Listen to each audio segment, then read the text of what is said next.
Yeah, is there anything we need to discuss before getting started? I don't think I'm going to do a traditional opening because I'm going to obviously Frankenstein this together, so we can just jump right into it. Uh, well, we gotta do something special. Let's think. Okay. Let's see. Oh God, I'm scared. Um, Pressure. Again, like we could always record like an intro, later down the line, so then I can like do that. okay, no, I got something. Okay.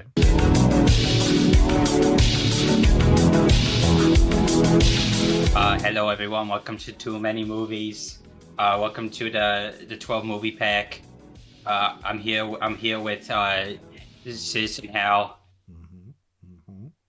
And I'm Lili. He's from East, I'm from West. Massachusetts, that is. Okay, sure. You're JFK, I'm Richard Nixon. Why not? Yes. I am not from Massachusetts. All right.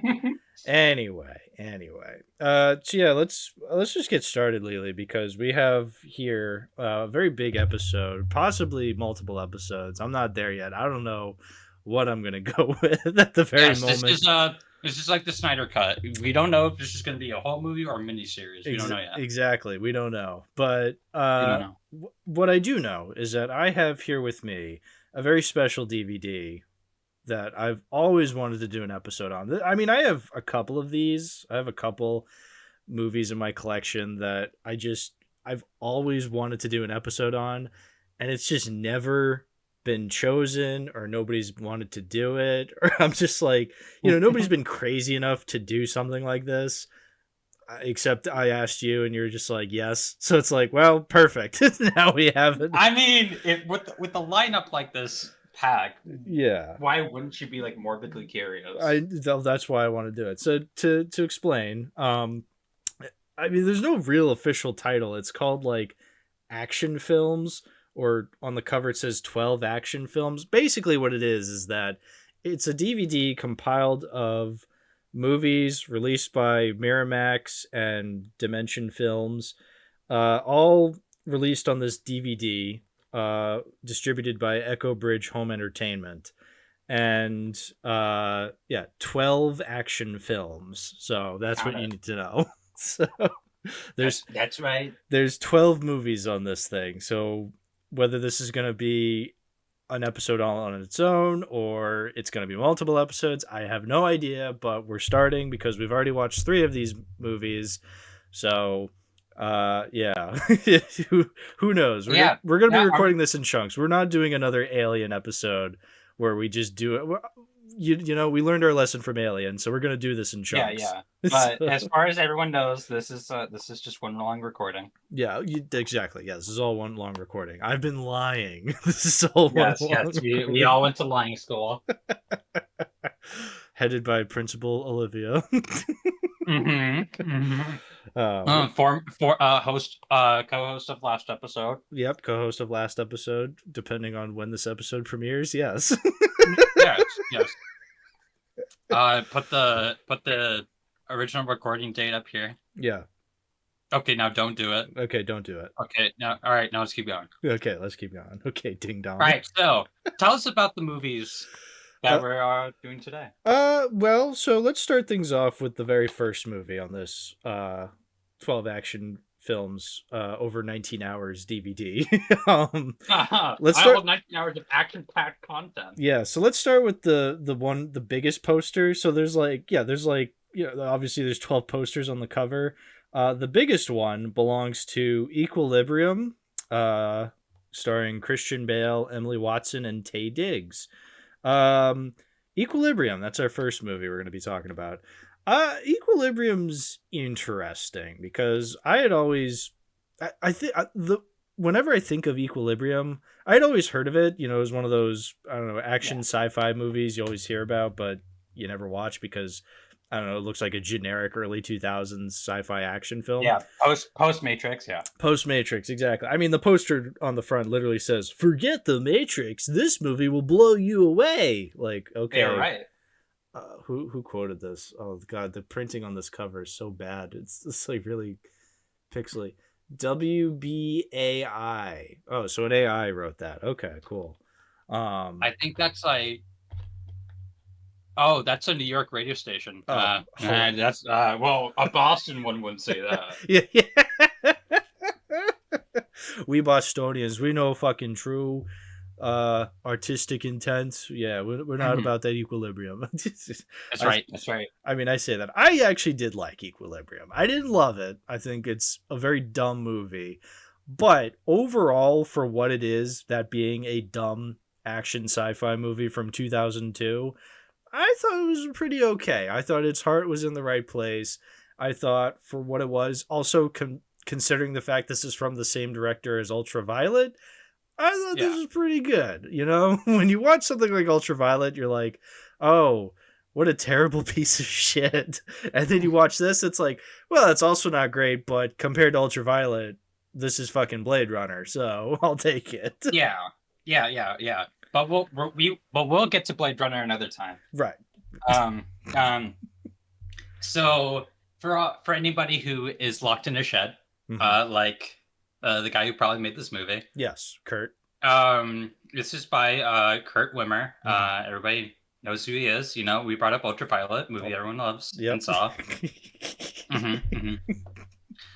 And also Children of the Corn 2020, movie everyone saw and knows about. Yep.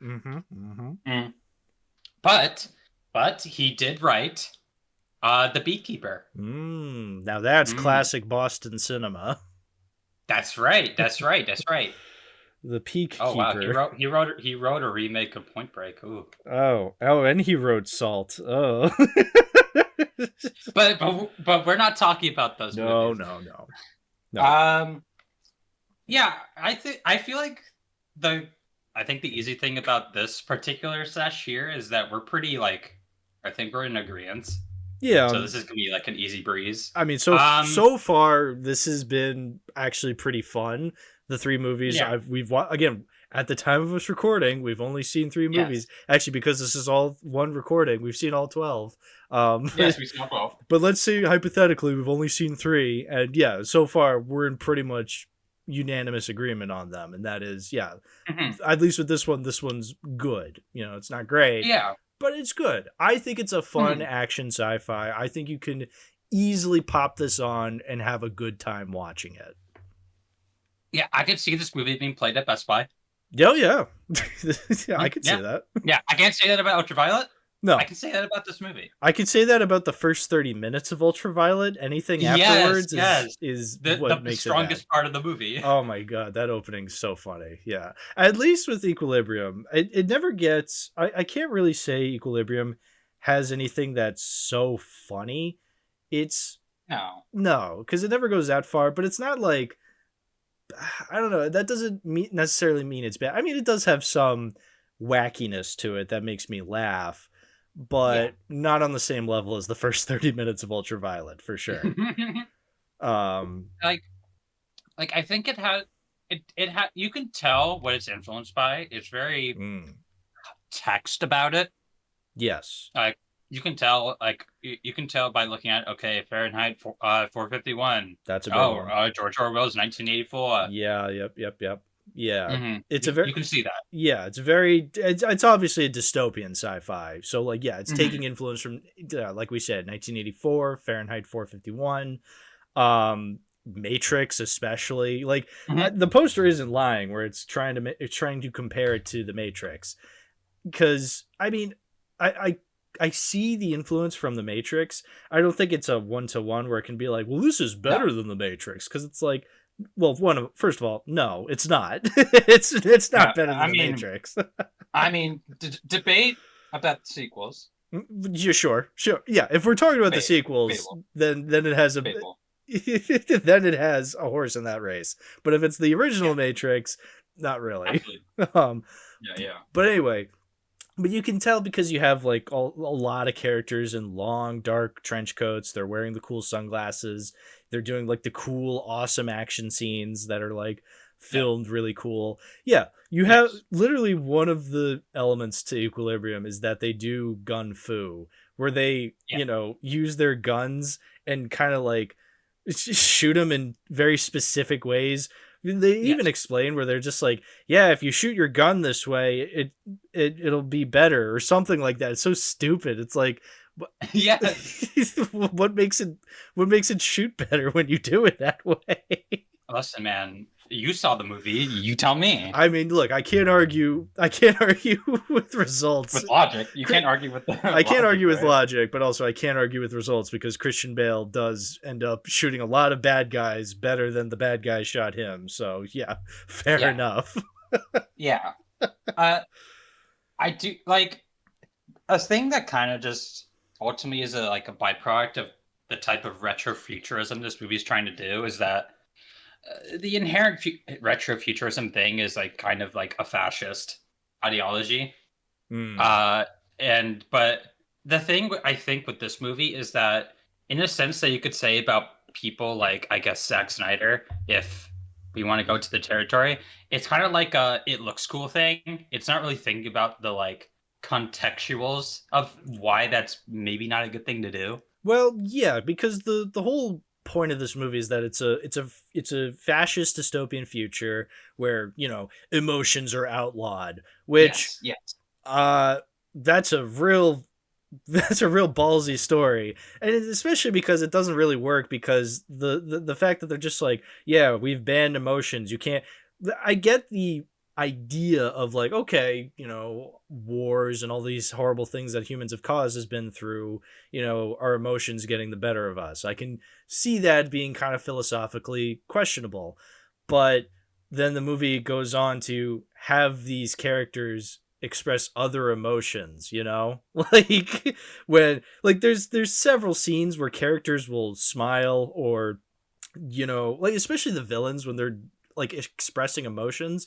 And I was noting like, okay, but the movie's not doing that in an ironic sense where it's like, oh, they're elites, they can express all the emotions they want but suppress, you know, the common folk from showing their emotions. It's like, no, I think the movie's just stupid to where it doesn't understand. Like, I get it, you want to have, you know, naturally when you have an action scene and you have a character beating the shit out of the hired goons, you're going to have the hired goons be like, ouch, or ow, that really hurts. Ow, run, he's got a gun, you know, like, but like, I mean, they did do that. Yeah, but they did do that. But again, if the point of this future is that they're supposed to be suppressing their emotions, why would they be saying these things? Like that just doesn't make any sense. And on several occasions, you have the big boss guy.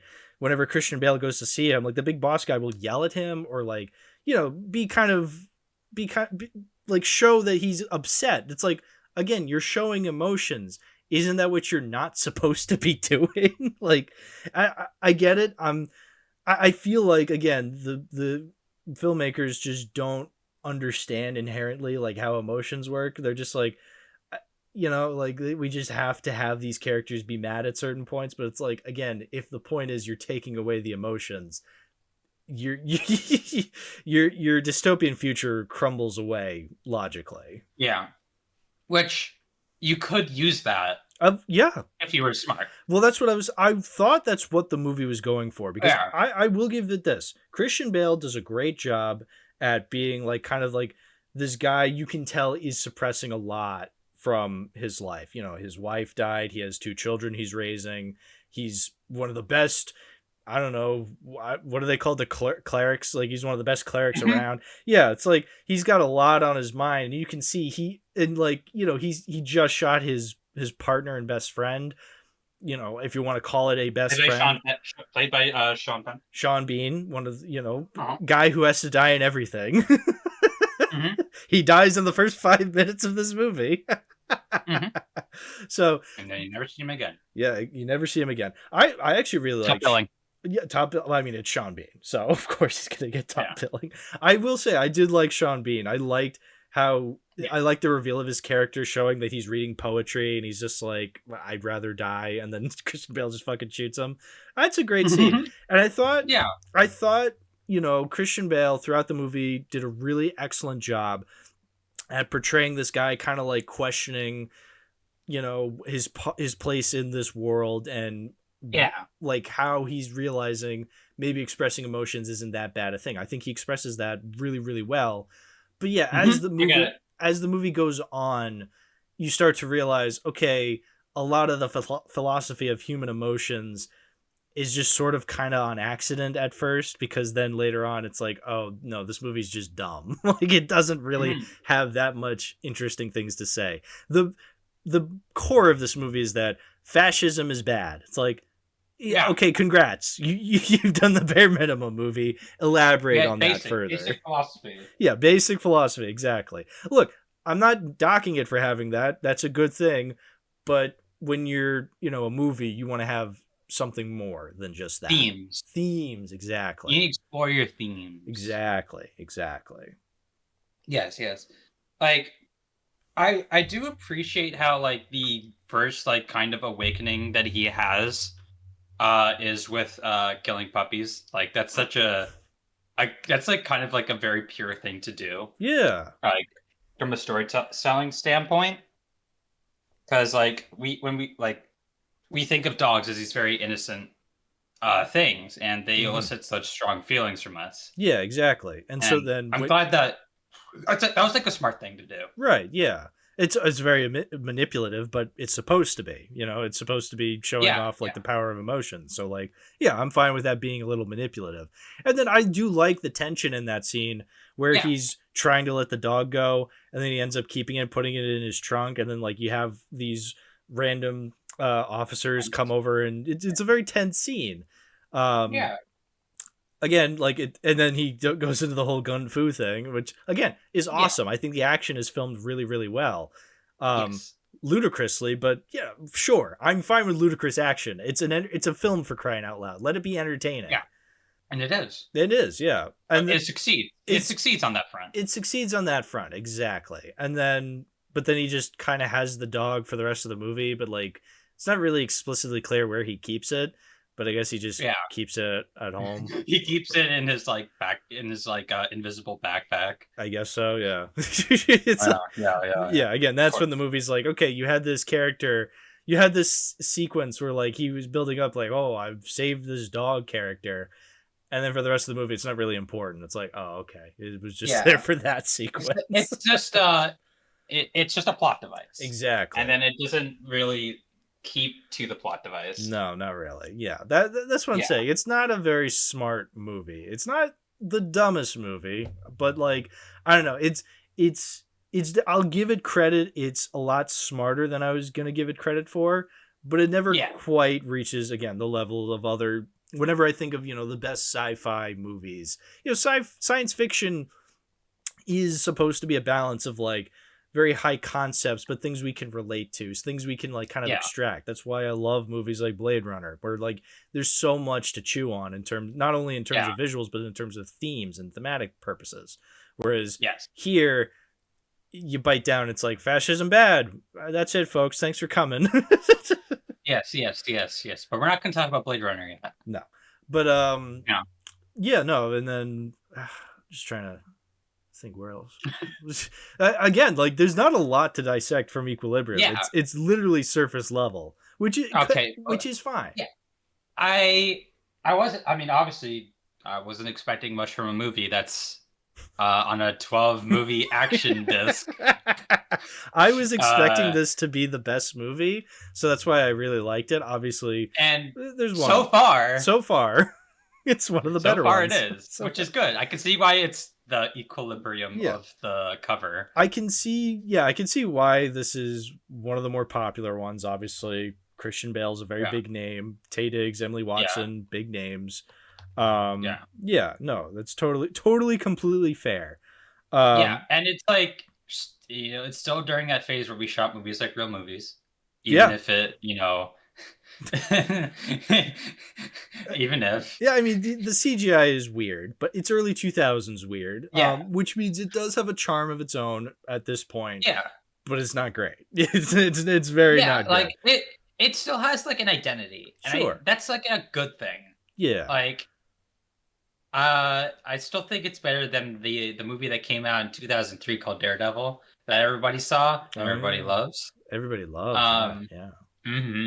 But like it definitely isn't the worst thing that came out that year, but it's not the best thing. This is 2002. Yeah, we're talking Spider-Man. Ooh. Yeah. That's right. Spider-Man came out this year. But I will say one of the funniest bits after this movie was going on Letterboxd, looking at posters and finding a completely unrelated poster. Oh yeah. I don't know if you saw it on the review I did. Is it your poster? Yeah. What is Yeah, that? Is it... I don't know. It looks like Horrible Bosses, but with like Yeah. I don't know, like I don't know, man, but foreign remake of it. Horrible Bosses. Okay, I guess it's an Equilibrium poster now. All right, well, we gotta discuss the first thing you noticed when you watch this movie: the sense offenders. Oh yeah, they say that a lot in the movie because again, emotions are illegal in this world, and so they call them sense offenders.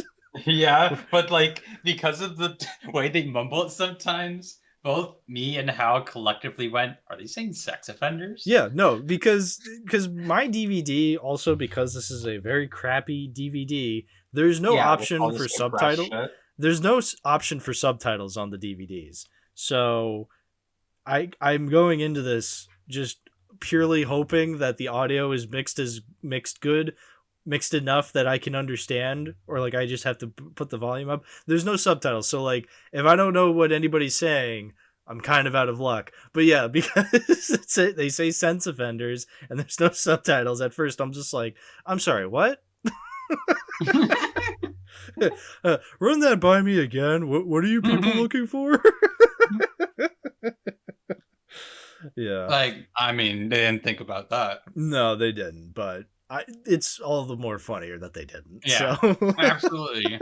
Like, I think, like, ultimately, yeah, I so far best movie on the set.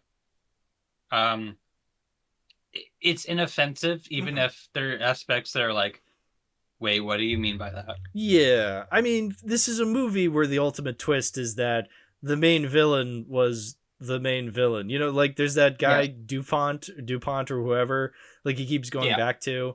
And he's kind of like the main villain, but then you're like, oh, but there's there's the father. He's the main bad guy, and then it's revealed that there is no father, and like the guy DuPont was in charge the whole time. So that's ostensibly, it's like, oh, the main villain of the movie was the main villain of the movie. The main villain of the movie is not Sean Pertwee. No. The main villain of the movie is Angus McFadden. The Braveheart guy, Robert the Bruce. Guy who's in Saw. Yeah. I like Saw. Yeah. I like Saw. And plus, I mean, the climax was really fun, where he's just going around. It is very fun. He's going around slicing dudes up. He literally slices Taye Diggs' face off. Like, it's fucking cool. That was incredible. I love the build up to it, and then how he just turns his head slightly, and then his fucking face just like falls off. Dude, like so good. Generally cool effect. It is a cool effect. It's obviously CGI, but it's still cool. Like, hey, he sliced the dude's face off. Who sliced his face? It's how you use it. Off. So, like that final bit, it was just fun. Yeah, like I think that's the best way to describe it. It's fun. It's fun. I agree. This is a fun movie. It can get dumb, but I'm totally on board for a dumb, fun sci-fi movie. I can see why this is a cult classic. Last thing I wanted to say about Equilibrium, the other thing I think about whenever I had heard it before was that, do you remember in To Boldly Flee when Film Brain says this was his first review he ever made? Like, you know, they're about to be yes. I think it's been years since I've seen To Boldly Flee, but I think it's like they're about to get consumed by the plot hole, and they're all just like, remember your first review? And Film Brain goes, mine was Equilibrium, and I'm like, what a random first movie. I mean, you can see why, right? Yeah, I can see why, yeah. I've never seen the Film Brain Equilibrium video, but maybe I will soon enough. Everyone, go watch it. Yeah, go watch it, exactly. Yeah, and then watch this movie. Then watch this movie. Yeah, I do recommend Equilibrium. I think people should check it out. It's good. Next up, let's do next. So on the 12 Action Films DVD over 19 hours, special features, so it's weirdly listed where, like, you know, it doesn't seem to be in alphabetical order, but it doesn't seem to be in release date order either. It's just kind of all over the place. I don't understand it. It's a shuffle. Yeah, it's a shuffle. So anyway, we're going in descending order, but left to right. So Equilibrium's in the top left corner, right next to it, The Prophecy. That's our next movie. And The Prophecy is a Christopher Walken film. Christopher Walken, he's top billed. He's the main guy on the poster. You don't see, at least on the front poster on this DVD, you just see Christopher Walken and he's like looming over a bunch of buildings and lightning. You don't see any of the other main actors. So. I mean, he's like the main big actor of the movie. Yes, no, it's very clear when you watch this movie why Christopher Walken is. I mean, even before the movie even starts, you think, okay, you have a movie and you put Christopher Walken in as the Angel of Death. You're gonna advertise him as much as possible. Right. And so, yeah, no. And you get your money's worth. Oh, do you ever? Do you ever get your money's worth of Christopher Walken? Now, we got to talk about that opening scene. I mean, what a hook. Yeah, what a hook. You have Casey from the Ninja Turtles movies becoming a priest, and then he sees visions of angels at war in heaven, and he screams, and then it cuts to him being like, turns out I didn't become a priest, I became a cop. It's like, oh, okay, what? I mean, I don't know what's worse. Yeah. So then, yeah, he didn't end up becoming a priest. As far as I can tell, it's not really explained that well. I guess because in that moment he sees visions of the war in heaven between the angels and God. But like, why did he see the vision of the war between the angels and God? Like, that's never really explained. The war. It's small moo, but because like it's not really made apparent why he saw those visions, you know, like, yeah, and like he tries to explain like, yeah, when I needed God most, he wasn't there for me. It's like, okay, like that I understand why he didn't become a priest. Like when you explain it that way, okay, then I understand why he didn't pursue becoming a priest. But why that as being like, oh, God wasn't there for me, you know, like that's not really explained all that well. Yeah.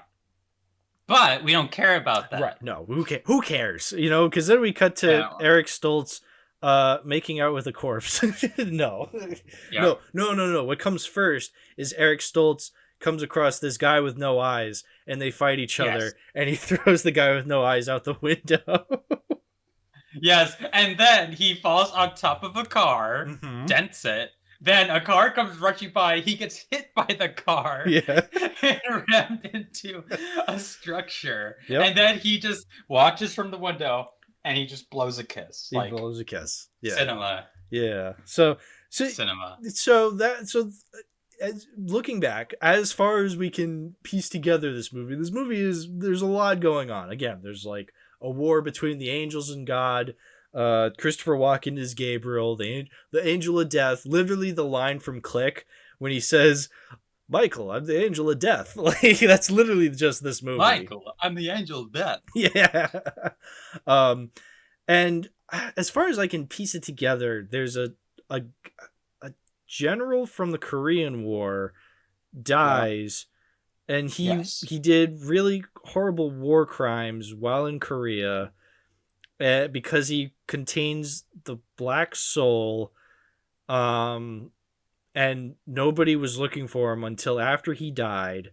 He dies. Now, this guy was like, you know, not really beloved by the community, but everybody in the community went to his funeral. That's how we are established to the little girl in Virginia Madsen's character. But okay, so anyway, he dies, and Eric Stoltz goes to his funeral and kind of, you know, sucks the black soul out of the guy, even though he's already dead, so he wouldn't have a soul to begin with, whatever. So then Eric Stoltz has the black soul, and he gives it to that little girl by kissing the little girl in the mouth. Weird. And so now this little girl contains that soul. And so and Gabriel's looking for that soul. Christopher Walken's Yes. looking for that soul. Also, like we said, Casey from from the Ninja Turtles movie is the cop assigned to figure out what's happening. Yeah. All right, you got it so far. Yeah. Okay. So yeah, the story's kind of all over the place. Basically, yeah, there's a war between the angels and God, and the angel meaning, when I say angels, I mean Gabriel wants the black soul. Why does he want the black soul again?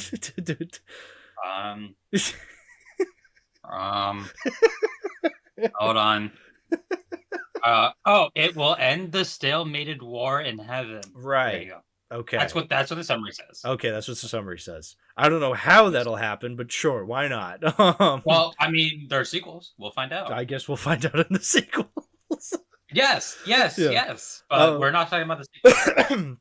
No. So again, like, I don't know, the story is just kind of all over the place. It's not like really hard to follow. It's just kind of weird once you actually look at it. With hindsight, you're just like, oh, that's kind of a weird story. But the highlight of this movie is Christopher Walken as Gabriel. I mean, absolutely, it's Christopher Walken. That's the thing. Yeah. Christopher Walken, he's one of those actors.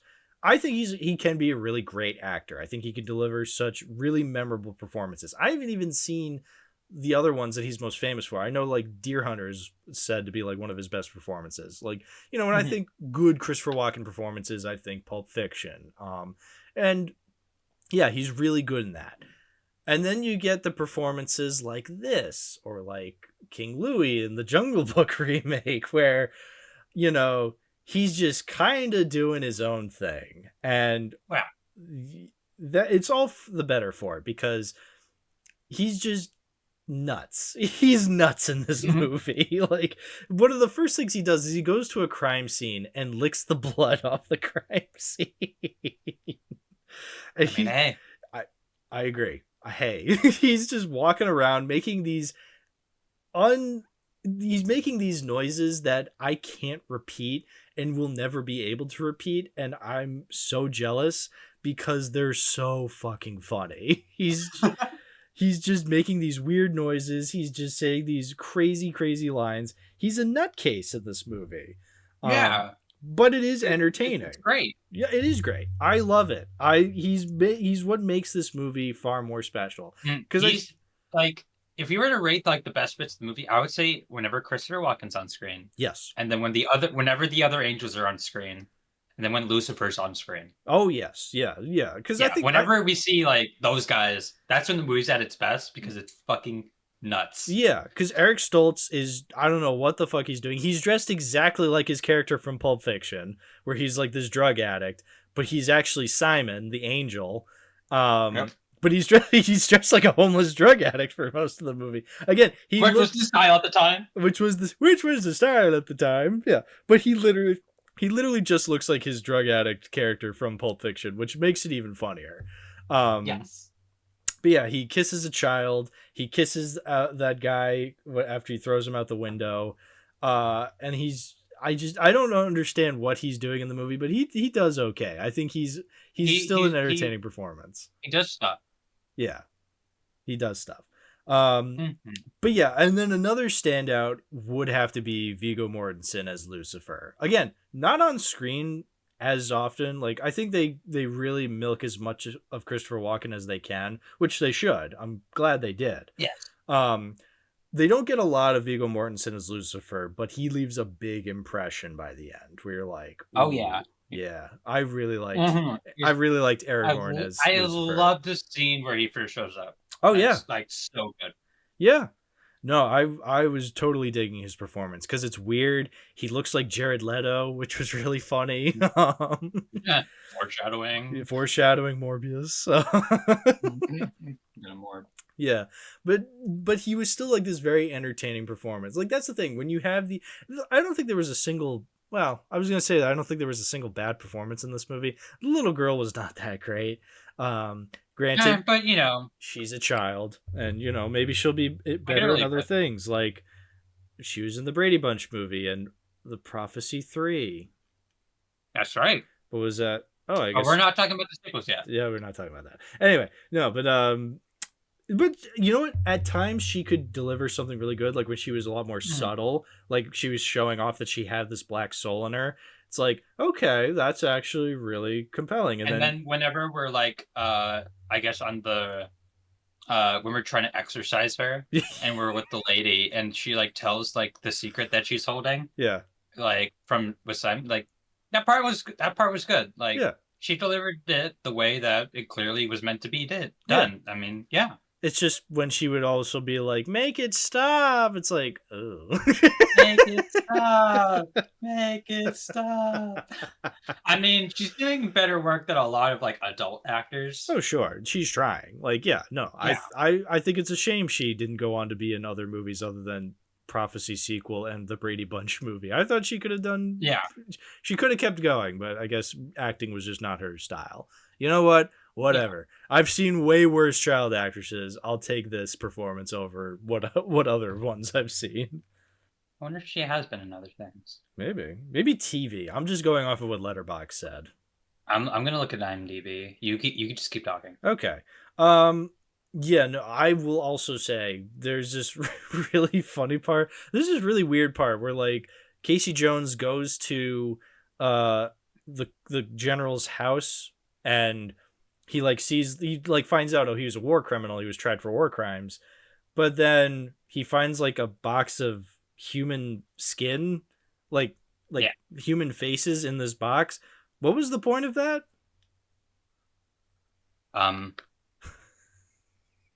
Shock value? I think it's shock value. I mean, I don't know. I mean, it's a memorable scene. It's like, oh wow, he had faces.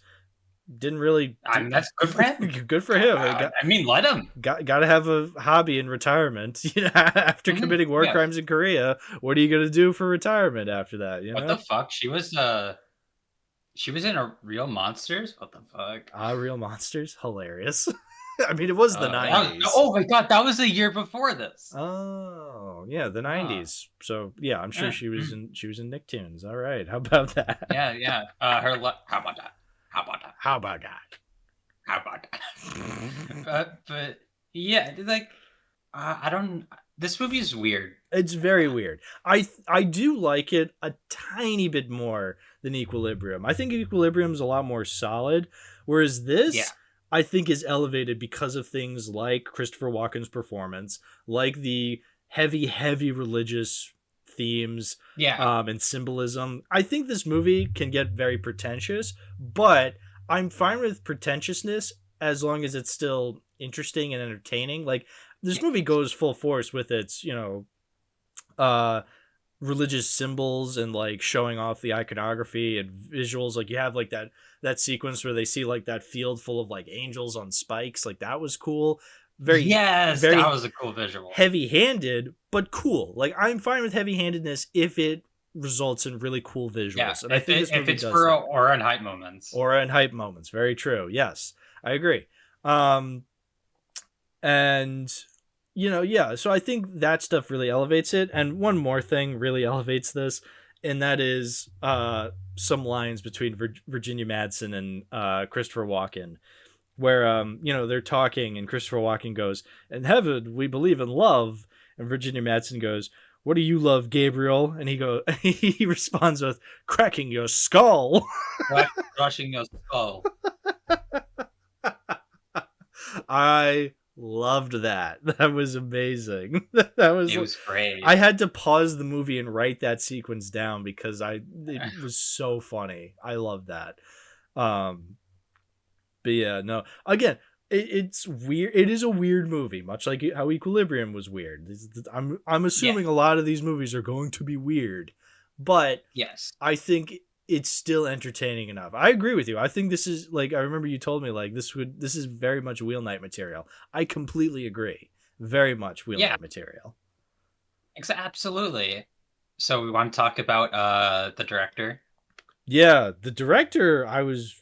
So this is his only movie. He only directed this. He's a screenwriter by trade. Obviously, like you look at some of the movies he's written, you're like, okay, that makes sense. Like, The big one being Highlander, and he also wrote Backdraft, which it looks interesting. It's a firefighter movie. Guy, he's the guy who wrote Highlander, Yeah. Highlander, Highlander, Highlander, Highlander, Highlander, Highlander. You get it. Did he write Highlander? Yes. Oh, okay. Yes, he did. He also wrote. Oh, what the fuck? What is this? What did he? Apparently, there was a fan film that crossed over Hellraiser and The Prophecy. Oh, hell yeah! Now that I actually see. Well, he's okay. So he's credited as the original writer. So Letterboxd does this interesting thing. Source material. Yeah, where they credit writers of the original movies for the sequels. So like they'll say he's the original writer for Highlander 2, meaning he wrote the first Highlander movie, but then because it's the sequel to the first Highlander movie, he's credited as being the original writer. Okay, so he's the original writer. So he didn't write this crossover between The Prophecy and Hellraiser, but I guess he's still credited. Okay, interesting. Yeah. Well, it's 22 minutes long. It's from 2006. It was written, produced, and directed by one guy. Doesn't have very favorable reviews, but hey. I mean, hey, we haven't seen it yet. Yeah, we haven't seen it yet. Yeah. It's probably really good. Yeah. That rules. Okay. But yeah, no, so obviously this guy was a screenwriter by trade. He only directed one movie, and that is The Prophecy, which, hey, you know what? As your one and only movie you've directed, honestly, I would be very proud of myself if the one movie I ever directed was The Prophecy. Like, yeah, and it seems like the people working on it had fun. Yeah.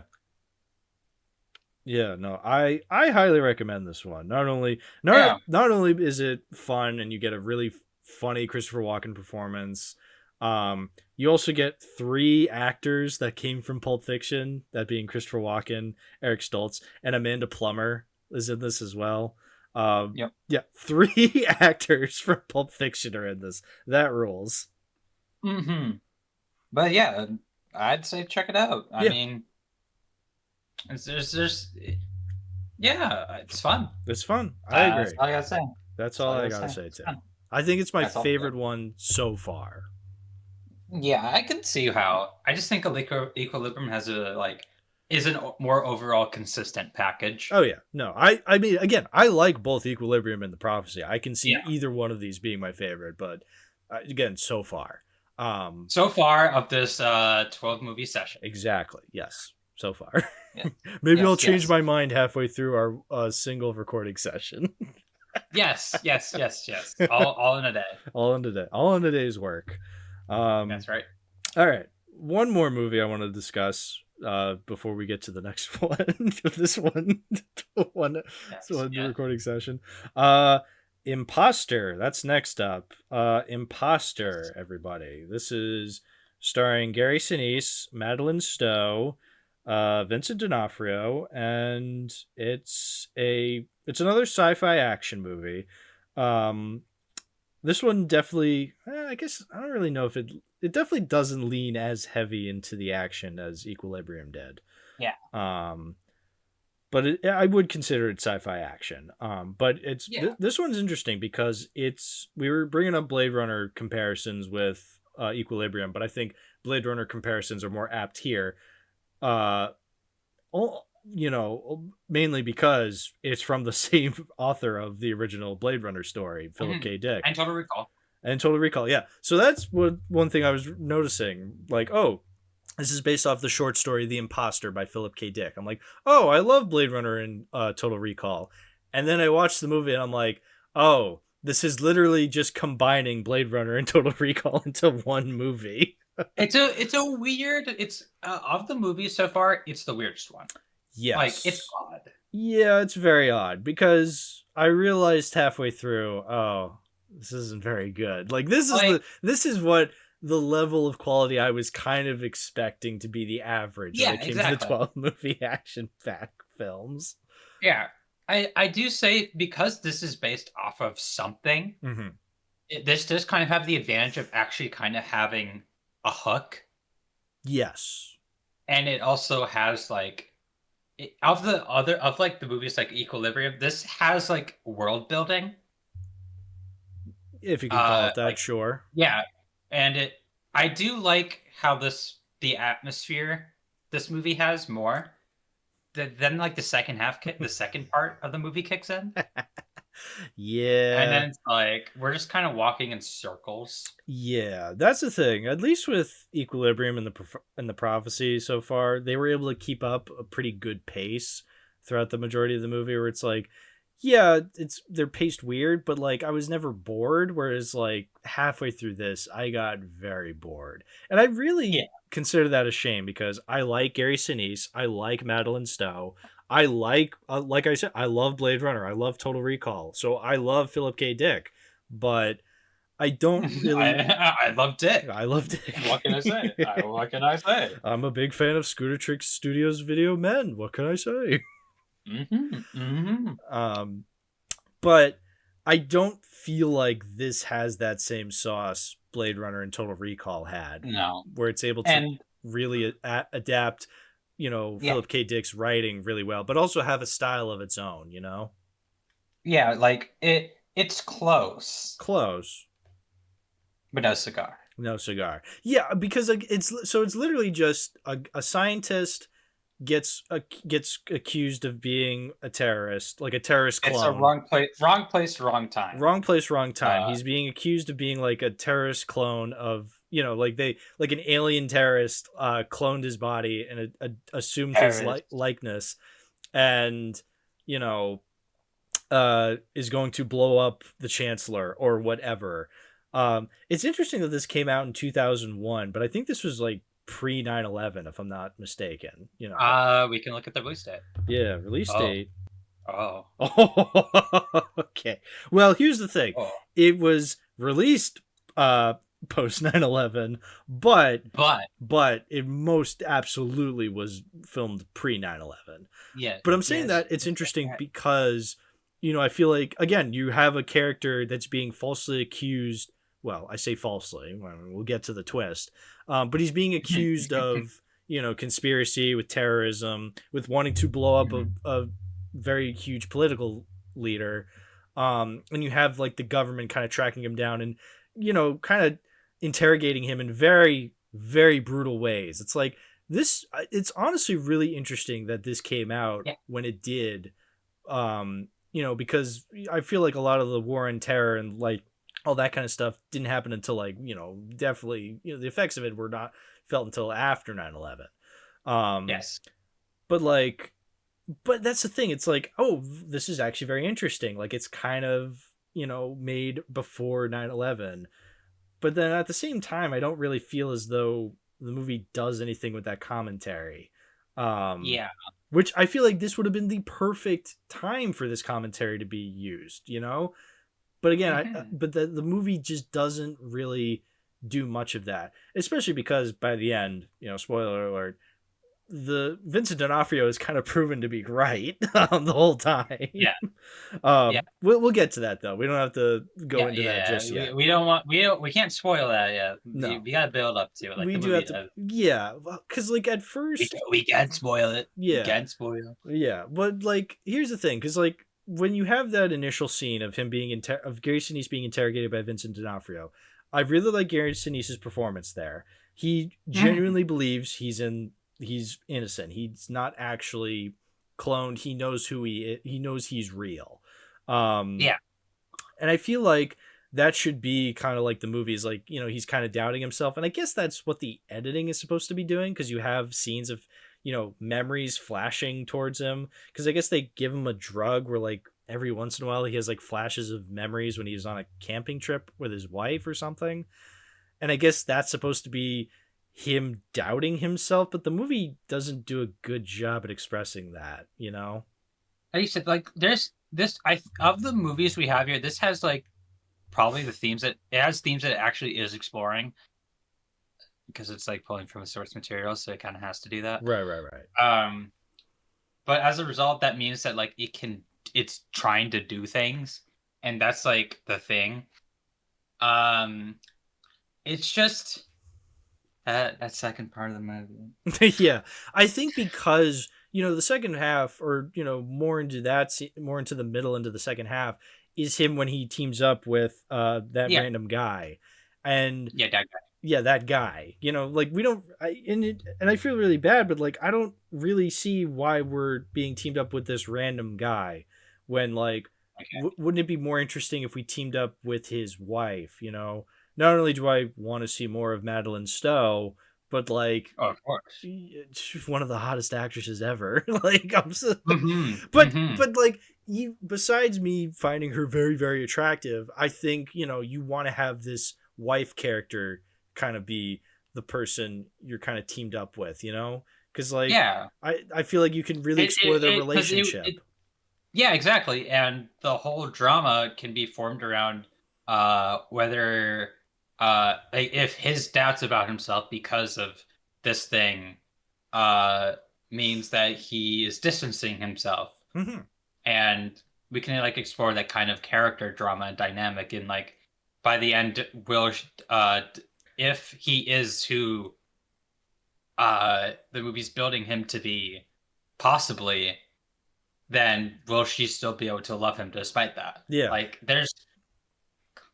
it's there. Yeah, it's right there. There's this really excellent visual sequence at the very beginning of the movie where they're kind of on they're on like the future public transportation, like the future train. Yes. They're on the future train. Yes, loved it. And Gary Sinise looks over and he sees a woman breastfeeding, and he looks back over at Madeline Stowe, and Madeline Stowe is looking at the woman breastfeeding, and then she looks at Gary Sinise. And it's all just, it's all visual storytelling where like nobody says a word, but you understand in that moment, like, oh, they've been married a while, they love each other. Maybe they should start a family. It's like, okay, this is going to come into play later, right? No, it never comes up again. Like them wanting to start a family never plays a part. But it's like, okay, you have a waste of a really good visual storytelling sequence. Yeah. Yeah. Like that was like, it's like a really good bit of like, I mean, it's probably in the book, or story, or short story, maybe, yeah. But the in the end, like the direction for that scene is really good. Mm-hmm. Like it tells us something that like words could also do, but it's in an interesting manner. Yeah, visual storytelling. I love when movies go for visual storytelling, but like it's all for naught because nothing ever comes of that. Again, we spend most of the movie of Gary Sinise and some guy running around, and it's not terribly interesting. I don't know. I don't feel like this movie has enough interesting sets for scenes to be set in. Like at least with something like The Fugitive, you have Harrison Ford in different sets and coming across different characters. Yeah. Here it's literally just Gary Sinise and some guy in what I assume are supposed to be future ghettos, but like I don't know, they just seem like sewer tunnels that aren't visually... Listen, man. We're Dimension Films. We're not known as money films. Oh, that's very true. They really Miramaxed out the budget. Yeah. Oh, clever you. Thank you. No, but anyway. I think visually speaking, this movie has not that much going for it. I think it really does feel like a made for TV movie from the 2000s, which isn't necessarily a bad thing. You can still do something interesting with a TV budget from the early 2000s. Like a lot of the visuals at the beginning, like with the spaceships kind of fighting the alien spaceships at the beginning, it looked kind of bad. It was reminding me a lot of the CGI in the sci-fi Dune miniseries, but at least with the sci-fi Dune miniseries, that was able to still, despite having wonky special effects, was still able to kind of convey a really interesting story with interesting characters. You can do that. It's just this movie doesn't do that. I don't know. It never really breaks free of that expectation set by a very low budget early 2000s made for TV movie.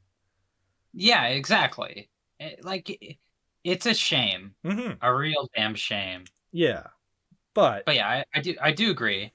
The performances, Like the performances really do carry this movie. Oh yeah, I like Gary Sinise. I like Madeline Stowe. I mean, Madeline Stowe could have just been so stoic the entire movie. I probably still would have been like, excellent, good job, one of the best actresses of our generation. Yes. But she was still good. She is a good actress, and I actually really like Vincent D'Onofrio's performance. I thought he was crazy, and like this. Yeah. I like just how committed he is. He's such a bastard. Like, I love when he's on that video call with the Secretary of Defense. He's like, you allow 10 of my men to die. He's just like, I sacrificed 10 lives, sir, to save 10,000 lives. I sleep like a baby. It's like, ooh, okay. Yeah. Oh, wait, hold on. We got to talk about the best line in the movie, though. Oh, what's the best line in the movie? Oh, yeah. I'm gonna grow up, I'm gonna be in the waste management business. Yes. So Tony Shalhoub is like Gary Sinise's best friend in the movie, and he's talking with him, and he's like, "Oh, my son says he wants to go into waste management." I'm like, "Oh, Sopranos. I miss it." It's so fucking good. It's offensive and it's a stereotype. How about that? I love that line. Okay.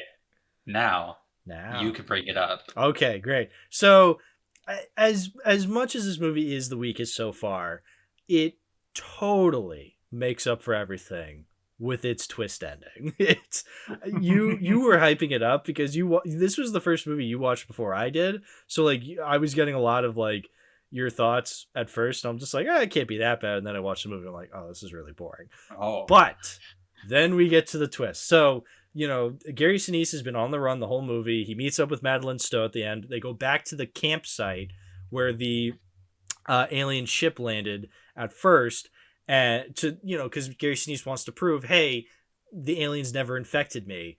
I'm fine. Like I know who I am. I know I'm real. So he goes back to the campsite with Madeline Stowe, and he finds the spaceship, and Vincent D'Onofrio and the army shows up, and they're like, listen, buddy, you don't want to go in there. You don't want to see what's in that spaceship. He's like, no, I know I'm real. I know I'm real. And he opens up the spaceship, and Madeline Stowe is in the spaceship, dead. His real wife is dead. And so, yep, it turns out he wasn't the alien terrorist the whole time. His wife was. And so she's like, no, I'm real too. And then she tries to run away, and then they shoot her. So she dies getting back shots. Hell yeah. Hell yeah. Hell yeah. Hell yeah. Madeline Stowe getting back shots. Hell yeah. Hell yeah. So yeah. Now, that's twist number one. Then twist number two comes up. They open a second door on the spaceship, and it's, what should it be but Gary Sinise? So yes. He was the alien terrorist this whole time. And Gary Sinise goes, well, if that's him, then I'm, and his pupils grow black, and he explodes. And the explosion kills everybody.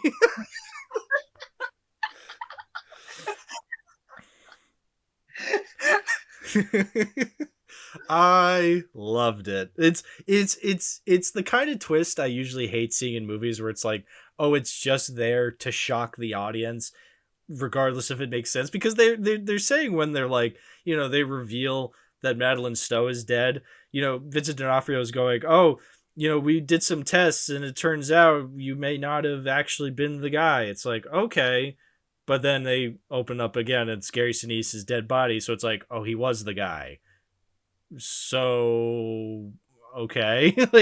But the movie treats it in earnest. It's so funny. And again, he explodes and everybody dies. Amazing. 5 out of 5. Yeah. No, the ending was so funny, so perfect, so perfectly schmaltzy that it made up for it. Like, I can't say it's an easy movie to get through. It does get very boring throughout that middle, but it is completely worth it just to witness the ending. Yes. Like you were saying, I do want to see an edit where it's that, but with the what the fuck boom sound effect added. Yes. I'll see if I can edit that myself. Maybe I'll put it in the episode. Maybe I'll do it on its own. I gotta see that put together with the edit. It's too good. It's too good to pass up. Oh God. So would you recommend this movie? Purely for the ending, purely for the ending. And also that's how you do it. Yeah. And also I just want to recommend more movies with Gary Sinise and Madeline Stowe. Yeah. These are two actors I do like seeing in movies a lot, so I think it's only fair. Even if the movie's not that great, I think it does have elements that, are worth recommending, but mostly for that ending. That ending makes it all so worth it. I generally do really respect it. Yeah.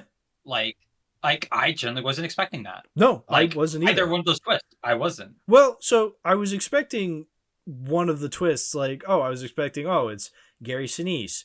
Because it's like, okay, you spend the whole movie saying like, oh, I'm not the guy, but then he is the guy. That's the twist. I was not expecting the wife to be the twist. Yeah. That ruled. I mean, I wasn't expecting the way that Gary Sinise. Sure. Yeah. That's the way Gary Sinise was revealed to be the guy. I wasn't expecting it to be that way. The stupidest way.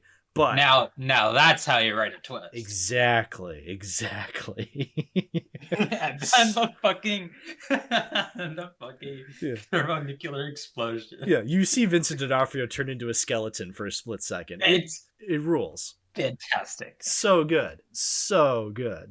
Easily the best ending of everything so far. Oh yeah.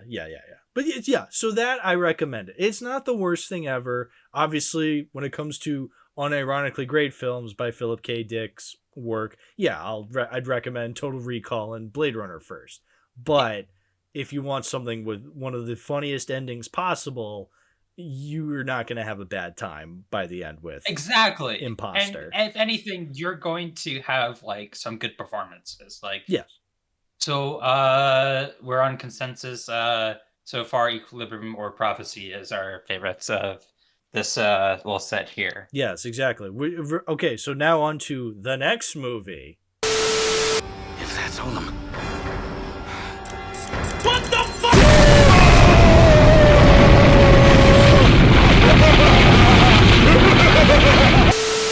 All right, our next movie in our single recording session, remember we're still going, is The Faculty. The Faculty. I was very surprised by this one. Lily, what did you think? Yeah, I was really surprised by it too. From what I heard production-wise, this script was 10 years old by the time they started making it. And the whole reason was because it got revived was because Scream came out. And right. Harvey Weinstein was like, we gotta make all this shit, man. We gotta make our own shit, Scream. Yeah. we gotta make God damn it. That was a good one. Yeah. Well, so I mean, when you watch the movie, it is basically just Invasion of the Body Snatchers, The Thing. Yeah, it is literally just that. Just those movies, which is fine. I don't think that's necessarily a problem. It's kind of it kind of feels like a genuine tribute to those. Yes, while still remaining in that very specific late 90s teen horror kind of genre. Yeah, while I was watching this, I'm like, oh, this is heavily inspired by Scream.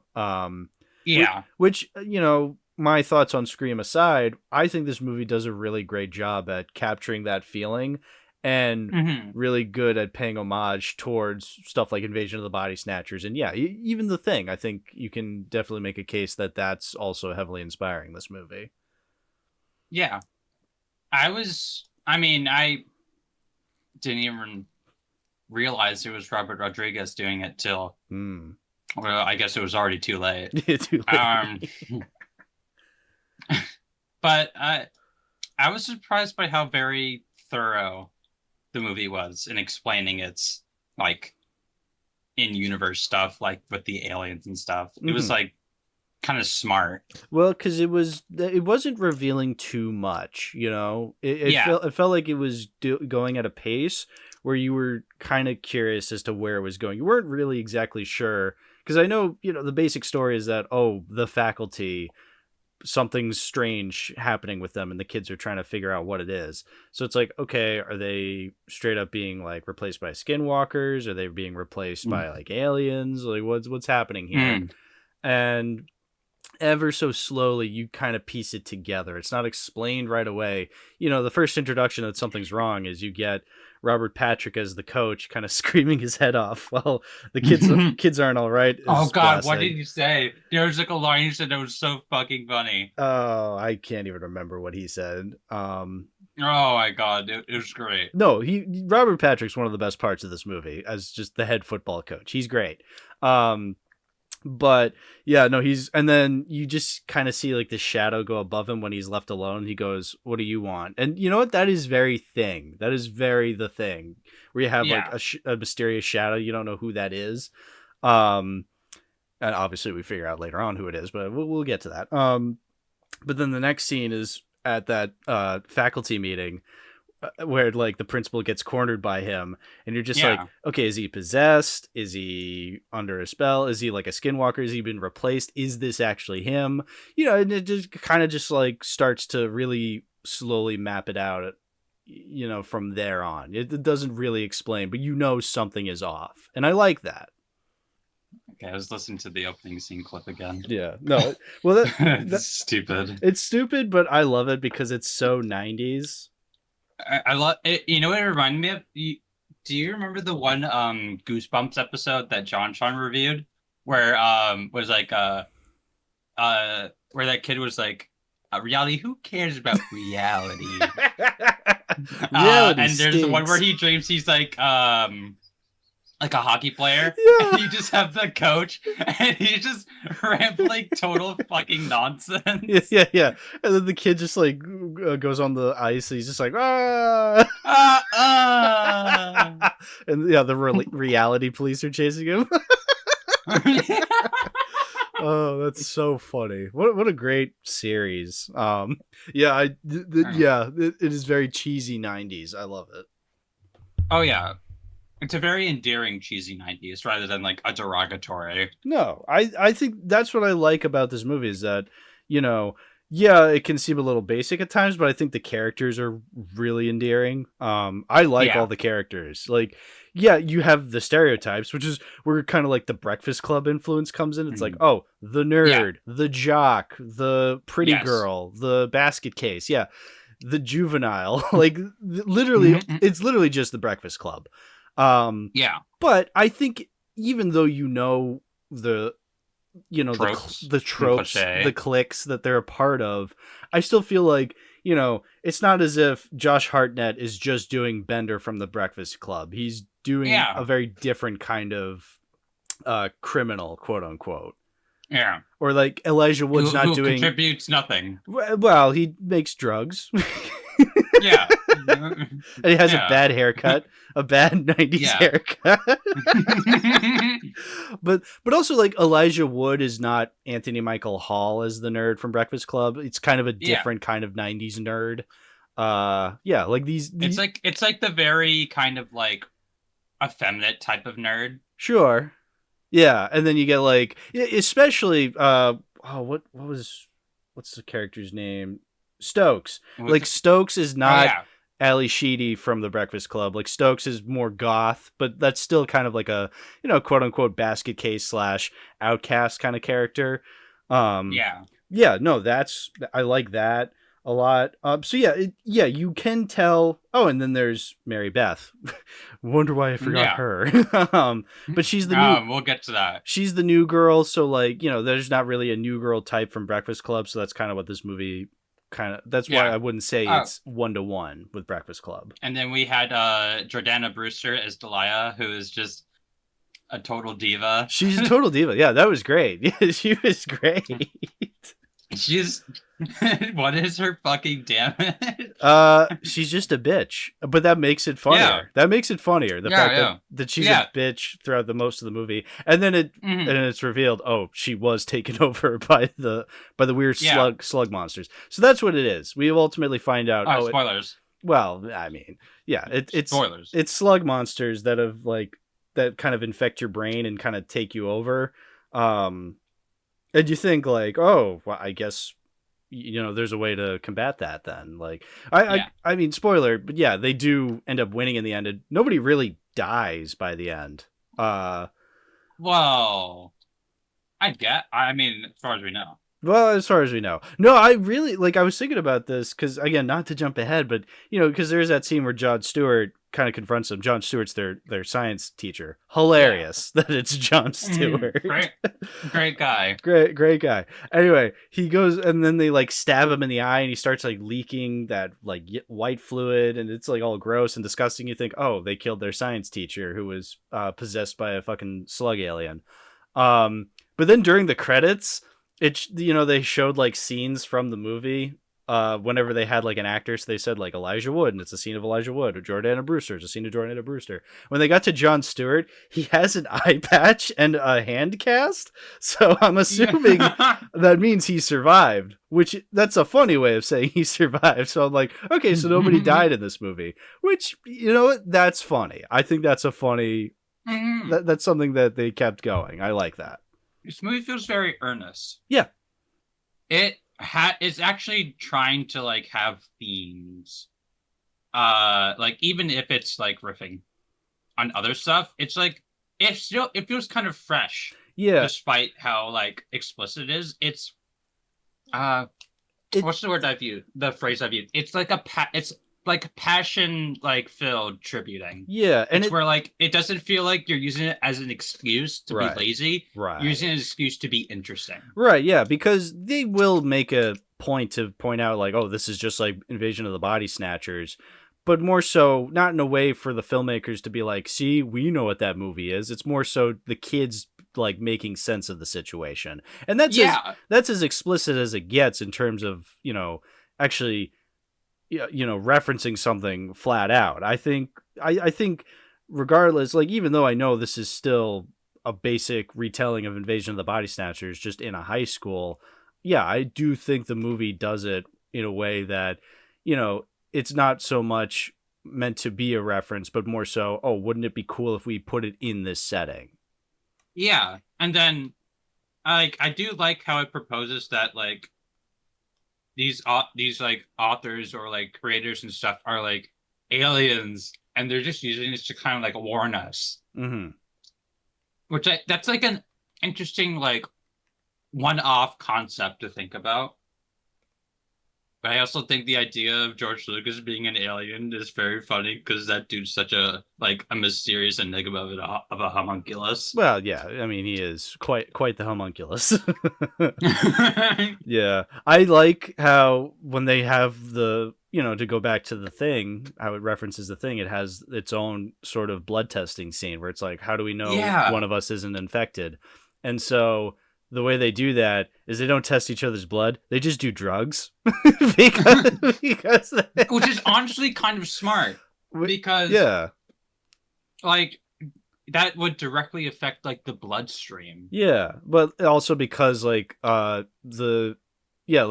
out the drugs that Josh Hartnett's character has been making, that's what it kind of dehydrates the slug monster that's in there. The adults that are kind of under the spell of the alien slugs are constantly drinking water because they're trying to remain hydrated. You get that really awesome shot of Robert Patrick just surrounded by the sprinklers on the football field. Oh yeah, that was so funny. Yeah, and he's looking at the window at that, and he's just fucking standing there. Yeah, just turning around. It's so good. So good. Maybe he was just trying to stay cool. It's hot. Yes. We don't know. Stay cool, bird boy. Yeah, but yeah, so they have to take drugs, and that's when they find out. So 90s. They find so 90s. yeah, and they find out that Jordana Brewster, Delilah, was infected the whole time. But it's a good kind of subversion of that scene, because Mary Beth does, they show her taking the drugs and then like and then being kind of high later on. But obviously the main twist of the movie is that Mary Beth was patient zero when it came to the slugs. Mhm. She's not a hot blonde from Georgia. She's actually a space alien. Which honestly, it is a good twist. I think this movie really takes advantage of that, because you look back, it's like, okay, yeah, I mean, they do question her at some point to be like, oh, well, you're the new girl, and this all started when you started going here. Isn't that suspicious? But I think the movie does a good job at kind of like making you kind of turn away from that, and then once it's revealed, it's like, oh wait, no, you know what? It makes sense. The movie doesn't put you on guard with them. No. Even if, like, I mean, I kind of already figured it out, because it's like we are like hardly focusing on her, and like whenever we did the drug test, they were really lingering on her. Right. Yeah. But also when they eventually got to it, it was like yeah, that's smart. Like even if the approach to it was kind of stupid. Yeah. It's like, yeah, I just put like a skin over like my nostril and it just fucking poured out. It's like, bro, what? That doesn't make any sense. I mean, I didn't see that coming, but okay. We literally didn't. Yeah, I guess you got me there. Yeah, and then she just turns into this giant CGI fucking monster. Like, it's classic. That's when the effects are like, okay, this is a Robert Rodriguez film where the CGI isn't that great. But I think, the movie up until then has been really good practical wise. And I think overall it has a good blend of using CGI where it's necessary and then using practical effects where it's necessary. Like when who's the teacher that gets beheaded? Famke Johnson, Miss Elizabeth Burke. Yes. So she has this weird like rivalry with Zeke, Josh Hartnett's character, throughout the majority of the movie. Because Josh Hartnett is just the super senior who just stayed back. He's obviously incredibly intelligent, but he just doesn't have any motivation, so he just stays in school and sells drugs to kids. And you gotta get money. Yeah, gotta get that cash, exactly. And he has this rivalry with Miss Burke, and then it kind of culminates during the climax where they start fighting each other, and she gets beheaded at one point, and then you just see her head kind of crawling around, and it's like, okay, that's kind of cool. That's cool. And he just goes, "Fuck that." Yeah. Oh, you know what? I said nobody died in this movie. That's not true. They never bring back the principal. Like, she just genuinely... Yeah, she's just straight up dead. She's just straight up dead. But everybody else is okay, which is... It's still funny that Jon Stewart's during the credits, like, with the eye patch and the arm cast. That's funny. It was very cute. Yeah, you can't bring back the principal, though. She's gone. Yeah. She deserves it. She deserves it. Yeah. She was kind of a why? bitch. I don't know. She's kind of a bitch. I don't know. She couldn't. She's kind of. She wouldn't let the budget. She didn't have enough money in the budget to put on Guys and Dolls, and that really upset. Yes, that was important. Yeah, that was important. She fucked up. She was fucking with the theater kids. Like, exactly. You can't do that. Exactly. Yeah, no, I think this is a solid horror film. It can get a little basic at times, but I think its style of it being like this late 90s teen horror, and just kind of putting that skin over the story of, The Thing or Invasion of the Body Snatchers and The Breakfast Club, I think it has enough in it that it's still a very enjoyable film. So far, it is my favorite. I think the only real problem I have is I don't like whenever we do that Breakfast Club like outsider becomes normal and it just completely strips them of how like kind of really cool their like design, their like costume was. Like, I don't like how Cleo's character just kind of devolves into normal girl. We cured her of her gothism. Yeah, we cured her of gothism. I don't even remember her becoming normal, quote unquote. I remember Ali Sheedy's character in Breakfast Club. Once she admits that she likes the jock, she becomes normal. And then at the end, they're like together for some reason. And it's like, why they had no chemistry. I guess I just don't remember her not being goth then. I feel like she was still kind of goth-ish at the end. Just I don't know. I didn't remember that. She literally only had her chain. Yeah, Where okay. she was wearing like very effeminate clothing. Yeah, it's not like an extreme makeover like Breakfast Club is. Yeah. Where it's just like you're not this anymore. But I But mean, it's still like I don't really know. stupid. I guess it's kind of, I don't know, because, like, you know, I guess the point of that character was, like, she was kind of thrown into that role. Like, they called her a lesbian. They called her, like, this outsider, but and she only did that because society very funny. enforced it on her. Which is very funny in hindsight, considering Clea Duvall would go on to do the very next year, but I'm a cheerleader. Right. So, And she's an out open lesbian now. Right. So, yeah, I don't know. It doesn't bother me. I still think the movie's really good regardless. Yeah, like it's just odd. Yeah, sure. I don't know why we had to carry that kind of thing over. But yes. Anything else to say about the faculty? Let me think. Fuck Harvey Weinstein, I guess. Well, yeah. Yeah, that goes without saying. But not in that way.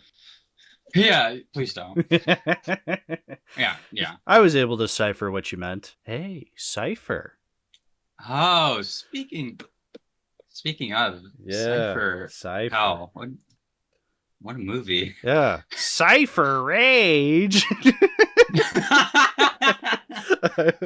I'll lead this one since you did for sure. faculty. Absolutely. So, like, this movie is weird.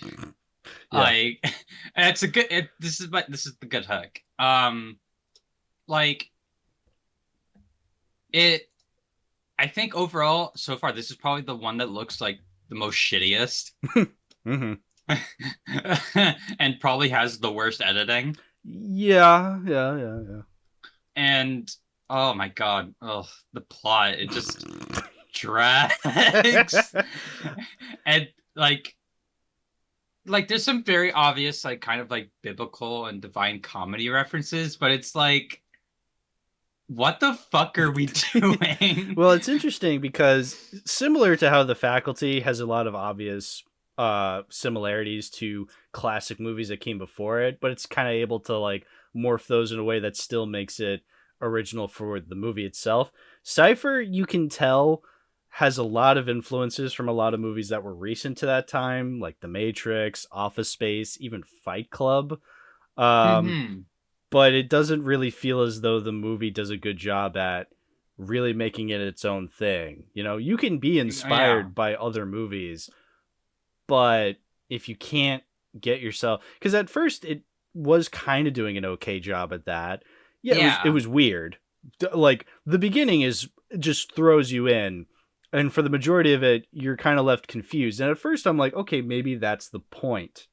Because it's basically a guy going to all these business conferences and being a corporate spy for some corporation. He's spying on other corporations. Like it's an espionage kind of job, which could be cool. The opening was definitely reminding me a lot of the episode of The Sopranos where Tony's in a coma and he imagines himself at the business conference where he's Kevin Federer or what's yes it? Yeah that's when James Gandolfini, that's when he's using his real voice, and it was weird because it wasn't his Tony Soprano voice, just like, hey, I'm here for the business conference. It's like, you're not fucking Tony Soprano, who the fuck are you?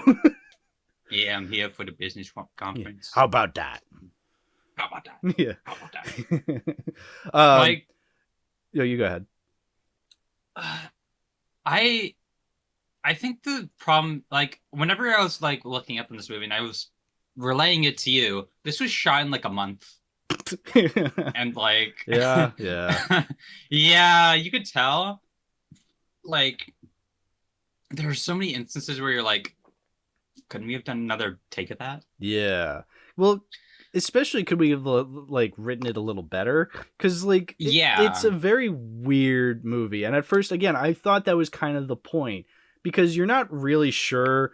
I feel like you go through like from the main character's perspective, it's very dreamlike. You know, he's going to all these different business conferences, he's going to all these different hotels, he's meeting up with very like-minded people, he feels like he's being trailed by Lucy Liu, this femme fatale. But then there's also these other corporations that are trying to sabotage each other. And I thought, like, okay, I don't know who he's working for, but maybe that's the point, to kind of show, like, how homogenized the corporate world really is. But the movie never really does a good job at really exploring that in an interesting way. Because by the end, I'm still confused as to what is happening. Yeah. Like, it's trying to do this unfolding narrative and, like, unreliable narrator stuff. Sure, yeah. Spoiler alert. Yeah. Spoiler alert. Fucking Jeremy Northam's character, he is the person who's been guiding us the whole time, and we just never known. Yeah. Because he purposely put himself through a memory wipe so that way he could do this espionage stuff. And it's like, what? Yeah, again, Fight Club came out like a couple years before, where it's just like, yeah. Oh, the character we were trailing the entire time was the main character the whole time.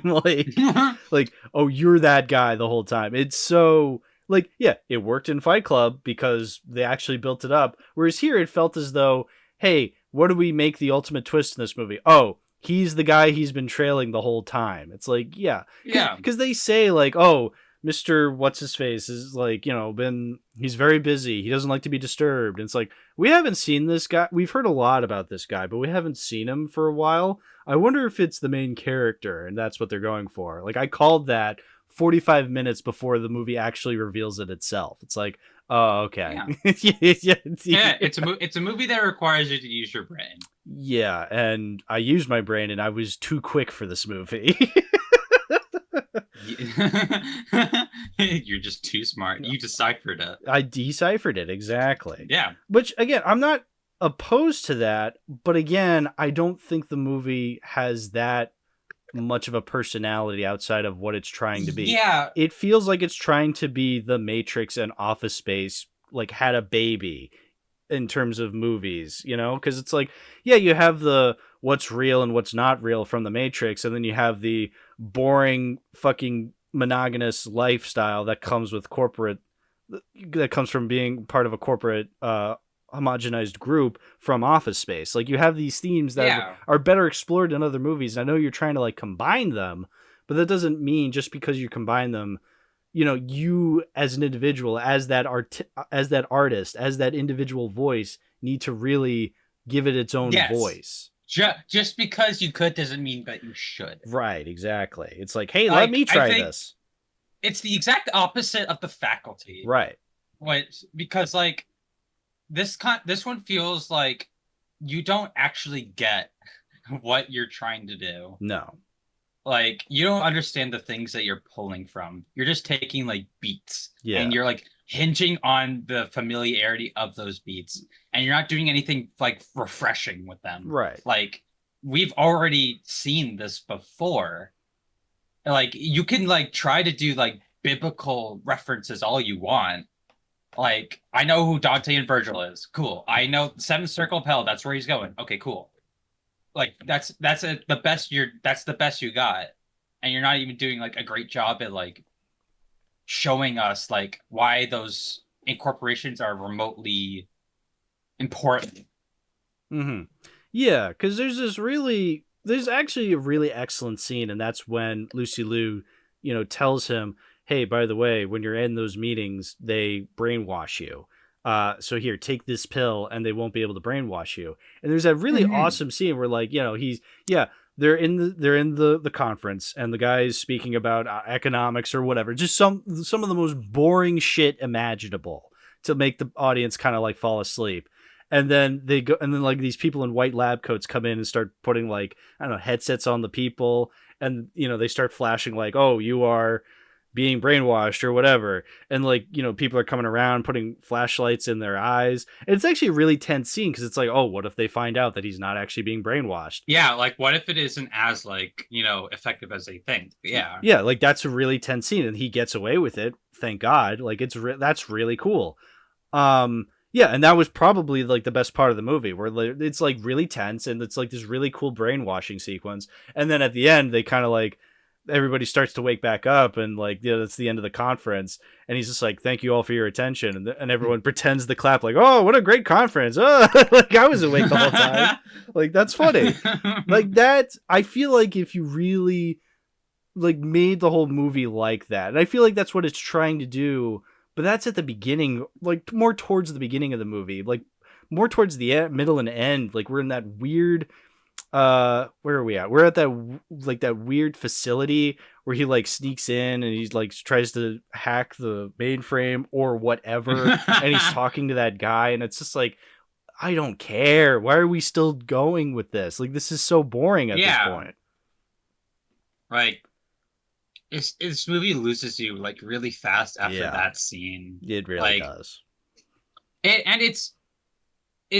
I get it, 35 days. 35 days. But there are like people who can probably work in that exact time frame and still make a better and more cohesive plot than that. Like, you can have you can have, like, as long as your script is good, the shooting can like do the rest of the work. Yeah. But like, this is like, feels like a first draft narrative. It does, yeah. Because again, and then it's just made a movie. It feels like it's really banking on that ultimate twist of like, oh, the main character, was the guy I was looking for the whole time. It's like, yeah, okay, that's a neat twist, but I don't know. I feel like if I was into the character more, not that Jeremy Northam's a bad actor. He's not. He's trying his best, but he doesn't really have a lot to work with. Like, the most interesting parts about this character are what he says. He's like, I like scotch. I like to golf. I like this specific brand of cigarettes. It's like, okay, you like these things, but that's not really a character. You just like these things. You just like scotch. These are character traits. Yeah, exactly. It doesn't really tell me about who this character is as a person. Yeah, which I like, whenever we get to the part where we eventually reveal that he is this guy we're looking for, I do like that scene, because it's like he's constantly doubting himself. Like, and while Lucy Liu's character is like, do you know if what you're doing is actually what you're wanting to do? And like, do you even know who you are and stuff? And it's like, that's like, he's actually selling like the sheer confusion and like internal like conflict of like, what even is real anymore, because he's not this guy, he's not that guy. Do I actually like this? Do I actually like that? Oh, I should like this. Like, that stuff could be theoretically interesting, but 35 days. Yeah. Like, it just feels like it amounts to nothing. Yeah. Like, especially Lucy Liu's character. It's like, why are you in the movie? I get why. It's Lucy Liu. She's a big name. You want to have this big name in your movie, and I would say she's the biggest name in the movie. And yeah, she's the sexy femme fatale character. It's like, ooh, mysterious. Like, that's pretty cool. But then she doesn't really do anything. Again, because she's not really given that much of a character. She's kind of like, she's a very passive character despite being the femme fatale. Right. Yeah, she's very passive, but yet she's also in on with the main character's plan of like, giving him, like, helping him through, even though he has no memory of anything. Like, she's supposed to be helping him, but she's very passive about it, and I don't really think the movie, again, this is why it feels like, okay, they kind of they wrote the movie in order, where it's like, oh, we thought of the twist after the fact, rather than we thought of the twist first and then wrote the movie from there. It's just like, oh, we have this mysterious force, we'll make it the main character. It's like, okay, then that makes anything she did before reveal. They probably decided no like the last issue, right? Yeah, and they're like, wait, we can't hire someone to be this mysterious guy. Yeah, and the ultimate file that the corporations are fighting for are a file on her, and then he gets the file and he throws it out in the ocean. It's like, well, now no copies exist. It's like, Really, that's what this was all about, was just a file explaining who she is? It's like, what? That's what the corporations are going out with her character. Yeah. The file with her entire character is on there, and we just fucking toss it out. Yeah, so now she's off the grid. Why does that matter? Like, who is this character? Why is her being off the grid in favor of the main characters and not in favor of the corporations? Like, I don't really get that. I don't understand. But then the movie's over, so it's like, okay, I guess that's never explained. Yeah, they literally just shoot the end credits. Right, exactly. So yeah, it feels like the movie just kind of makes itself up as it goes along, and that's not a good thing. That's not smart. That's not a smart movie. Right, that's bad. That's a dumb movie. It's dumb. It's stupid. It's trash, dog shit, trash. Yeah, and it's a shame because I was willing to give it a chance. I was like, oh, maybe this is weird, but maybe there's a point to this by the end. Not really. It really isn't. No. It's just confusing for the sake of being confusing.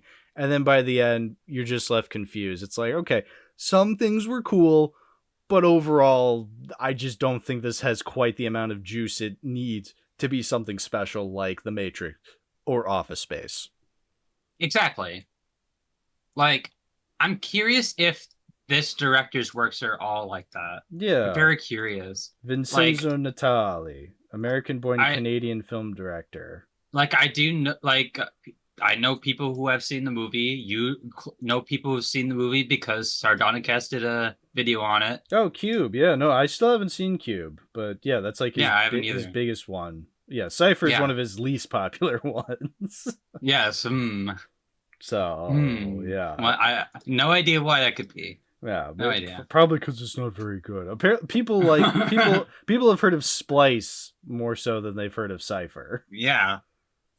So defensively, that's also based off of another work. Okay, well there you go. So yeah, but yes. Yeah, not the absolute worst movie I've ever seen. I think there was something to be said about it, but I think overall it just didn't come to fruition. I can see why it's a cult classic, but it's not a cult. Among people, I don't know. Right, exactly. It's just Letterboxd users being like, I think this is underrated. It's like, well, there's a reason it's not rated enough to be popular. It's because it's not very There's a reason why this only has 8 fans. There's 8 fans, really? Yeah, look at Letterboxd. Look. Can I actually see fans on mobile? It's right. It's beside ratings. Besides ratings. Yeah. Well, I'm talking on your computer. Yeah, on computer. I know I can see fans on laptop or PC version of Letterboxd. I can't see it on mobile version. I can see I can see friends ratings. You're the only person I follow who's seen it. And you give it 2 stars.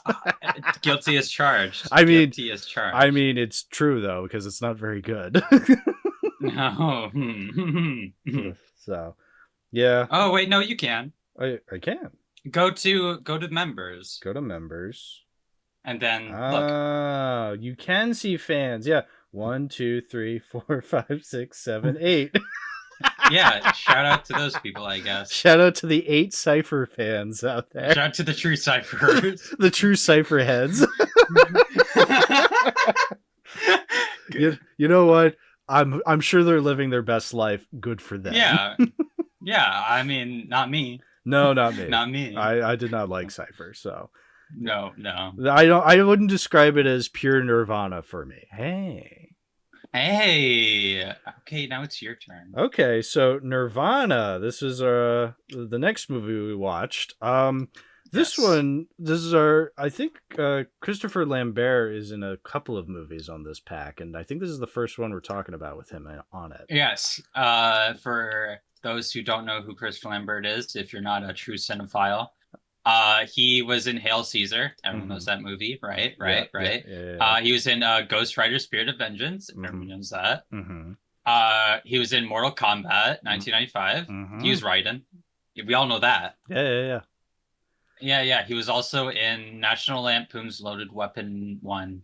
Everyone's seen that. He was also in let's see, this movie called Hercule and Sherlock. What? Hercule and Sherlock. It's a French movie. It's the story of two dogs which can find false money and two mafioso losers. One tries to be a tough guy and the other eats only pizza and listens to Zen music, but both are totally terrified by dogs. Oh my god, you're right. Yeah, Hercules and Sherlock. Oh Dude. my god. Look who the director is. Oh my god. The Supergirl and Jaws 2 director. Okay, I'm adding that to my watch list. No, I gotta see that. Yeah, that's incredible. That's great. That has Wheel Knight written all over it.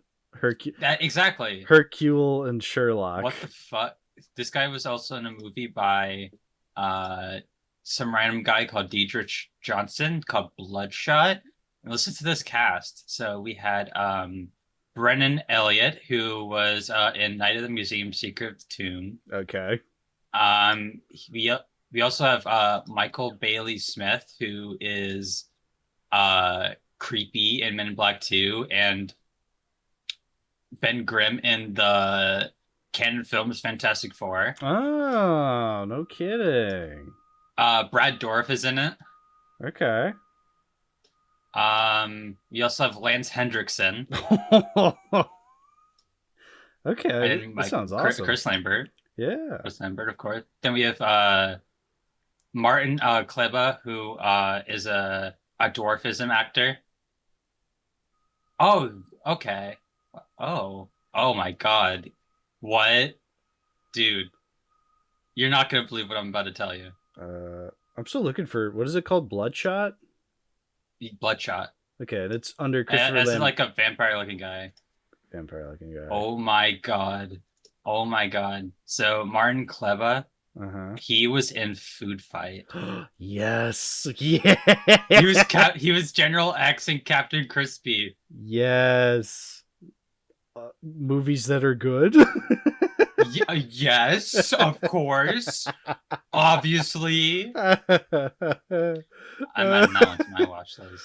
That's great. Yeah, wow. Bloodshot. Oof. 2.8 rating. Oh, I like the sound of those. Yeah, this is great. Anyway, Nirvana. That's the movie we're talking about.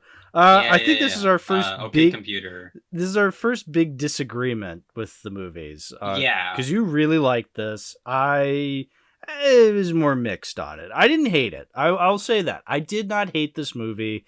I think it has enough that I thought was really cool in it. And maybe this isn't necessarily the movie's fault. Maybe this is Miramax's fault because this is a 12 action film pack where it's, just 12 random movies on a DVD.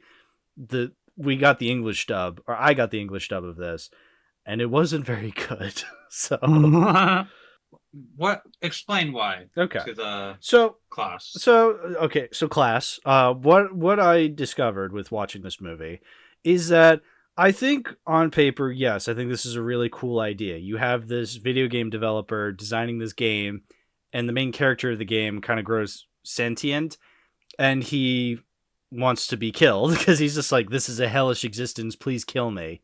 And so the video game developer's like, well, I can't do that. I have to like find somebody to delete the game. I must find a person who knows how to delete things. Right. I never know how to delete things. Yeah. So already it's like, that's kind of weird, but okay, that's the story. Fine. But I think a lot of the movie is dubbed, obviously, and that's fine. Obviously, if you want to have other characters dubbed, like you can have a seriously dubbed movie, or you can have a movie that's dubbed and it sounds weird. It still come across as good. Like Suspiria, the original Suspiria, it was filmed with mostly Italian actors, and they dubbed over everybody's dialogue in English. But that movie was still able to kind of let its style kind of speak for itself, so you didn't mind the awkward dubbing. Whereas here, I feel as though the awkward dubbing really kind of hurt it. It really hurts it because the pacing was weird. I felt as though like every scene somebody was talking, not even because they needed to, but because they had to fill in the blanks of like, oh, this person opened their mouth, so we have to give them a noise. This person opened their mouth, so they have to say something. And everybody's talking over one another, and it was just bizarre. And again, it's like, okay, why are we focusing on these characters? Like, I feel like the characters we should be focusing on is the main one and the guy, the video game character that just found out he's real like 2 seconds ago, you know, like, Yeah. and I will also say, I think it's mighty funny that they say like, oh, it's a video game, and they just filmed these characters in live action. It's like, oh, those are some really Honestly, impressive good. graphics. Honestly, good. Yeah, no animation I here. don't want to watch. I don't want that shit in animation. I wouldn't watch it. Yeah. So again, I think a lot of these ideas are cool. It's just the execution is weird, and that's why it kind of like it kind of like loses me after a while. It does pick back up, like unlike Cypher, where it loses me and then it never really reached the heights of what I liked about it. This one, it kind of lost me when he's like having that conversation with blue-haired girl. But then it really grabbed me again when they're being chased through like that like sleazy hotel, and there's that guy meditating, and he comes out and he shoots like the girl with the gun. Like, that was awesome. That was a great scene. Great. Yeah, that was a great scene. I think what I really like about this movie is that it's just kind of weird, Sure. and like it's that cool weird, and I think I could kind of attribute that to the fact that like, and that's because I'm an Alien Resurrection truther. Sure. Um, You love you love the weird European directors. I love weird and sexy movies. Weird and sexy movies. Yeah. Yes. Yeah. Like it has this like unique flair to it. Oh, And, yeah. Like I feel, and it feels like a movie that even if it doesn't have that big of a budget, it's like really like using it to the best of its ability, because like whoever this director, Gabriel Salvatores, Gabriel He- Salvatore. this is a really honestly well directed movie. He's very Like Italian. I love that chase, the chase sequences, because like we get these like handhelds where they're like behind them, and it like you just see a corner turn and we turn with them, and it feels like so nice, and it's so refreshing after how like kind of relatively static a lot of the stuff we've been watching has been. I also like the performances in the original audio are honestly quite good. I think it's because a lot of the people who are on this not only have worked with the actor for a while, not the director, but also are like pretty experienced actors by this point. Actually, you actually know, I know another actor from this movie. The guy Sergio Rubini, he was in Passion of the Christ. No kidding. Look at that. He was. Yeah, he played he didn't play Dishma. Jesus. He played Deshma. Deshma. Yeah, Deshma. Oh yeah, Dishma. No. Look at that. Yeah. I don't remember the character, but I don't remember a lot from Passion of the Christ. I mean, I mean, you're getting a second one. that's So right. you have a reason. The same Yeah, for some reason. the same weekend as the next Godzilla and Kong movie. Oh, wow. What a fight. Resurrection of Godzilla. This is going to be great. Yes. There was a canceled movie that was called that. Oh yeah. Uh-huh. Resurrection Anyway. of Godzilla. That's what it was called. Yeah. That's what became the Return of Godzilla. Okay. I guarantee you William has told me that, and I just don't remember. So He probably he's probably listening to this being like, God damn it, I told you that already. It's like, yeah, I'm sure you God did. damn it, I told you that already. Yeah, yeah. Yeah. So, sorry, William. I don't remember things. Sorry, I haven't gotten there yet on the podcast. Yeah, we haven't done the Haven't gotten there Godzilla. yet. Not gonna remember. Yeah, the Godzilla episode hasn't happened yet, William. And regardless, it's kind of interesting to see like these types of movies, because this is kind of in that in between Tron and The Matrix. This is pre-Matrix, yeah, because it's 97. Yeah. Like, the concept kind of reminded me of Tron, with like going of like this like video game being like something that traps people. Yeah. Or like we have to like get someone out of it. And I think the idea of like trying to delete a game before it's released is a very interesting idea, because at this point there are a lot of like video game titles that were like canceled directly before they would get released. Right. Or like imported over here. And I think seeing like a movie kind of explore that in like a kind of, I guess, existentialist kind of way is like an interesting idea, because I mean, Free Guy, I guess. Yeah, that was the biggest. or RPO. Ready Player One. We all remember that. We all remember that. Yeah. Okay. So look, compared to Free Guy, Taika Waititi, right? Oh, was Taika Waititi in Ready Player One? I actually don't remember. Was he? Anyway, we don't care. If he wasn't good, but if he was, duh, because like he seems like the type that would be. Look, I'll give this movie this. This is so much better than Ready Player One and Free Guy, because like I was thinking about that. Oh like, yeah, those are movies that kind of do deal with kind of similar topics, but I feel like this one did it so much better than the movies that were made at a time where we're actually living stuff like that.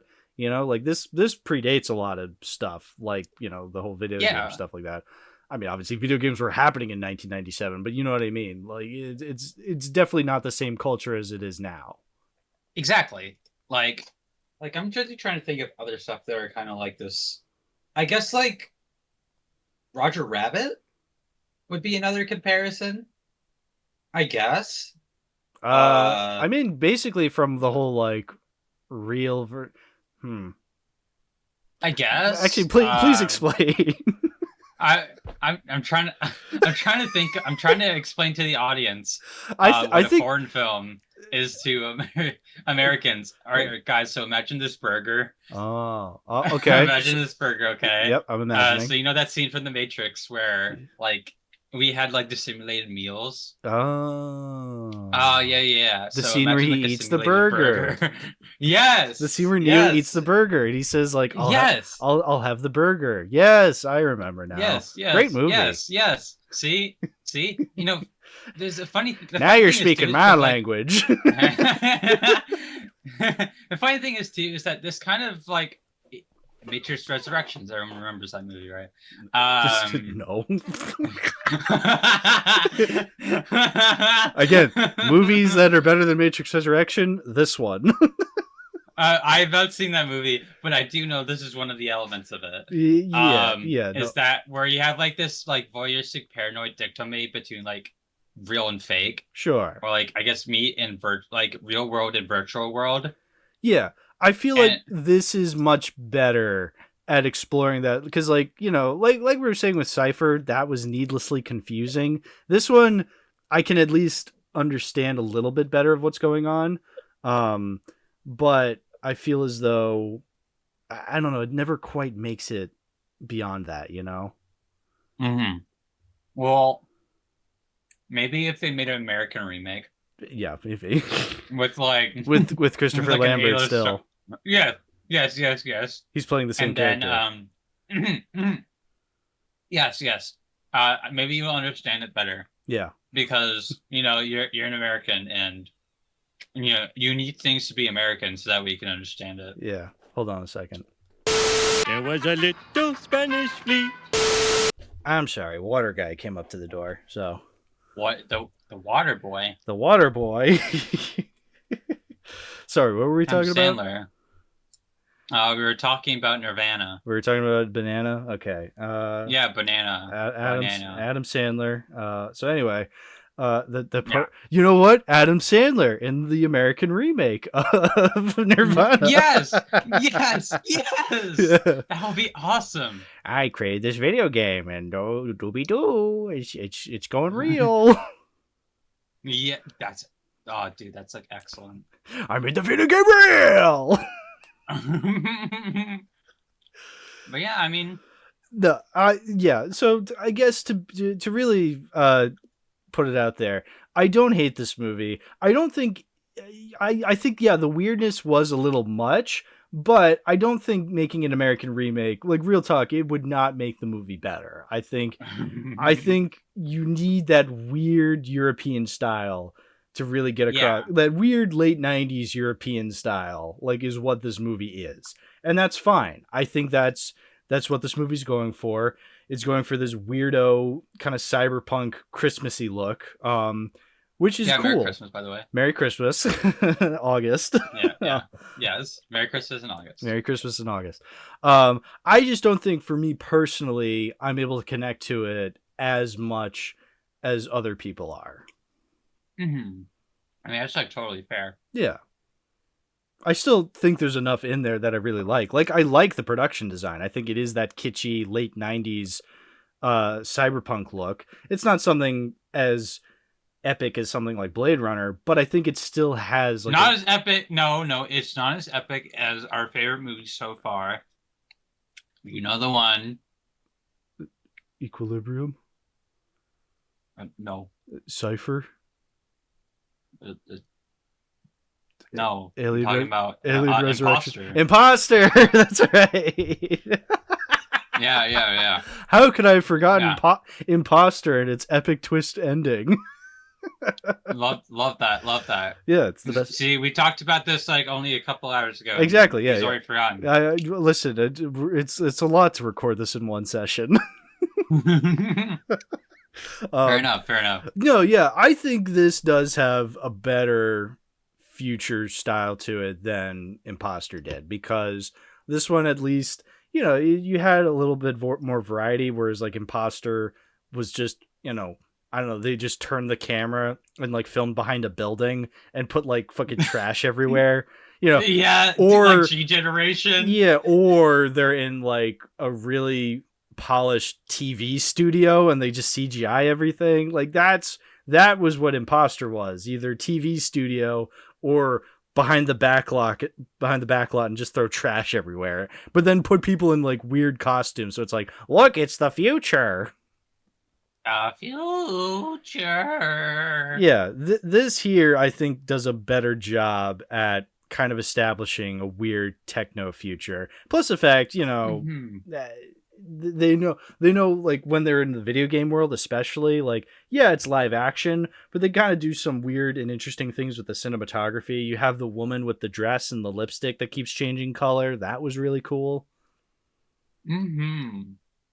So I think there's enough in here where it's like, okay, this is definitely better than Cypher, but I feel as though I think, even though I think this does things better than Imposter does have the twist ending that is so fucking funny that it kind of elevates it. Whereas this, I'm just like, again, for me personally, I think I do prefer Imposter slightly bit thanks to that twist ending. Whereas this, I think, is more solid, but it doesn't really have anything to really elevate it to something more special than that. Do you want to explain like how your your rip started with the fucking blue character? Oh yeah. So I'm not sure. I'm not sure if this is actually in the movie itself, the original version of it. But my version starts off with oh god, like I know it's like a real like deity. I'm gonna get this. Can you just talk? Yeah. So from what I remember, it has the movie's title where it says like Nirvana, and you have like the little dots in between each letter, so it spells out like Nirvana. And then it does this weird like Windows Movie Maker transition to this blue god looking character, like sticking her tongue out, and just like, because this is a character that you see in the movie, you see this icon in the movie, and then it does the Windows Movie Maker transition back to the Nirvana logo, and then it fades out, and then the movie just starts normally, because the movie starts the way that it starts on my DVD, where it just starts with the the movie logos and stuff like that. But there's just this blue character, this blue god character there. I don't know who the deity is either. I think it's Indian. I think it's Shiva. Shiva from Hinduism. Yeah, because there were a lot of Indian. there were a lot of like Indian actors in this movie. There was kind of like characters dressed in Indian garb, so it's kind of like saying like, oh, the future's Indian, I guess, which is an interesting way of thinking about it. So yeah, no, it's fine. I just didn't expect it to be Indian. No, I mean, yeah, no, exactly. But yeah, no, it's she's just sticking her tongue out, so it's just a weird thing to like just have randomly at the beginning of this rip that you were watching. And then it like does that like fucking like spin wipe. Yeah, spin wipe thing. Yeah, into the title, and then it actually starts the credits. Yeah, it's so fucking weird. Yeah. But this blue character is now it's on the poster that I have for it on Letterboxd because I just think it's so funny. Yeah, no intent of being culturally insensitive. By the way, this is just No, exactly. Yeah, we're not making fun of the character itself. We're not making fun of the deity itself. Yeah, we're making fun of the way it's used in the movie, and it's just a goofy face it's making. Like that. Yeah. It's goofy faces are goofy faces. You can point that out. Yeah. We're just trying to preface. Trying to preface. Exactly. I agree. Yeah. As as that one character in Nirvana says, "Please cancel me." that was the thing I noticed. So like how we were saying how in Equilibrium, whenever they said sense offender, we thought they said sex offender. Here, it's just funny how like, the video game character, every time he wants to be deleted or he wants Jimmy, the main character, to delete him, he just says, "Please cancel me."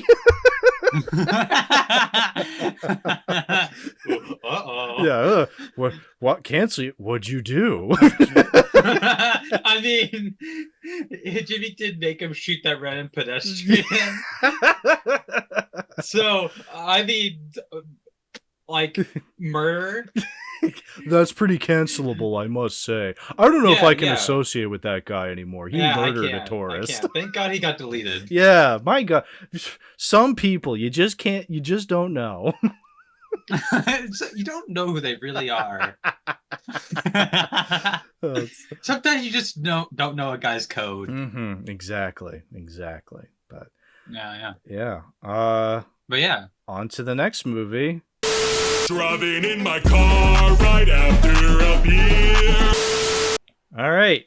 And our next film, The Apocalypse. Okay, so this one's a little confusing. To start things off. Already the DVD's kind of fucked up.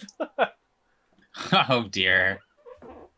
And what I mean by that is, so the DVD lists this movie as Apocalypse, and that it was copyrighted 1996. But then you go onto Letterboxd, and it's The Apocalypse, and it was actually released in 1997. Even looking at the releases, like they have different releases listed on Letterboxd for movies, like, oh, it was released this time and this time, Hundreds of Beavers is technically 2024, but it's listed as 2022 on Letterboxd because of festivals and whatnot and all that junk. Of course. So in for The Apocalypse, its earliest release date is May 17th, 1997 in the Netherlands. Of course. And then this is funny. Its theatrical release is May 17th, 1997 in the Netherlands. You know when its physical release date in the USA is? What? May 17th, 1997, the exact same day. Oh my fucking God. What the hell, man? Okay, so that tells me. So apparently the only country that saw this worth releasing in theaters was the Netherlands. Which is the style. Which was the style at the time. I guess the director, Hubert de la Boulière, I don't know, that sounds French-ish, like that whole corner. So I guess maybe it's the Netherlands. Maybe he's from the Netherlands. Who knows?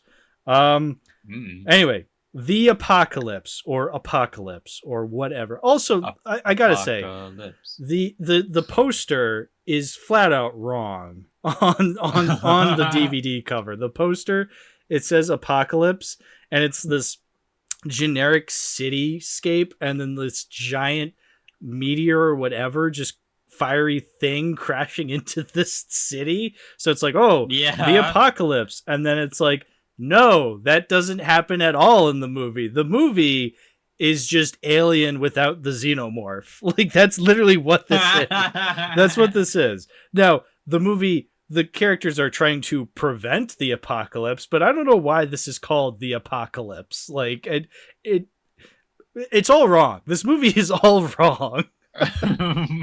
But what did you think of it, Lili? This movie is a total junk movie. I agree. Like, I would say in a positive way, because sure, like, even if it's like middle is like very kind of like repetitive, yes, and a bit boring. Yeah, I like remember more of like the stupid bits. Oh yeah, there's some very stupid bits in this one. Yeah. Beyond the title miscommunication and the flat out wrong poster, the innards of the movie are also quite silly. Yeah, like this movie looks like it was made with a nickel and a dime. Yes. My biggest like thought about that particular like budgetary thing is whenever we're on the ship and we separate our problem childs from our like main characters, and it's just like this very cheap like plexiglass. And it's like, why is this plexiglass here? Yeah. It's funny. It's funny. Yeah, it is funny from a budgetary standpoint, because you watch the movie, it looks like any old like generic sci-fi from that time, where it, like I said, I mean that when I say it's like an Alien movie without the xenomorph. Like this, the production design, the way the spaceships look, the way they look very 90s, it feels like it's heavily inspired by the Alien movies specifically. Yeah. 1997, maybe Alien Resurrection, it feels more like.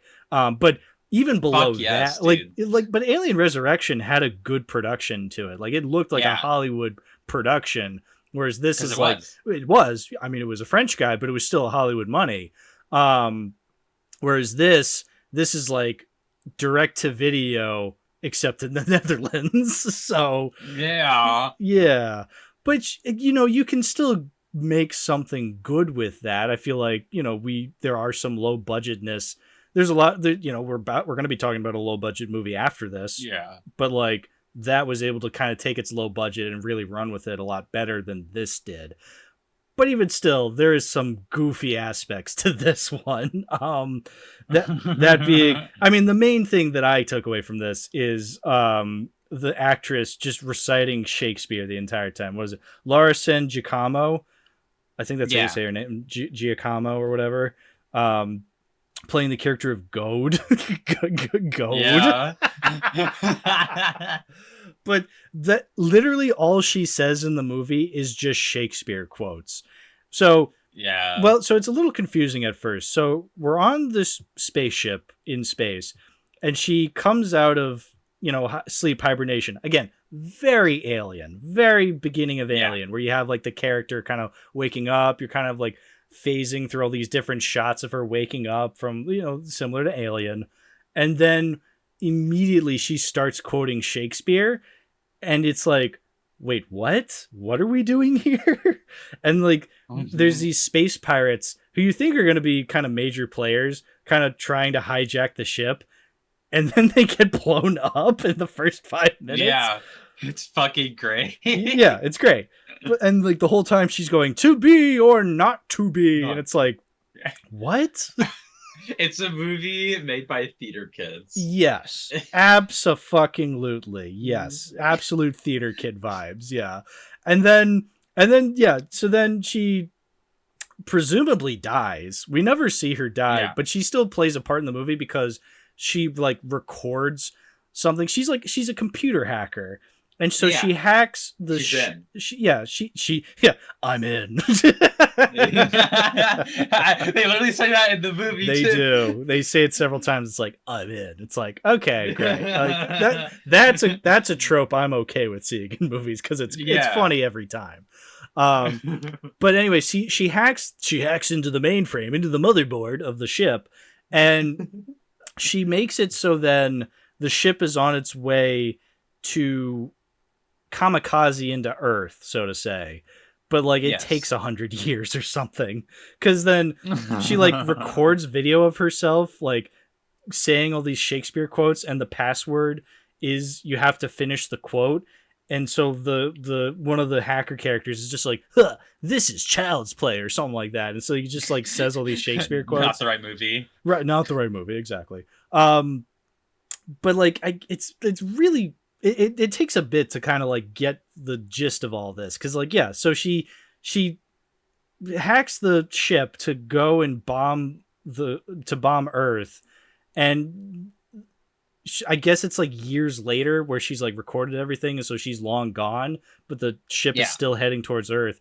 And so then another set of space pirates, this one ran by Sandra Bernhard, are like, they want to go and kind of take over the ship and like just I don't know, get parts or treasure or whatever. They're space pirates essentially, so they're there, and they just so happen to find this ship, and they're like, oh wait, it's actually going towards Earth and it's gonna bomb everything. We should probably stop this. So they just so happen to be the heroes of the movie. But yeah, basically the main thing is that Sandra Bernhard is like the main character. She's the Ripley of the group. Yes. Again, I keep comparing this to Alien because it's like this. Yeah, there's these space rogues, these space pirates, space truckers, if you will, but they're space pirates, and you have this main characters like this kind of depressed alcoholic. And it really does feel like we're trying to make this an Alien movie, but you never see a xenomorph. The point of the movie is that the ship is just on its way with all these nuclear weapons, and it's going to blow up Earth when it reaches Earth's atmosphere. I've been talking. You go ahead. You say stuff. All right. So I'm trying to like think of like what even happens in this movie. Yeah. Besides what you said. Yeah. But like that's basically what happens. You basically just described the movie. Yeah. I mean, because I think one of the big things is that Sandra Bernhard is the main character, and I feel like it's weird because at some points she's really bad, but then at other points she's fine. Like, I don't know, it feels like this is something she would probably want to make, like, kind of like her big movie, like, oh, this is my chance to be, the main character, the main female lead of this movie. It feels like kind of her time runner, where like she's like, oh, I can do a dark sci-fi movie just like Harrison Ford did. But this also ended up like her time runner, because that's Mark Hamill thought, oh, I can be like Harrison Ford and make my own Blade Runner. And then he made Time Runner. So this feels like that. But I don't really feel like she's kind of into this. She's just kind of there. She's there for a paycheck. I don't know. What did you think? I mean, you can never really tell with junk movies like this. Like, I had fun when she was on screen. Mm-hmm. Like, I can at least tell that she's like trying. It's just, I guess it's just the way the production is that she just can't even elevate it. No, she really can't. And it's a shame, because I think she's a fine actress. Like, she's a comedian, so she's funny. She's great in King of Comedy. I just feel like this was just kind of a weird role for her, where she's like the badass, tough, again, Ripley character. Yeah. She's the big name that everyone's gonna know. Yeah, that is also funny. Sandra Bernhard is the big name in this movie. Yeah. I mean, she is. Like, comparatively, she is the only actress I recognize. I mean, there's what's his face, the hacker character who was in Pirates of the Caribbean and also freaked in RoboCop 3. Yes. A good movie. a great movie. We love that movie. The best, RoboCop 3. Absolutely. What's it like being a rocket scientist? Yeah, like, I don't think there's a lot to say about this movie besides like, it is fucking stupid. It's very stupid. Very junk. Yeah, and like, let's talk about that ending, actually. Okay, yeah, that is much like Imposter. The movie is fine overall. It's pretty boring, all things considered. It is semi-saved by its hilarious ending, though. This isn't nearly as funny as Imposter's hilarious ending, But I think this one's still really funny. Like, purely because the special effects are so bad. Yeah, it's like I think it's weird because like the ships themselves and like how they're projected onto the like the space art is like fine. Yeah. Like it doesn't look like weird. No. Like it looks like it's actually there. Yeah, considering what this movie is budgetarily, it looks pretty okay. It looks like it could be like, I don't know, one step below Star Wars, which, you know, at the time, it looked like pretty okay for the time. It's just then you get the production design where it's like, this isn't that great. And then especially at the end where, so they do explode the ship. They just explode it in time where it doesn't go into the Earth's atmosphere. So again, the poster is lying to you. They don't explode. On Earth, they explode above Earth's atmosphere, so everybody's fine. But that explosion, man. Yeah. It's the worst like explosion effect ever. Yeah. Like, it's pretty bad. But it's fucking hilarious. Yeah. Yeah. Whenever I first watch it, I just like burst out into laughter.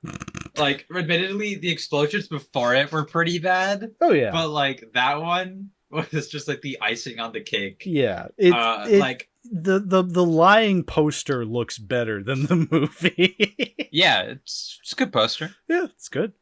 Even though it's lying to you, it's still better than what the movie offers. Yeah.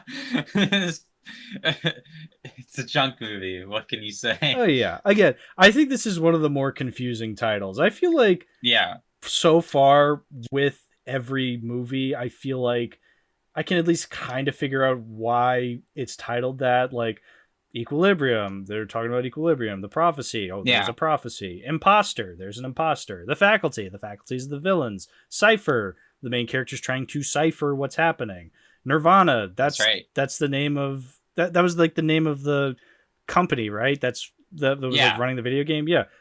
Apocalypse. Why is this the apocalypse? It makes no sense. Like, I don't know. If the ship was called the Apocalypse, that would kind of make sense, but the ship is not called the Apocalypse. It's called like the fucking, I don't remember what it's called, but it's not the Apocalypse. Let's look at the posters. Yeah, does it say in the poster? I can't remember why this is. It looks like it says Apocalypse on all of them. Well, that because that's the name of the movie, but like, why is the movie called Apocalypse when an apocalypse I have no doesn't happen? My funny thing is that the poster that's used on Tubi for this movie, let me show you it. Oh, this I gotta see. It is fucking stupid. This I gotta see, yeah, because the default poster is like a weird DVD cover, and I changed it to the one. So the one I have for it on Letterboxd is the one that they have advertised on the 12-pack DVD. Yeah, that's exactly the one I'm talking about. Yeah, that is the poster that they advertised on the DVD. And looking at it, oh, I see what they're doing here. The meteor is hitting Chicago. Like that's a Chicago building. They never make it to Chicago in this movie. They never make it to Earth. They're always in the spaceships. So, like, listen. It's cheaper. It's cheaper than just like illegally filming. This makes no sense. This is hurting my brain. Listen, man. Apocalypse. Yeah, this is so far the biggest lie of all the movies we've watched. Because again, Imposter, Cypher, Faculty, Nirvana, even these movies, you know, they have at least they have the characters on the cover. Like Imposter, you see Gary Sinise and Madeline Stowe. Cypher, you see Lucy Liu. Nirvana has Christopher Lambert. Yeah. Like the Faculty has the Faculty. Prophecy has Christopher Walken. You know, yeah, they lied that making Christopher Walken the main character. He's not the main character in the Prophecy, but he's in the movie. You know, in Apocalypse. Chicago's not in Apocalypse at all. Still, it could be worse. It could be worse.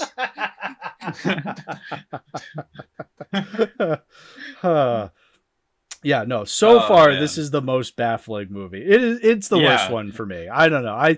I feel like I got a little bit more out of Cypher than I did this one. Again, the woman reciting Shakespeare, hilarious, great, made this movie Yeah. a lot funnier than it had any right to be. I'll give it that. But yeah, so far this is the worst movie of Yeah, the phase. I definitely agree, but I do like It's a junk movie Yes, still. I'm gonna of keep course. saying that. that. Like, Yeah, I still think like I got a lot of like ironic enjoyment out of it. mhm, Than I did like actually being engaged with it. sure. And I think that like, well, yeah, it is my least favorite one of this. I do think it at least has like it has like a group watch kind of vibe to it, where you're just here to watch Yes. like a total like nonsense movie. Oh yeah, I feel like this should be like a wheel night. Like I feel like Yeah. maybe then I'd get a little bit more out of it. If I'm watching this with William and friends, yeah, I think we could Yeah. definitely get something out of that. Because watching it by myself, it's like, I feel like any number of these movies. It's because we like we instinctively still put on. We have to try to put it in more of a critical lens. Sure. Whenever we're on our own, Yeah. like, but like when we're with friends, it's like we can like loosen up a little bit. Yeah. And just get in like the atmosphere of Just watching a really stupid movie. Yeah, I feel like So- any number of these movies could be a wheel night. Like I could watch, Yeah. even though I really like The Faculty and Fortress, as we're going to talk about, I could still see myself watching that with friends and goofing on it. Like it Yeah. would still be a fun group watch. Yeah, exactly. Like none of the movies so far have felt like a movie that we couldn't goof on. No. Like, I think that's a good thing. Like, Yes. it doesn't so That's far. great. It doesn't feel like anything on here has been like a waste. Yeah. But if anything comes close to being a waste, it's the lying movie, and that is this, the Apocalypse. Yes. Apocalypse yes, is lying. This to movie me. went to lying school. This movie went to lying school. Yeah. Anything else before we move on to our next movie? No. Okay. Fortress, 1992, Stuart Gordon. Okay. Now I know I've kept on saying this every time we've been doing these one segment. Remember, we're recording this all in one segment. But Yeah, one segment. I know I've been saying this, but this one's my favorite so far. Oh, dude. I really had fun with this one. Oh, This it's is great. Like, this movie's like, it's, if you've seen like a Reanimator, like Dolls, or Mhm. even RoboChocks, From Beyond. like, there is a specific way that Stuart Gordon makes like really stupid movies. Yes. And I think this is like one of his better stupid movies.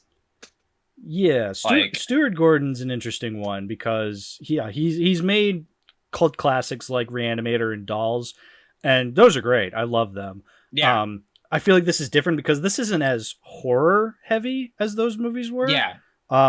But they still have that Stuart Gordon-ness that I really like. You know, kind of in the same echelon as maybe like a Brian Usna, because Brian Usna and Stuart Gordon are connected somehow.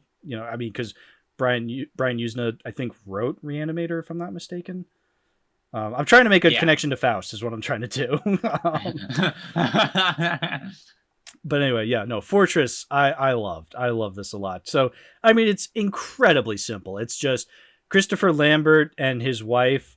This is the second Christopher Lambert movie in this 12 pack. I think he's the only actor to have more than one appearance in any of these movies on this 12 He's pack. that good. Because he's that good. I love Christopher Lambert. After this Yeah. movie, I'm a big Christopher Lambert fan. Exactly. But anyway, so he and his wife are living in a future where you're not allowed to have more than one children. Yeah. And of course, abortion is still illegal. So if you have another baby, you're going to jail. Yeah. It's so fucking stupid. Yeah, which that's hilarious. Great. Perfect dystopian world right there already. They get caught because, our first child died, but we still want a child. So they get pregnant again. They're like, but we're not supposed to. So we're going to go to Mexico. Long story short, they get caught and they go to prison. Yeah. And so they're in this underground prison world. And it's kind of like Andor, but like, obviously very, very different from Andor. But better. But better. I like Andor, but I mean, Yeah. this This is good, but I like this more. exactly. That's exactly right. So anyway, they're in this prison world. It's run by Kurtwood Smith, the dad from that '70s show, and what's his name from RoboCop? What is his name from RoboCop? I should know this. Clarence Boddicker. Clarence Boddicker. Oh, the guy in okay. RoboCop who goes na na na na na na na na na na and then shoots on his head. Yeah, that guy. Yeah. So Kurtwood Smith, he's the main antagonist because he's the prison director Poe. Yes. He's Star of Turbo. Star of Turbo. He wasn't Turbo. You're right.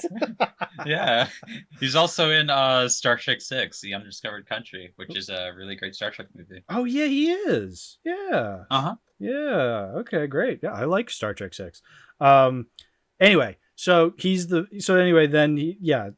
Christopher Lambert in this movie is basically just under this intense prison system, and he's trying to break out of it. And so you just go through the whole movie of like looking through, like seeing him kind of experience this hardcore prison. In this prison, dreams are illegal. So if you're caught dreaming, the robot goes into your brain and electrocutes you. Oh, but can we talk about the end? That one bit where we have Kurtwood Smith's character hostage. Yeah. And we have to let him go, and then the AI is like, sorry, we don't negotiate in hostage situations. Yeah. And they're like, and then everyone's like, what the fuck? Oh shit. Yeah. It's so stupid. Yeah. No, so I really did like Kurtwood Smith in this movie. I thought he did. Yeah, he's fun. He was really fun. Yeah, because he's like this dictator at first because he's like, oh, I'm in charge of the prison. And then you start to find out a little bit more about him. He's technically not human. He's artificial because he has like artificial blood in him. So he was like a baby that was illegally produced. So then they the corporation that owns the prison kind of takes him under their wing and like makes him into this perfect specimen. And he has like blue blood and he's like robotic and stuff like that. And like throughout the movie, he's trying to learn to feel human because he has like a major crush on Christopher Lambert's wife. So he's like hitting on her throughout the whole movie. Yeah, it's like this really interesting side to this character. Like they made this villain a lot more interesting than they had any right to. And I really appreciate that. Yeah, absolutely. I was surprised that we bothered to do any of that stuff. He could have been a very generic action villain. Yes. But I guess it's because Stuart Gordon, whenever he did Reanimator, if you remember, oh god, what's his face? The main villain in Reanimator. Dr. Hill of Reanimator. Yeah, Dr. Hill. It was Dr. Hill. Dr. Hill is an interesting character. Oh yeah. Even when he has his fate at the end of the first movie. Yeah, even when he's just a head in a tray, he's really threatening in that movie. Yeah, Reanimator's great. Yeah, you're right. Yeah, I like Reanimator. On the surface, these are very cheesy movies because they have very cheesy looking effects. They're great effects for the time, and they still hold up even to this day. But that's the thing with Stuart Gordon. He's able to make a movie with really relatively cheesy effects and really cool designs. On the surface you just think of them as really cool movies, but there's still a little bit of depth to them. Not quite the level of something like RoboCop, where I feel like RoboCop is very best case scenario movie where you have such incredibly deep social commentary and just the best special effects. RoboCop is the best version of that movie where you get the best of both worlds. But I feel like Stuart Gordon he can still make movies kind of similar to that, where it's you get really cool looking effects and a really engaging story. Yeah, exactly. It's just amazing that Fortress is the one, so far, Fortress is the best out of these movies. The fact that it can nail both of these, I didn't expect that to come from a 12 action films fucking who would have thought? Who would have thought? Who would have thought? What, so far this is the oldest one? I think so, yeah. This is 1992. So far this is the oldest one. Yeah, there are others that are from the 90s, but so far, this I think is the oldest for sure. Yeah. As far as I could tell, this is the oldest one we've seen so far. Mm-hmm. Yeah, like This movie's just it's an easy pickup movie. Oh yeah, And I think that's like to its total benefit. Like yeah. it's not like some like deep gripping like commentary. No, but like it has enough. Yeah, what's the ultimate lesson in this movie? Oh, corporatized prison systems are bad. It's like, yes, I agree. Like, I think anybody can agree to that.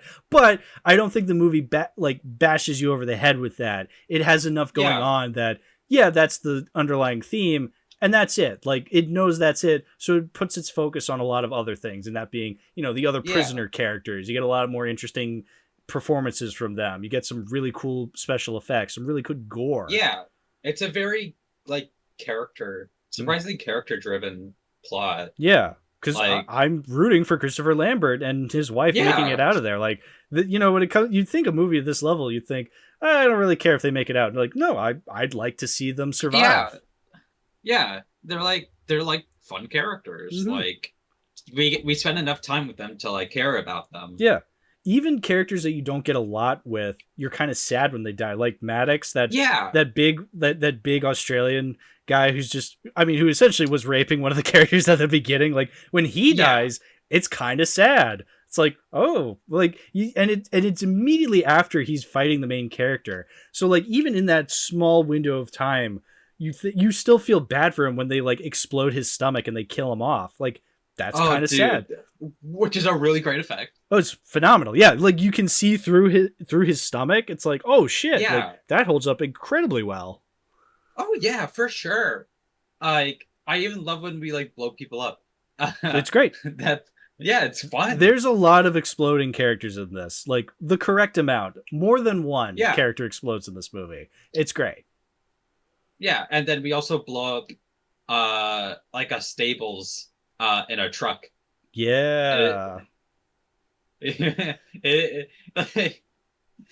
remember when I was watching that scene, I like like it tries to pull something on you to make you think that like his wife didn't survive. Right. And it like I just found it running into the stable, and he's like, no, and it just like zooms on his face. I just started laughing. Oh, it's hilarious. It's such a bombastic way to possibly kill her. Right, exactly. Well, it's great because we're laughing at the movie, but we still like it. You know, it's not like Apocalypse where I'm laughing at the movie and then it sucks. Like I can laugh at this movie, but still take it seriously because I still think it's it's told very well. Yeah, exactly. Like so far, I think this is like the easiest movie to understand. Oh yeah. Again, without need to know too much. Yeah, I would absolutely show this during wheel night or something. Like if we found this on Tubi. Like I mean, this is Tubi's bread and butter. Is this kind of movie? This kind of like not insanely popular Hollywood production. But not. I mean, obviously they have trash on Tubi because it's Tubi. But like we love the trash. Like that's what Tubi's is meant for. But like this stuff, like in the middle, because like they have big Hollywood movies from time to time to be like, hey, we have the Hunger Games. Oh, not anymore. Oh, but we have them back. Not anymore. And then, you know, the stuff that never goes away, the Tubi originals and the fucking garbage, like that's constant.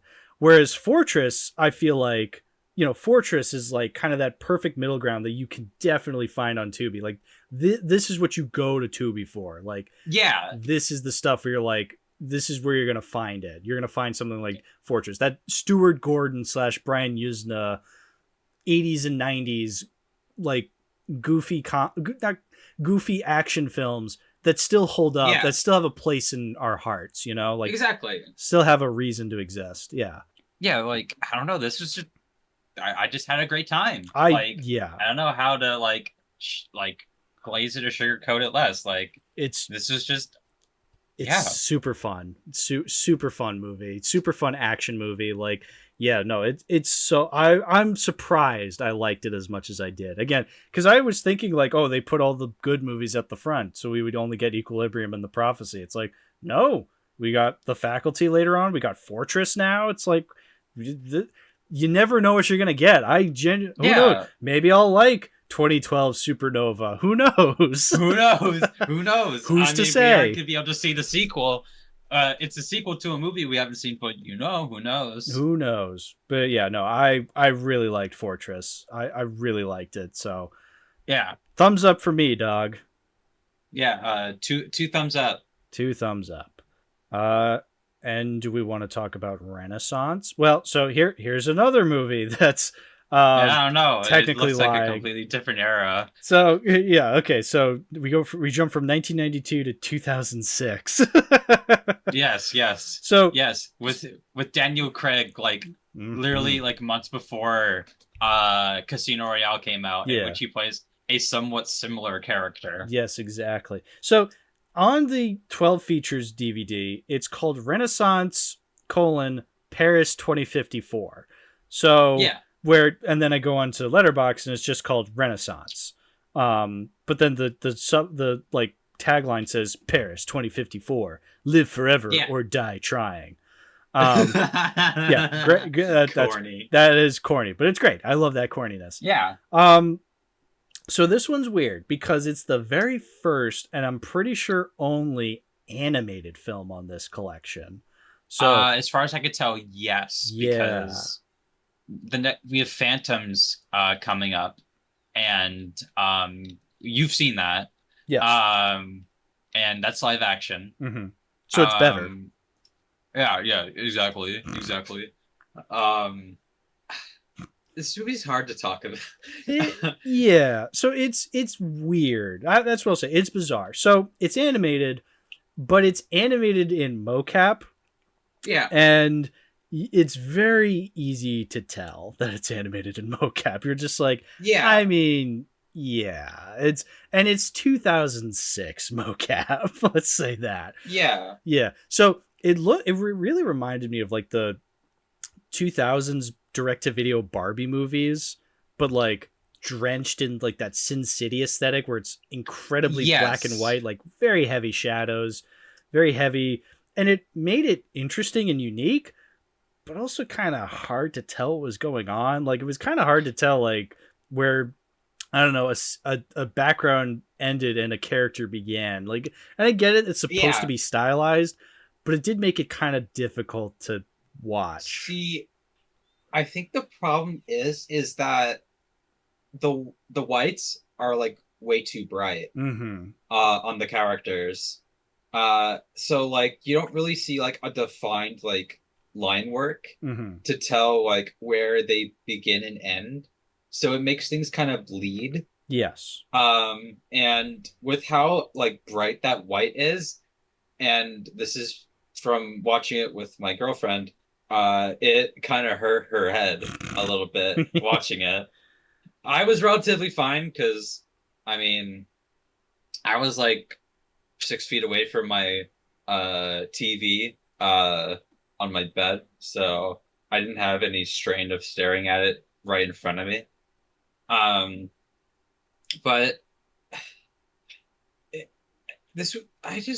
it's very ambitious.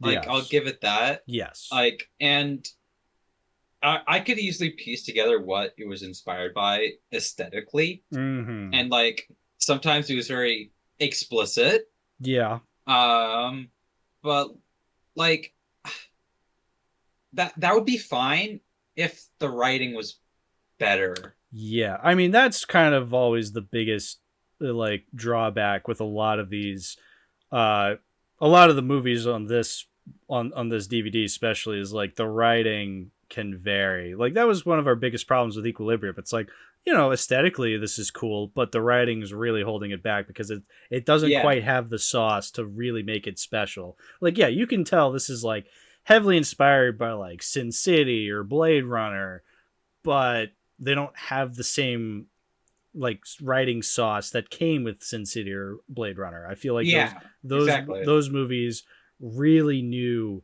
how to like make you not only impressed visually but impressed writing wise. Like I think I think about the writing of Blade Runner just as much as I think about the visuals of Blade Runner.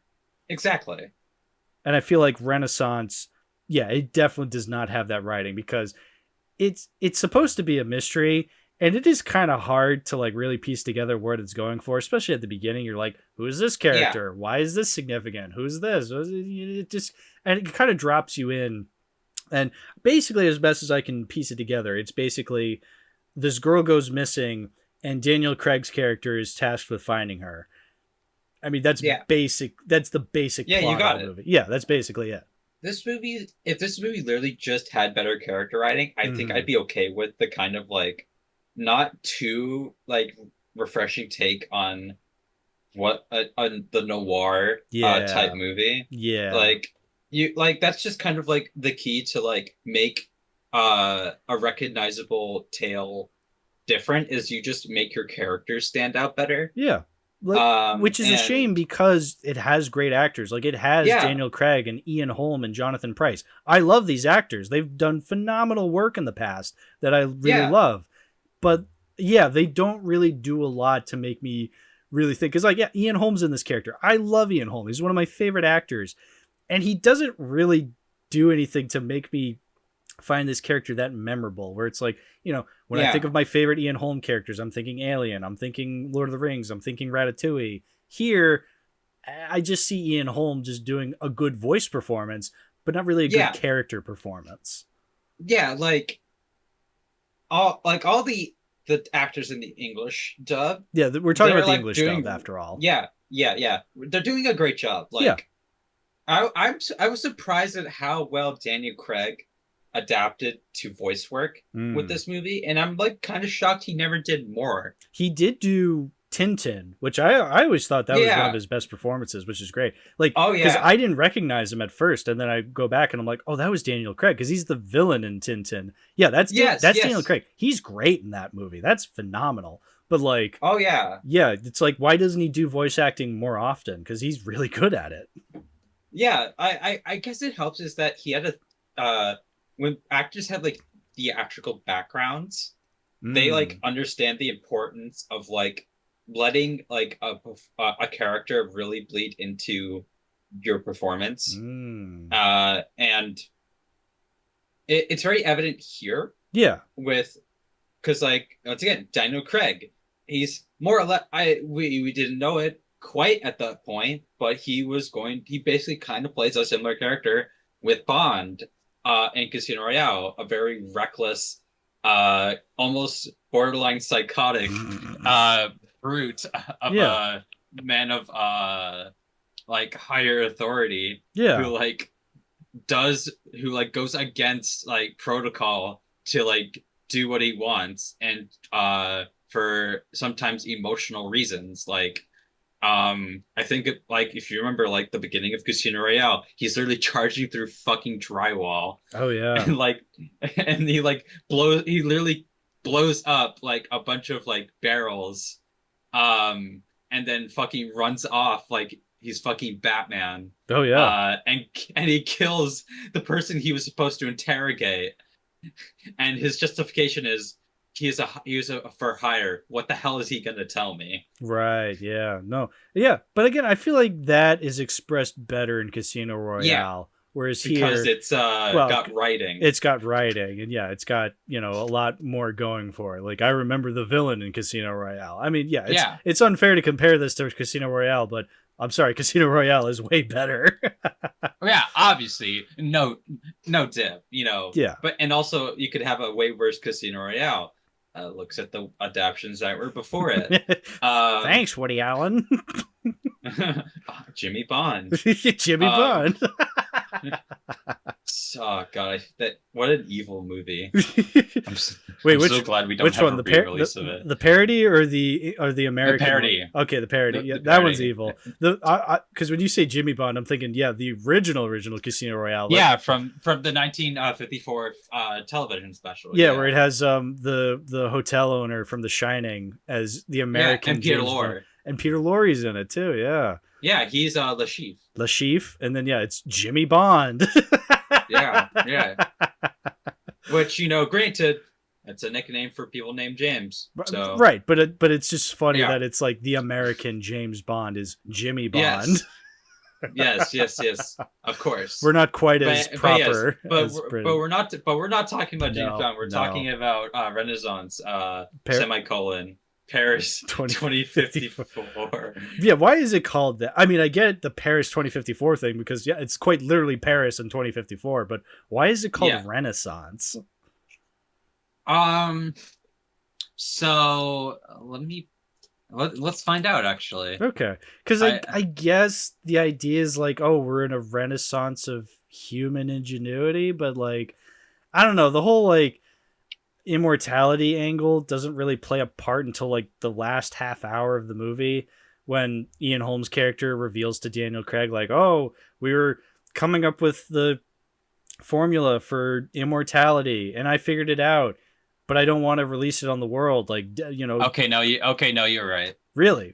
Well, I'm just pulling this out of my ass. It's like technological like advances and stuff. Yeah, like I mean the film pretty much does that, and it's trying to like, it's using the term Renaissance to represent how Renaissance was like a like bolstering like innovation for us at the time during the period. But again, I don't feel like the immortality like equation angle doesn't really play a huge part in the movie until the very end.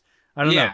I feel like it's just kind of generic sci-fi for the first 2/3, and then at the end when it's like, oh, I figured out the formula to immortality, time to kill myself, and then it's like, oh, but the girl that's been missing the whole movie that we're trying to find also knows it, and then she's like a twist villain. It's like, oh, okay, like that's cool. Yeah, that was interesting. I like that. Yeah, the girl you're trying to find, like, you know, the girl you're trying to track down is actually the main villain of the movie. It's like, okay, that's kind of a cool subversion of that. That was pretty cool. They could have played more into that instead of just like, oh, I'm evil now, and then he shoots her, and then that's the end of it. It's like, oh, okay. But I mean, still, the fact that I didn't see that coming, like, I'll give props to the movie. Like, good job. I did not see that coming, and they played it okay. Yeah. I don't know. I don't know. Just like it. I whatever. Whatever. Whatever. I don't hate this movie, but it's definitely very weak. It's like, at least with something like Prophecy or Equilibrium, I feel like on average throughout those movies, I gave them similar score to Renaissance. I feel like those movies really are much better throughout the entirety. Like, I could sit down and watch The Prophecy and Equilibrium 10 times over watching this again. I think if it wasn't animated, if it didn't have this style, if this was the exact same movie, just without this style, I feel like it would be kind of worse, but also better in certain ways. Like, I don't know. I feel like that's what's holding it back, ironically, is that unique style. Like, it's a little too ambitious. I feel like it definitely looks nothing like any other movie I've ever seen. Yeah, I know I say it looks like those mid-2000s Barbie movies, but I feel like it still looks different from those. Like, it just reminded me of those. When I think of Renaissance Paris 2054, I can't think of any other movie that looks like it. Yeah, which is it at least has that kind of like memorable quality to it. Right. Like, I can give it that. Like, I'm not gonna. This is a movie that, even though I won't remember shit about it, I can at least say that I remember it on a technical standpoint. Yeah. Because now that I'm thinking about it, I think my like favorite like moment from the movie was when that lady finds her dog in the car, and then she gets taken away, and then the way we frame it, and the dog. That's like that was interesting. Eyeball. Like, that's a good way of like using this medium, is like find an interesting way to shoot it. Yeah. Like, I think my problem with the way this movie does it most of the time is that a lot of it is consistent of doing like these almost like Tron-esque shootings where like we would be like in the back and then we would like fly towards the screen like we're about to enter like a video game cutscene. And like and it'll do it like multiple times for depending on the scene, and it would get kind of like plain. Like, it's like its own version of staticness.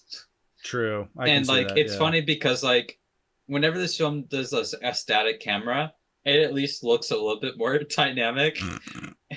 But whenever it's doing stuff like that, it kind of cheapens the movie, even though this movie clearly had a lot of money. Yeah, I don't know. Just when I think of dark noirish kind of movies, especially dark noirish sci-fi movies, you know, again, some of my favorite movies are dark noirish sci-fi movies, like Blade Runner, like Dark City. This had some similarities to Dark City, kind of. Yeah. But Dark City is way better. Like, it's way better. It has way better characters. It has a way better sense of mystery and style, for sure. Style especially. Yeah. And, you know, because it has a lot of heavy shadows in Dark City. But you can still tell what's going on. It is called that. Yeah, it's called Dark City. Duh, there's gonna be dark shadows. Yeah. Like, I think it's just that this movie just had made weird choices. Yes. Along its way, where like because like this is a movie that feels like it's like 2/3 the way there. Mm-hmm. It just needed a rewrite.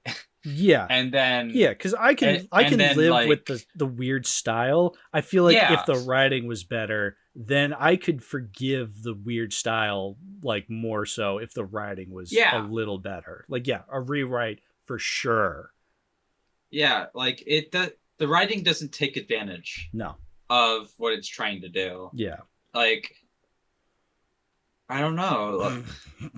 It's just what a movie. Not quite there. I will say I'm probably nicer to it because I watched it the same day I watched Fixed, that Netflix movie. Oh yeah, that I'm not watching that shit. No, don't. It's bad. Yeah, it's you see the trailer and the trailer's horrendous and you think maybe it'll be better than the trailer. No, the trailer is pretty much what the movie is. It's bad. Like the at the very moment I saw that trailer, I was like, this reminds me of a John K. Work, and I was like, I don't like John K. No, nobody I don't want to watch this. No. So when it comes to R-rated animated films, I'll take Renaissance because it's not like it's not raunchy. It's just violent, I guess. Yeah. But I prefer that over whatever the fuck Fixed was. But again, comparing it to Fixed, I will take Renaissance 10 times over. But absolutely, when I think of the kind of movie it's going for, that whole dark noir sci-fi, I'm gonna prefer Dark City and Blade Runner 10 times over that. Absolutely. So Blade Runner and Dark City are 20 times better than Fixed by that math. I will say, on the bright side, though, this isn't Mars Meets Moms. Yeah. That's true too. This isn't like this is not the worst mocap animated movie of that time. There were way worse. Yeah. But I guess a little bit better. Like I don't have like too much problems with The Nightmare Before Christmas. Well, Nightmare Before Christmas is Jim Carrey. Oh, okay. You're making. Oh, I know. I meant Christmas Carol. Exactly. Nightmare Before Christmas is Nightmare Before Christmas is the it's a stop motion. It is a nightmare. Yeah, because it's animated. It's a nightmare to look at. But Christmas Carol, at least like it at least will have like interesting. Yeah, I've never been one to hate on the Jim Carrey Christmas Carol. I understand why people don't like it, but I've never hated it as much as other people do. I've found value in it. Like I think there's some really cool aspects to it, and like it's a decent adaptation of the story. Yeah, I maybe I might even prefer Polar Express. I think I have Polar Express rated lower than this movie. But Polar Express, I feel like has the nostalgia factor too, because I grew up watching Polar Express. Watching it on the fucking ABC Family. Oh, now we're talking. 25 Days of Christmas. You watch it in school, and they make hot chocolate with the little fucking marshmallows. Oh hell yeah! Yes, oh dude. Oh dude, they were doing it well after your time still. Yeah, yeah. I mean, it's like it in a way it was an institution for like elementary school kids for like the longest time. Yeah, I was in elementary school when Polar Express came out. Oh, well, no, everybody says I'm over 100 years old, so I actually wasn't. Yeah, you were you were 100 years old when it came out. I was 100 when the movie came out. Yeah. But yeah, case in point, these movies are better than Mars Needs Moms. Apocalypse which is is better important. than Mars Needs Moms. Wait, it was just important. Which is very important. I agree. We're meeting the bare minimum. Yeah, bare minimum, being better than Mars Needs Moms. Yes, of course. This is essential. Yeah. Yeah. Is there anything else before we move on to our next movie, Mars Needs Moms? Wait a minute. Wrong. Well, I will say, I did watch a tune. Okay. Before we started recording. Okay. I watched Hair Remover, which is a Frank Tashlin short. Have I seen that one? Hair Remover. It's like hair because, like, you know, Bugs Bunny. hair like a rabbit. Yeah. And then it's Remover. It's a Bugs and Elmer Fudd cartoon. I have seen this one. Okay. Yeah. The one with the bear. Yeah. Yes. Oh yeah. Frank Tash. So Tash directed it. Great. I'm a huge Tash rules. I'm a huge fan of Tash. Oh yeah. This is a lot of fun. It's like making Elmer Fudd like the kind of like Jekyll and Hyde scenario is like so dumb, and then whenever he becomes like his animalistic Mr. Hyde, it's just him like acting like a fucking like animal. Like he'll like act like his like stupid dog, experimental dog that's like out chewing grass in the field. The next he'll act like a fucking gorilla. And then whenever he gets stuck in the bear, Bugs is like, don't worry, Doc, I'll make you something to make you better. And then all it does is just make him like fucking spit out like fire, because it sucks. And then he tries to blow fire at Bugs, and Bugs hides behind the door, and it burns down the door, but the lock and hinges are still there. And then they fall to the ground. Oh, if you want a good one of my favorite Elmer Fudd cartoons specifically has got to be Hair Tonic.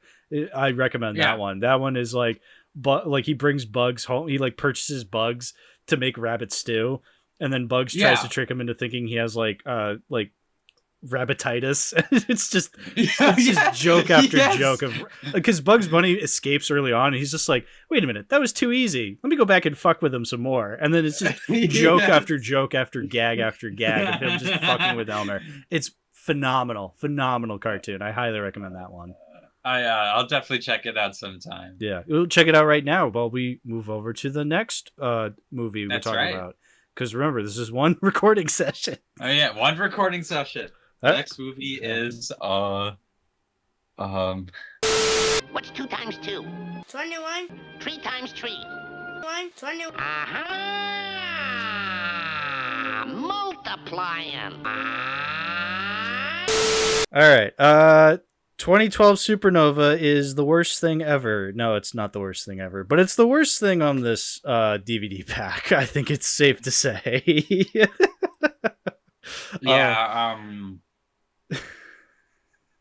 Oh boy.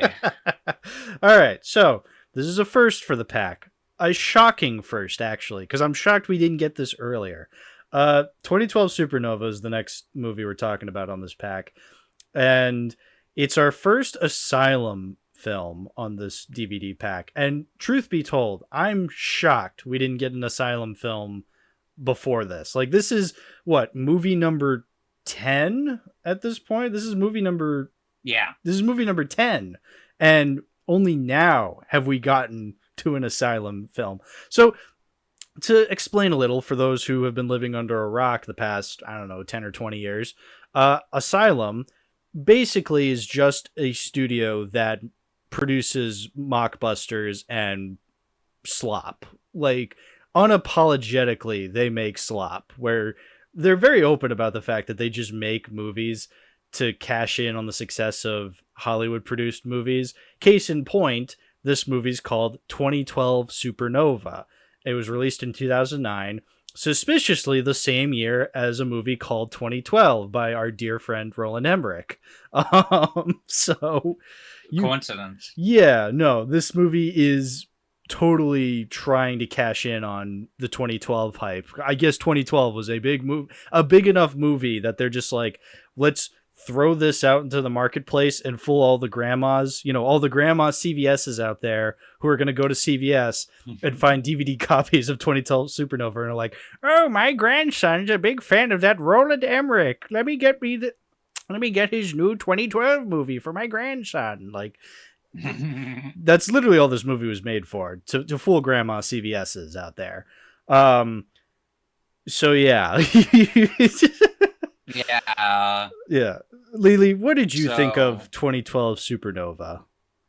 So when I was reading up on this movie before either of us watched it, I learned that this is part of a quote-unquote trilogy that Asylum had at the time.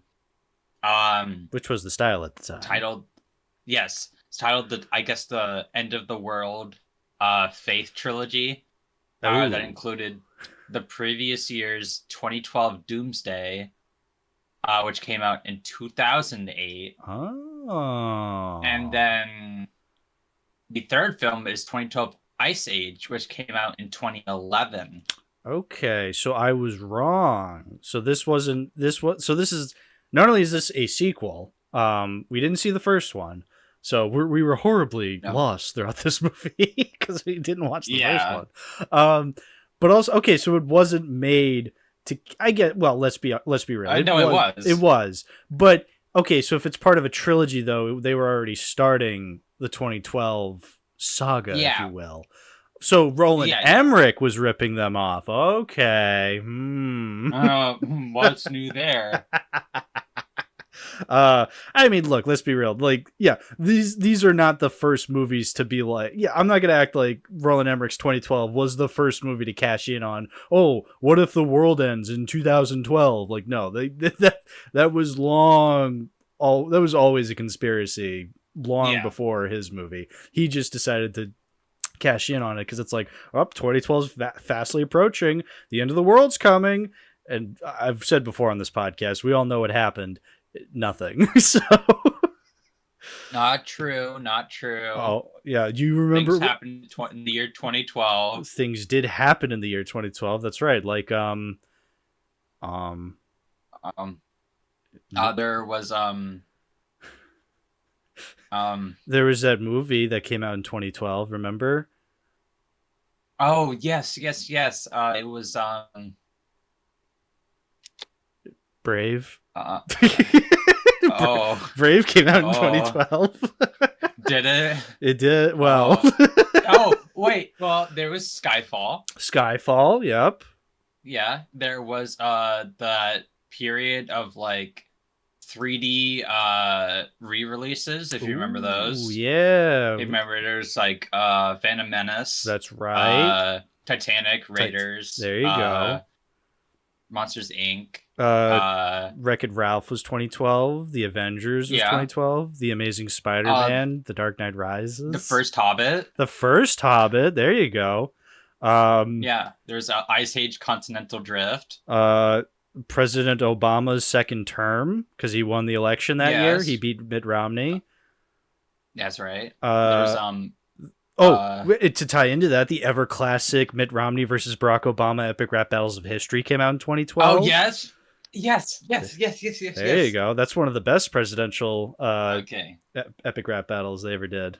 Well, I guess that's all that happened. I can't think of anything else. Yeah, nothing else happened. Yeah. Well, you know what didn't happen? Supernova didn't happen that year. No, it did not happen because it came out in 2009. It came out in 2009. And also, I have to complain about the poster for this movie on the DVD pack. It is called 2012 Supernova. In its defense, the movie is technically about a supernova happening in the year 2012. So already its title is better than Apocalypse's.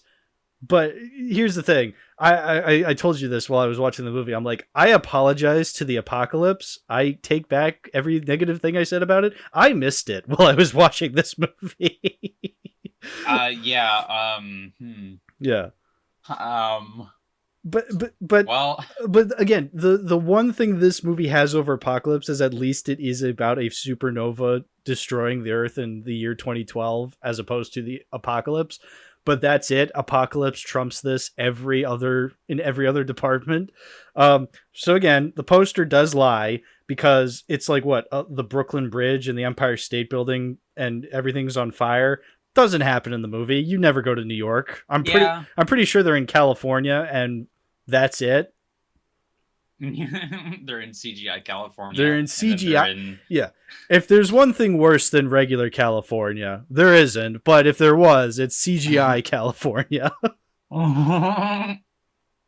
This movie's a big crock of shit. Oh, it's the worst. Now I'm not surprised because again, it's the Asylum. The Asylum are notorious for making some of the worst pieces of shit you've ever seen. Like they are bordering on not movies. Like, you know, there's always this argument of like, oh, what constitutes as a movie? Well, if you go into the depths of Tubi, like I have, you tend to see movies where you're like, this is arguably not a film. I can't even comprehend this as a motion picture, as a narrative feature film. And this is bordering on that. You know, like movies I wouldn't consider to be movies are like Hodge Saves Easter, Trump versus the Illuminati. If you know what I'm talking about, like if you find these on Tubi, like those are not movies. Like those I can confidently put my foot down and say these are not movies. These are scams. They're scams. Yeah. So this is like bordering on scam territory. I mean, like I said, Asylum is very infamous for just making mockbusters. They're not even hiding it. They know what they're doing. And like in a way, I kind of respect that. It's like, I mean, hey, it's honesty. Get that money any way you can. Like whatever, dude. Yeah. Right. Go ahead. So we're gonna put the needle drop in here. I did not finish this movie. Good. I watched this with my girlfriend. Mm-hmm. I'm so sorry. It's just like I've watched a lot of Asylum movies. Mm-hmm. I've seen a couple in my day. I can like enjoy them to a degree. Like I will stand by that. I think Ape vs. Monster was way better than Godzilla vs. Kong that in 2021, because at least I got some form of entertainment out of it and not felt very offended that I had to watch it. I'm looking through some of the movies that are considered the Asylum on Letterboxd. Oh, they did the Co-Ed and the Zombie Stoner. I love that movie. That was so terrible.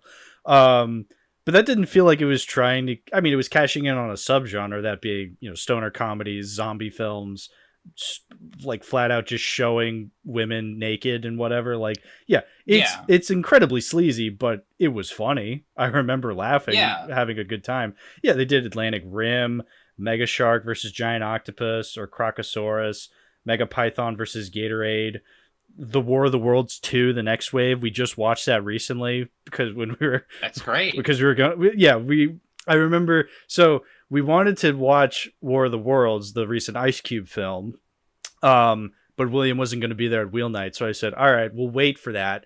Let's watch a different War of the Worlds. So I just typed in War of the Worlds on Tubi, and I really wanted to watch the one with one of the Baldwin brothers, because how could I resist a Baldwin movie? Like, come on, you know? It was practically holding me at gunpoint, if you will. But unfortunately, it was way too long, and we thought, let's not go for that one. So we instead went with The War of the Worlds 2, The Next Wave, starring and directed by C. Thomas Howell. You know, everybody loves C. Thomas Howell. We didn't watch the first one. We just watched the second one. That's an Asylum movie. And it was not good. Like, straight up, it was not good. But it was more fun to sit through than 2012 Supernova. I would argue 2012 Supernova, I mean, I don't know if it is one of the worst of the Asylum movies that I've seen. It's down there for sure, but I don't know if it is the worst. I honestly couldn't tell you what the worst one I've seen is, because they're all the same, you know? There has been some times where like I'll watch one and I'll have like a lot of fun. Like the last Mega Shark movie, versus Colossus, is one of the stupidest fucking things I've ever seen. Yeah, what even happens in that one? So in that one, if they fight a giant like mech thing, it's like kind of like the Colossal Titan from Attack on Titan, I guess. Oh, that's Crocosaurus is the one with Julia White. Yeah. Did I do that? He did. Yeah, he did do that. He did do Yeah, Crocosaurus is the one where the mega shark leaps out of the ocean and like destroys a passenger plane. Yeah. Oh, that is Crocosaurus. Yeah. No, wait, no. Yeah. No, isn't that giant octopus the one where he jumps out? No, it's Crocosaurus. Is it? I remember because whenever James Rolfe did his Shady Shark movies, he used that clip, and then there was the Julia White shot where and then he interspliced the "Did I do that?" on that. Yeah, because I feel like it was giant octopus that had one. Well, it doesn't matter. The important thing is in you know what, in Colossus, I wouldn't be surprised. Yeah. You know what? Because I'm finding my review of Giant Octopus, and I mentioned that moment where they jump out, where the shark jumps out, and it takes about out of the airplane. You know what? It's probably both, because let's be real. It's probably both. They probably were very proud of that moment that they used it in both movies. It's a good moment. Yeah, it is a great moment. The fact that I don't remember which movie it's from tells me that yes, it was in both movies, but the scene itself is so testament toward the quality. Right, exactly. So yeah, it was a good scene. So we're both right and we're both wrong. Yes. But the important thing is, in versus Colossus, it fucking hurls the mega shark into the atmosphere. It hits a satellite, and the satellite is trying to shoot a laser to destroy the Colossus. And once it hits it, it cuts the moon in half. And it was one of the stupidest movies I've ever seen, and I love that. It was beautiful work of art. Yeah, it pissed on the moon. Yeah, pissed on the fucking moon. Yeah, but see, that's the thing. It's like, Asylum straight up is garbage, but they know it. We know it. There's really no surprises. Like, when I was going through 2012 Supernova, I'm like, well, this is exactly what I would expect from the Asylum. Like when I pressed play on the DVD and immediately was just like, the Asylum presents, I'm like, here we go. And I got exactly what I was expecting. No, it was bad. When did you stop watching in the movie? Do you remember the part you stopped watching at? I probably got like 25 minutes in. And then like, I was like, do you want to continue this? And she was like, oh. Yeah. And I was like, okay, well, we're just going to skip through it. Let's see if there's anything good.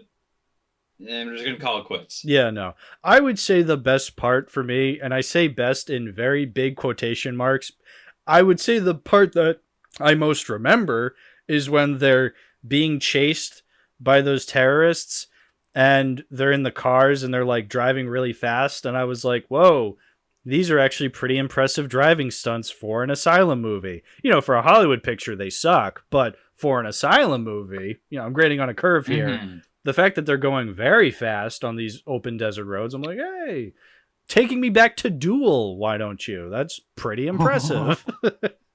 Steven Spielberg over here. And then they go to the pallet factory where they're just surrounded by piles of pallets. It's like, oh my God, we're in the pallet factory. No. Like, this is the only place in the area that said, yes, you can film here. So they went to a pallet factory. There's just piles of pallets everywhere. It's so funny. Oh, but no. The rest of the movie's not that interesting. They're just in computer rooms for like 90% of it. I think at one point the Chinese woman betrays them. I don't remember why. I wasn't paying attention at that point. I guess they win. I guess they, I don't know, do something so then they avoid the supernova from destroying the Earth. Because, they made a third one, so clearly they made it out okay. I didn't see the third one because well, whatever. I haven't seen the first one after all. I would be horribly lost. True. I mean, for all we know, it's just like a thematic trilogy and not like related to each other. Right, exactly. It's a Cornetto trilogy, if you will. Yeah. Yes. Edgar Wright ghost wrote and ghost directed and ghost produced it, after all. Oh, of course. Yeah. Some of his finest work, if you ask me. It's really up there. Yeah. Yeah, no. Anyway. It is unapologetically the worst movie on this DVD. I mean, again, I'm not surprised it was. Like, it's The Asylum. I got exactly what I expected. So, look, at first I was like, hey, maybe this will be fun. There's some really goofy line reads. There's that wacky chase throughout the pallet factory. Maybe this will be fun. And then as it keeps going, there's really not a lot. Because, again, to give credit to something like Roland Emmerich's 2012, that movie also is dog shit. It's not very good. But what really makes that one better is you have the special effects. Like, yeah, it's obviously CGI, but there is kind of a grand scale to the CGI shots where, like, you have these buildings falling over and destroying. Like, whereas I don't think this movie has that. This movie has, again, 90% of it is just in a computer room where these fucking Melvins are typing away being like, oh, sure, the supernova is vastly approaching. All right, let's blow it up. Oh, that didn't work. All right, on to the next thing. It's like, this is boring, At least with Roland Emmerich, he knows to make, like, very big moments, very big building destructions. Again, the building destruction in Life After People is more impressive than anything in this movie. And that was a history documentary. That was a History Channel documentary. Oh, yeah, for sure. So, yeah, no, I'm not impressed with this one. Again, not shocked in the slightest. But it is the worst one. Like, I'm sure you agree. Again, you didn't even finish it. That's so funny. I give it a DNF out of 10. Mm-hmm. What about you? I gave it a 2 out of 10 because I guess the pallet factory was funny. And I was impressed with the driving stunts. My expectations were so low. I'm like, wow, they're driving fast in a high-speed chase scene. That's impressive for an Asylum movie. That's great. Yeah, so good job, 2012 Supernova, but also bad job, 2012 Supernova. Let's move on from 2012 Supernova. I'm done talking about it. Let's talk about... Oh. Now, in fairness, I would say Phantoms is better than 2012 Supernova. Yeah, it's at least a movie? Yes, this is more like a movie than 2012 Supernova is. I'll give it that. But yeah, so a little backstory. So I've had this DVD for years, and I actually did watch Phantoms years ago before even the podcast. Before I even started the podcast, I was like, one day I found this DVD in my collection. I'm like, oh, let me watch all these movies. And I don't remember why I started on Phantoms. I think because, if I remember correctly, I watched it in October of 2021. And because it's a horror film, I thought, hey, I'll watch a horror film during October.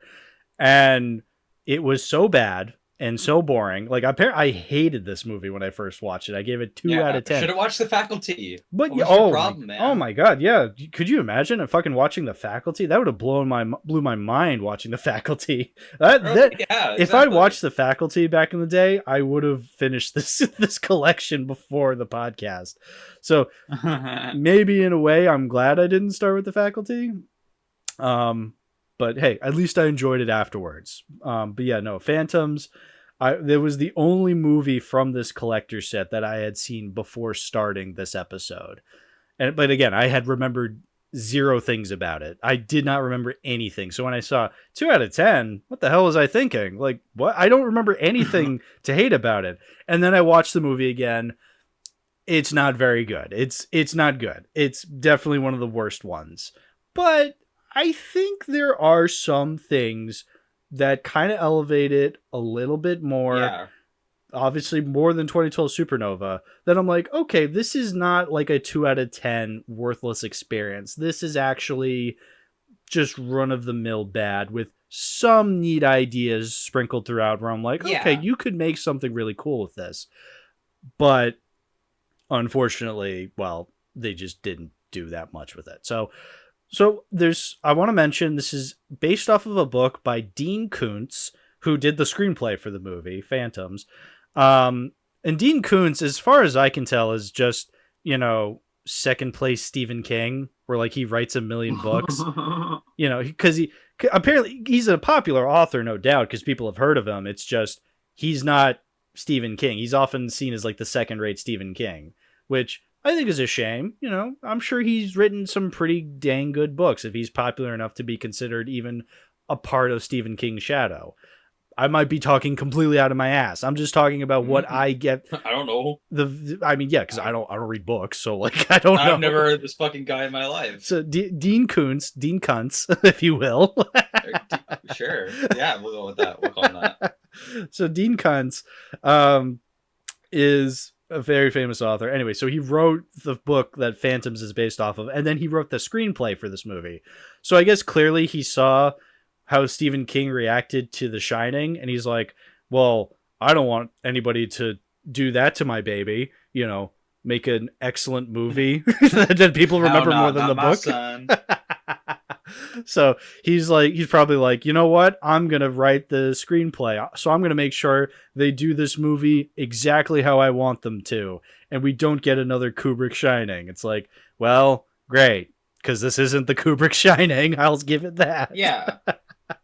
So I'm just saying, because like it feels like, okay, if you're going to write the screenplay, obviously you hold this movie you hold this original story kind of in high regard because you wanted it done right. It's like, okay, I'm sorry, I don't think it's very good. See, like, I haven't read the book, obviously. Me neither. So part of me wonders if it's just a translation error, or it's like he saw things that he had problems with his book, right? But he didn't know how to fix them. Whenever he did the movie. Yeah. That's my 2 cents. That's probably what happened, because I mean, watching through the movie, it's got a good idea for a story. So yeah, so the basic plot is that these two sisters drive into a small town in Colorado. Everybody's gone and or dead. And they're like, what happened? And they're just trying to figure out what happened. And basically what happens is there's like this bacteria, this ancient bacteria that's kind of taken over the town. And it's so old that it predates every living being on the planet, including me. And because it's taking over like a bunch of small town hicks, a lot of people kind of interpreted it as the devil. And so then the bacteria kind of interprets itself as the devil. And it has like a lot of religious allegories thrown in there. So that's actually really cool. Like this bacteria that is so old and ancient, and it's prying upon these small town hicks, so much so that it begins to believe it is the incarnation of the devil. That leads to a really excellent idea for an antagonist. Like that is incredibly awesome. But in execution, I don't know. That's just not as awesome. Like I feel like it's not as awesome as that sounds. The movie does not do a good job at really executing that as something that is that cool. Of course. First, I want to preface: Ben Affleck is the bomb in Phantoms, yo.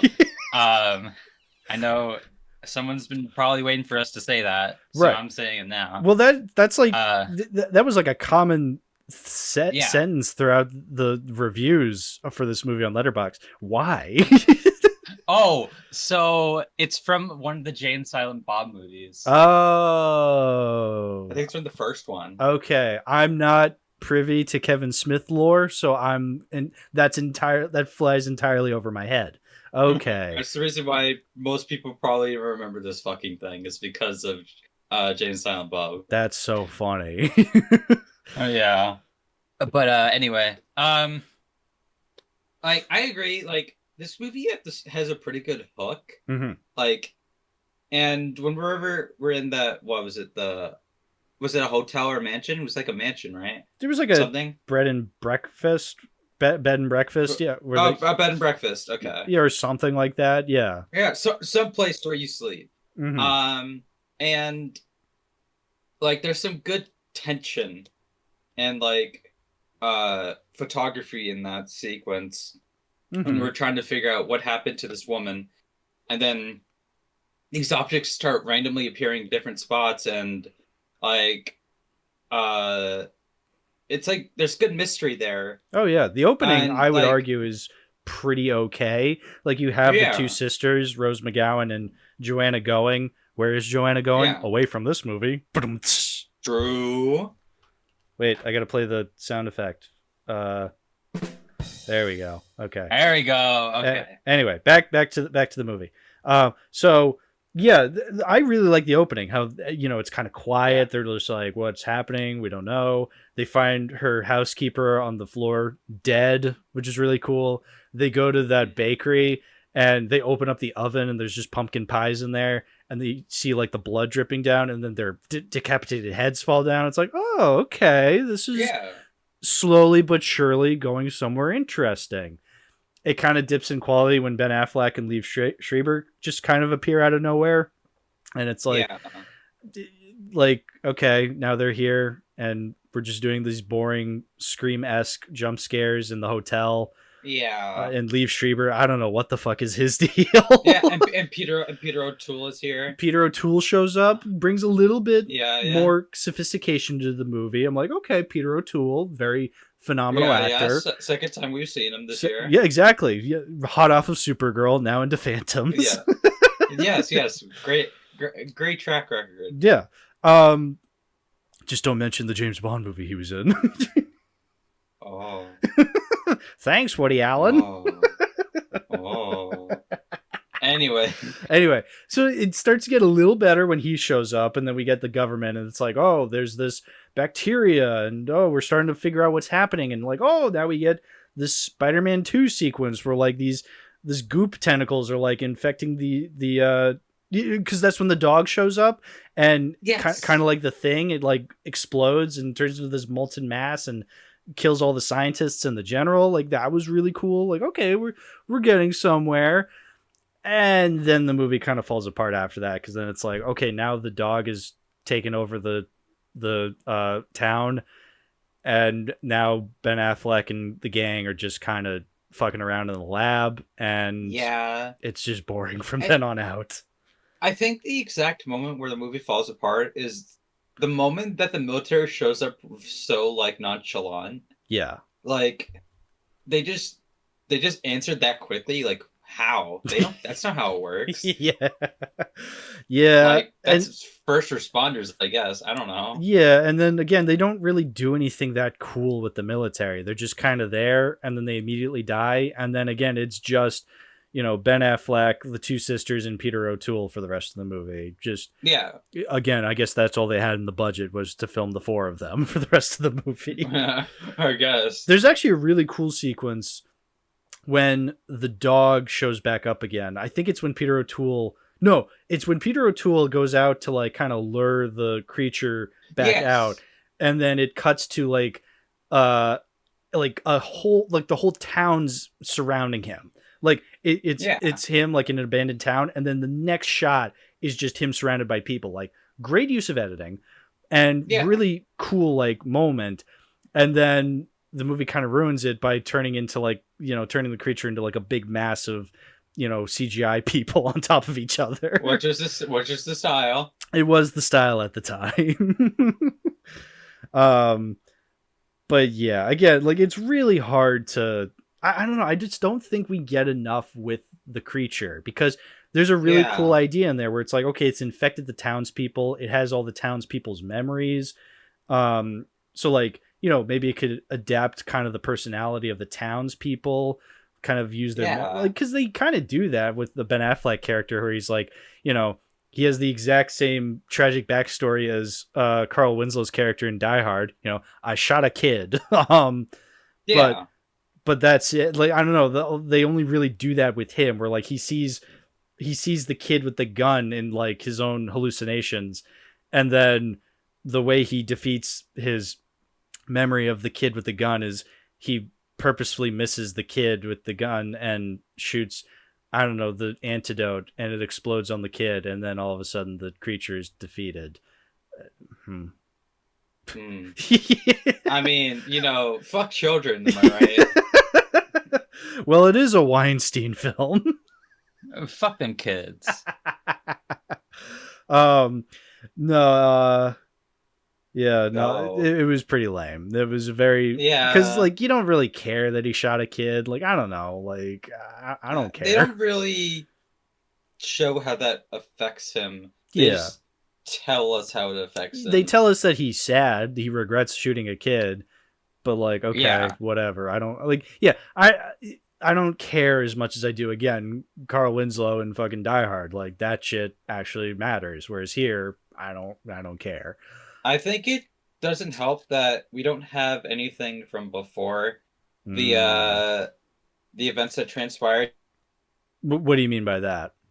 Like, we don't really spend enough time seeing how like that sort of weight pushes down on him. Okay. And if we maybe had time before, or like had sequences with the bacteria where it would take on the form of the townsfolk, and like even before that kid bit, it would be like him getting haunted by it literally like having these like townspeople like talk down to him about it or constantly remind him about it. Yeah. And it shows that like everyone knows and that everyone distrusts him because of it. Yeah. And this is like him and it's a way of like kind of having these voices in his head that are telling him that he is not, he's not good at his job and that he'll never be able to move on from it. Yeah. And so it would make that ultimate moment actually mean something, because it would not only mean he would be silencing those voices, he would also be putting that to rest. Yeah, exactly. I think if you really characterize the creature more, you'd have like, and I feel like maybe that's what the book is for. Like that's what they go into more detail, because you can do that in a book. You can just do mountains and mountains of exposition in a book, and it doesn't really take away from the pacing because it's a book. You're reading the words. Whereas I get it in film, you want to do things more visually, and that's fine. But if you're not really communicating it visually in an interesting way, a lot is kind of butchered in execution and in translation. And so I'm sure a lot of these really cool ideas are explored better in the book. Whereas here, I don't know, there's just not a lot to chew on. Or I feel like if there is, it's really executed poorly, where like I don't feel as though I'm going to get anything that interesting to chew on. I feel like I get an idea, a starting point, and then nothing ever really feels like we dive into it in an interesting way. I don't know. It's just it's held back too much by just poor pacing and just poor storytelling in general. Like I don't really see what makes this interesting. Like what makes it a Phantom? Like why is this called Phantoms, Yeah.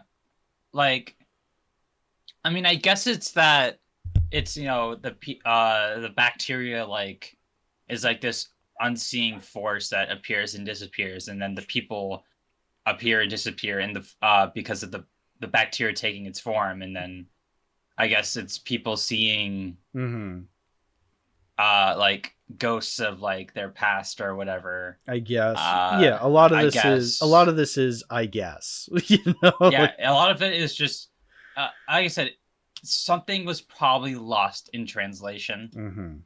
I'm sure there was a script or a draft at one point that did have those. Yeah.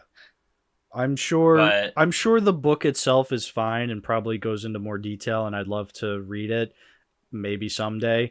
But yeah, maybe this was the case of, well, it was directed by the guy who directed Halloween 6. So, Yeah, which a movie that everyone loves. Yeah, everybody loves The Curse of Michael Myers, whether it be the theatrical cut or the producer's cut. Everybody loves them. That was the one with which one was the one that had like the sequence of like school graduation or whatever, and then Hmm. it had the kid go, "Let's blow this pop stand." Which Well, one was that if one? it's school graduation, I'm assuming that's H2O. No, it was before that, because that Oh. wasn't a school graduation. Okay. That was a school vacation. School vacation. That's right. Yes. Yeah. Yes. I- I remember. I've seen I- H2O. Yeah, I don't remember school graduation. I'm sure Will can tell us. Will can tell us, but like, because yeah, I've seen all the Halloween or movies. comment down below. Yeah, Will, Or comment down below. But if you anyway, wanna no, Halloween 6 is The Curse of Michael Myers. That's the one with Paul Oh. Rudd. And Yes. that's the one with Paul Rudd, and that's the one with, the incest baby. Right. At the beginning. Right, yeah. Yeah, not a good movie. Not a good No. movie. No. I can defend some of the Halloween sequels. I can't defend Halloween 6. It's bad. Yeah, it's the only one I can't be asked to think you could find a good thing about it besides maybe like a couple good shots. I do like Paul Rudd, I guess. Yeah, I mean, yeah, but like, everyone's got their favorite white boy, Yeah. so There's nothing special But there. if I want a Paul Rudd movie from 1995, I'm gonna watch Clueless. I'm not gonna watch Yeah. Halloween 6. Yeah. I don't know anybody who would. Yeah, my controversial opinion is I like Halloween Resurrection more than Halloween 6. I mean, Resurrection has, Busta Rhymes in It's it. so funny. It's so funny. It's so funny. I to the day I think it- die, I will defend Halloween Resurrection as hilarious. Honestly, it kind of does that kind of post-stream humor way better than H2O. Yeah. Because H2O can get really egregious with it. Thank you. But also, Someone else. But also, Resurrection does not have. Oh, sorry, I'm getting my nipples pierced. so tomato. Yeah, tomato. Phantom Menace. I'd rather watch Phantom Menace Yeah. than Phantoms. Yeah, it's an excellent movie. I think George Lucas did an excellent job. The Mhm. special effects are wonderful. The storyline was wonderful. I think I'm gonna go see it one more time. What would Shaquille O'Neal think of Phantoms? Who knows? Will he regret it? Who knows? Who's to say? But yeah, there's really not he much. did Kazam. He did Kazam. So- But yeah, there's not a lot to talk about with Phantoms. I think we've covered pretty much everything Yeah. that's worth talking about. It's one of the worst on this thing. It's not the worst. Again, 2012 Supernova, easiest answer Right for there. worst. It's right there. But I don't know. I just feel like there like even the other ones that I haven't really liked throughout, I feel like have so much more to them than Phantoms did. I really do feel like Phantoms is one of the worst. Yeah. I will say, the Looney Tunes shorts I watched instead of it were better. Name one. I rewatched Bugs and Thugs. Oh, that one is so good. It's so Yeah, good. Yeah, it is. Bugs and Thugs, man, so good. Yes. And then No Parking Hair, I rewatched that too.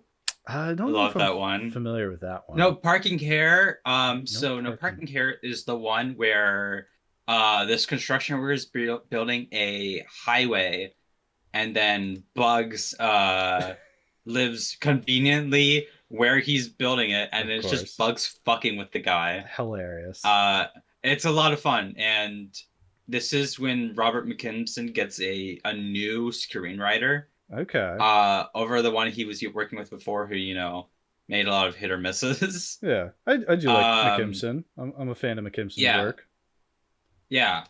So there was those two. There was also Bellhoppy, which is a Sylvester short where he has to deal with a runaway baby kangaroo. Okay. And so the plot basically is that he this kangaroo escapes during it being transported to a zoo, I think. Sure. It's a zoo or going to a veterinary hospital, one of the two. And then during the process, there's this cat club that Sylvester wants to join in on.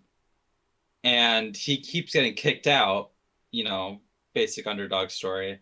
And so these cats see that kangaroo once, and they're like, "Wow, that's a big mouse." And they're like, "Well, who's gonna catch it? Who's gonna put this cowbell on this kangaroo so that way we can find it and jump it?" And then Sylvester conveniently tries to come in, and they're like, "Let's get this sucker to do it." And then so the entire like cartoon is Sylvester tries to put the bell on the kangaroo, fails, and then one of them is where he tries to get it into a cart that has 2 cowbells on it. It fails, he gets knocked into it, and then the cats are like bringing in this huge fucking club for like no reason, and then whenever they hear it coming, they fucking slam it down onto the cart. Oh, this I gotta watch afterwards then. And then the one after it is Sylvester. He gets fucking sent, I think, Skyborn, and he falls to the ground, and the bell goes off, and these guys all fucking jump him with bats and beat him up. Dude, it's so fucking stupid. Yeah, that's great. Yeah, very it's loony. great. Yes, it's very loony. Well, you know what it is loony? What? The fact that there is a Total Recall TV pilot on this disc here. Yeah. So again, funny story. When I remember looking up like every movie on this pack years ago on Letterboxd, and that's why I had a bunch of them on my watch list.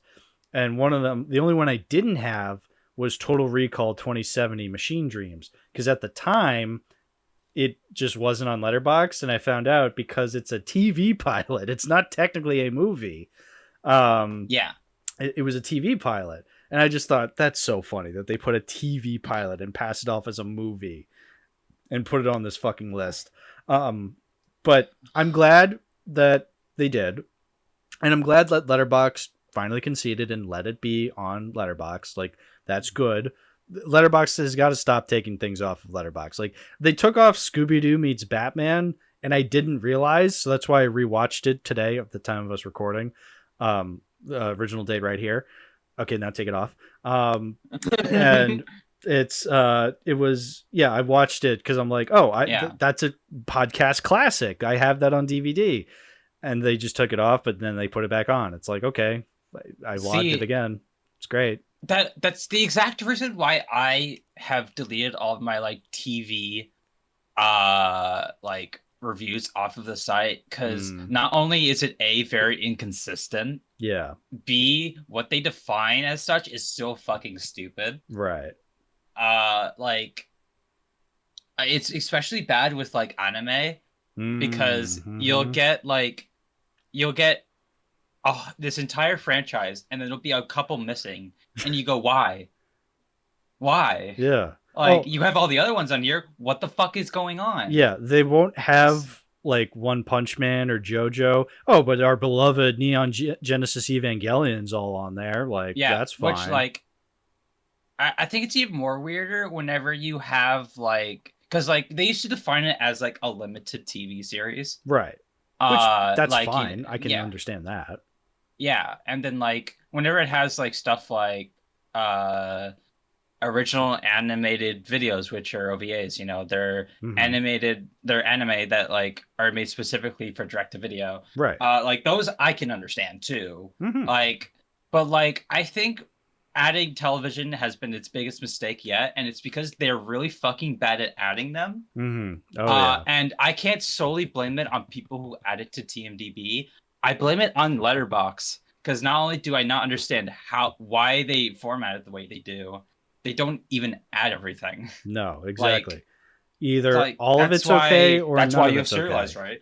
Yeah, We have serialized, that's why I right? have So make up for serialized. it. Yeah, I have serialized so then I can log TV shows that I otherwise can't on Letterboxd. Obviously Yeah. there is a lot of overlap. Like you can have the Penguin and that Gamera anime, the Gamma Ray, Yeah. and Yeah, that everyone watched. that everyone watched, just me and you. Yes, yes, yes. And Chaos. But yeah, like I was able to log individual episodes on serialized, but then I just logged it on Letterboxd being like, hey, follow me on serialized because I logged it here. Yeah, that's how I watched Yeah. Ghost Stories. Fuck, I already forgot. The Ghost Stories dub. I watched Yes. the entirety earlier this year, and then I logged it on Letterboxd because it's just all on Letterboxd. It's like, okay, why does that get to be on there but not other stuff?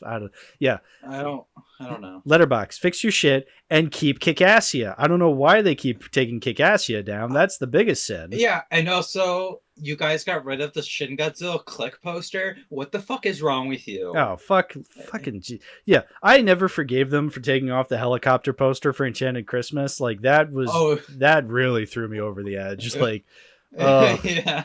I won't go back to using free Letterbox because the ads on Letterboxd are so dog shit. I refuse. But Yeah. man, like if I'm paying to be on Letterboxd, let me use whatever fucking posters I want. Let me use a goddamn helicopter poster for crying out loud. Or like, I mean, even sometimes not all of the fucking listings on TMTV are there either. Like it makes no fucking sense. No. And then you like again, you'll get rid of that click poster, but you're gonna keep all the fucking garbage fan made shit or like Photoshop shit that you on other movies. Yeah. Like, why the fuck does the Lost World Jurassic Park have so many of these fucking junk edits in the fucking backdrops? Yeah. What the fuck is this? Let you know what? I would be fine with the junk because I would love the junk. I love the junk. Like, let me use the junk posters, but let me also use the junk posters that my friends have created. Like, let me use the Shazam Fury of the Gods Cheeto poster. Let me use Williams fucking click posters on everything. I mean, luckily, Williams like Kronk's New Groove poster to this day is still on there, the one with Michael Eisner and King Kong. Thank God. Like that is one of his best. For now. I know, for now. For now. But now they're listening. Look, it is one of his best, if not his best. Like I think it's a great poster. I think the Faust click poster is still on there. Again, that's a hood classic. Keep that on there. But like, let us use whatever we want because we're paying $50 a fucking year. Let me use these shitty posters. Like that's what I'm paying you for. Yeah, and like even more so, I really fucking hate their almost Anglo-centric notion of we will only use the English poster. Which is total bullshit because not only do not all these have an English poster, the ones that you choose are fucking trash. Yeah, look, I would love, use every kind of poster. I like using English posters because I'm an English speaker, so I want my posters to be in English. That's just what I want. But like, I'm glad that there's other language posters out there, you know? Yeah. Have both versions. Have versions that are in English, have versions that are just both. Or just like, if it has a theatrical poster in that region, use it. That too. But just use the original poster in its original language. It isn't hard. So anyway, so Total Recall 2070. 2070. I'm glad. So the one good thing Letterboxd did is they added this to Letterboxd. So good job, Letterboxd, but also fuck you. Yes. Also fuck you. Also fuck you. Fuck you. Fuck you. So like, I was reading up on this show. And my notes are the director of this show, or at least this pilot, did a lot of Stargate episodes. He's also Italian. Yes, he's also Italian, which is a very commonplace thing. And I could tell when I was watching this this pilot that this was a Stargate director. And my credit where credit is due. I do like some of the stuff. I like the I guess maybe they're miniatures. I'm not sure. But whatever they're using for like those settings, on like Mars and stuff. Those look really nice. Mm-hmm. Maybe the CGI cities not so much, but like they're also putting it in enough of like a dirty like texturing there where I'm like, Yes. I mean, it'd be way worse if it was like sleek and clean, but at least they put the effort to make it look grimy. Yeah, and plus I like the way the CGI looks. It looks like a fucking arcade game from the late 90s, early 2000s. Like that's the level of CGI we're dealing with. It looks exactly how I'd expect it to be at the right. Yeah, and if it's the style of the time, which it is, I'm fine with that. Like I like the style because this, and to an extent Phantoms, because this is something I was talking to you about, they both have a very late 90s kind of vibe to them that I really, really like. And I think I really rediscovered this style when I watched Through the West Wing throughout the last year or so, when I was watching Through the West Wing, because that show started in 1999. And so like there's this very specific look to like the camera. It's a very soft lens, and the piano sounds a certain way, like in the soundtrack. Like there's just a very specific aesthetic that comes with the late 90s. And maybe it's the television thing. Right. Like, I sort of felt it with Imposter. I felt it definitely with Phantoms. I feel it the most here. Right. It's a very specific, like I can't even really narrow it down in any real way other than saying it's a very late 90s feeling. Right. But that's what I really liked about Total Recall 2070 Machine Dreams. It had a very distinct late 90s television vibe to it. Now, what wasn't late 90s television vibe was the constant swearing and boobs. Oh, yes. There were boobs. And it didn't come out like in the middle. Straight up, they start the pilot with like these two actors like in a factory, but they're pretending they're on a spaceship or something, and one of them's just like, "Thank you for saving us. You saved all of us." And then she like just takes off her thing, and you just straight up see boobs, and it's like, "Whoa!" I thought this was TV. Luckily, she's wearing a very comfy looking spacesuit, so we're not getting any puffy nipples. Yeah, they weren't. Thank God. They weren't like the puffy nipples in Gene Generation. Thank God. These were massive tits. I gotta say. But then it's like huge badonkas. Yeah, huge bazookas. Would you check out her bazugs?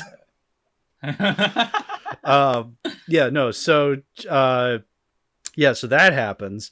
And then it's like, oh, it was all a dream. Because again, Total Recall, the thing in Total Recall is that these people like kind of have these false memories. They go into like false vacations or whatever.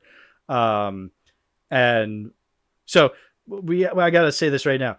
I've been editing through the episode, as we've been recording our this one session. Again, we haven't stopped recording. So, but let's pretend that I've been editing this episode. I've gone back and realized we've brought up Blade Runner a lot throughout this DVD pack.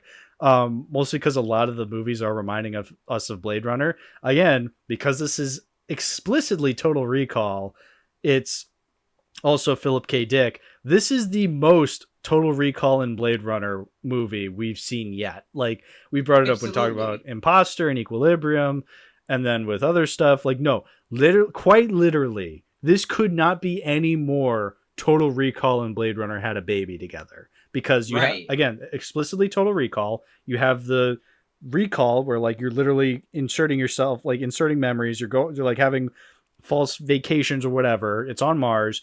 And then you have androids and replicants running around, like quite literally Blade Runner androids and replicants. They don't say it's what's the fucking company in Blade Runner? What the fuck is Joe Turrell runs it? Fuck, what's it called? Tyrell, right? Joe Turkel. Joe Turkel. I think it's Tyrell. Tyrell Corporation. That's the actor Joe Turkel plays like the head of Tyrell Corporation. Yeah. They don't say Tyrell. They say like, what the fuck do they say? I already forget what it's called. I don't know. Yeah, but it's not Tyrell. Total Recall 2070 Machine Dream Company. Yeah, yeah. That's the big corporation is Recall in this one, but then there's a different corporation that nobody talks about in the book. Whatever. Point being, this is the most Blade Runner in Total Recall had a baby. Yeah, that we've seen so far. Intentionally so. Oh, intentionally so. Yes, they're combining the two most popular Philip K. Dick movies into one series. Yeah, and I think overall it works enough. It's honestly, this pilot did get me interested in wanting to pursue the show. Maybe it sucks because again, they only had one season. It was canceled and never brought back. And it's not really seen as like a Firefly or one of those like one season cult following shows. So maybe it sucks, but hey, I'm still interested enough to check it out. Right. It did exactly what it set out to do, which is, make you curious about how the rest of it's going to unfold. Yeah. Like, and maybe it doesn't finish. It's a pilot. But, yeah, it's a pilot. They're never always the greatest things in the world. Mm-mm. Like, as long as the rest of the show can be at least better than the pilot, I'd be okay with it. Like, even if it's like a 7 or an 8, that's fine. I prefer that over other shows I've seen that are not good past the pilot. Yeah, like name any bad show you've seen, I guess. I don't know. Yeah. I can't think of anything off of Vampire Diaries, I guess. I never watched it. Exactly. Or fucking Once Upon a Time. I never watched that either. I know what that is. Exactly. Exactly. Yeah. Or you get the point. Yeah, you get the point. I got the point across. But like, I don't know. I guess the acting is good. I thought the acting was for a TV show. I thought the acting was pretty good. I liked the main character. I like the David. guy. Yeah, he was very obviously Canadian. A lot of the actors were when they'd just be like, "Hey man, I'm sorry," or "Let me tell you about this." It's like, Canada, of course. But yeah, the main character, he looked a lot like Freddie Prinze Jr. and a Baldwin had a baby together. Like, so I was calling him Freddie Prinze Baldwin throughout. Sometimes he does. He can sound like Keanu. He sometimes sounded like Keanu. He sometimes looked like Austin Butler at some points. Yeah. But he's a white guy. Yeah. Or is that what we're trying to say? But mostly I was calling him Freddie Prinze Baldwin. So Freddie Prinze Baldwin, pretty good main character. He's obviously like this very depressed cop because like, his partner dies and he's teamed up with a new partner and they don't get along because his new partner is very by the books, very rookie, very obviously an android. Because he's acting all kind of weird, like, "Hello, sir, I am your partner," and it's just like android immediately. And then later in the show, he's revealed to be an android. He's like, "You're a fucking android, dude." It's like, yeah, duh. But I still like Favre. I think he's a good partner. I think he's a good kind of, very by the books compared to Freddie Prinze Baldwin, who's very much like kind of a rogue, very much Harrison Ford and Blade Runner kind of character. Yeah. Yeah. It's just it's literally just a TV pilot. So like, the stakes are relatively low. Like there's this Eastern European immigrant couple that's at the center of it, and their son is taken away because he can read minds. Of course. But then they find him and everything's okay in the end. But they do the whole like, we're setting up a bigger storyline with the head of security. And now that Freddie Prinze Baldwin knows that his partner's an android, will he get along with him? I mean, they shake hands at the end, so you're like, maybe they can get along. Like, I want to see more adventures with these guys. And then occasionally they say fuck, and we occasionally see boobs. So pretty awesome, honestly. I mean, $5 foot long, satisfactory. Yeah, you know what? I was expecting something on the same lines as 2012 Supernova with a title like Total Recall 2070 Machine Dreams. Yeah. And so maybe my expectations were in the gutter because again, we got two duds in a row with 2012 and fucking Phantoms. But I really do think, all things considered, I think, and the fact that we've made it to the end of this DVD pack, I think Total Recall 2070 Machine Dreams pretty good. I had fun. I liked the late 90s aesthetic. I thought the stakes were low, but low enough that I was still engaged. Obviously I wasn't as surprised with its quality like I was with something like Fortress or Faculty, but I think this is definitely on the upper side of like movies I actually had fun with when it comes to this DVD pack. Like, I genuinely did enjoy my time watching this. And again, like I said, I kind of want to check out the rest of the series. Maybe not anytime soon, but if I ever find access to the entirety of season 1, I would love to check this out. Right. Well, there we go. We did it. Yeah. That's So 12 movies. Well, so a couple of things before we wrap entirely up. I want to go through our ranking for the 12 movies. So, all right. So let's start at number 12. I have mine up and ready. Number 12. Yeah, I do too. 2012 Supernova. That's not shocking in the slightest. No. It's bad.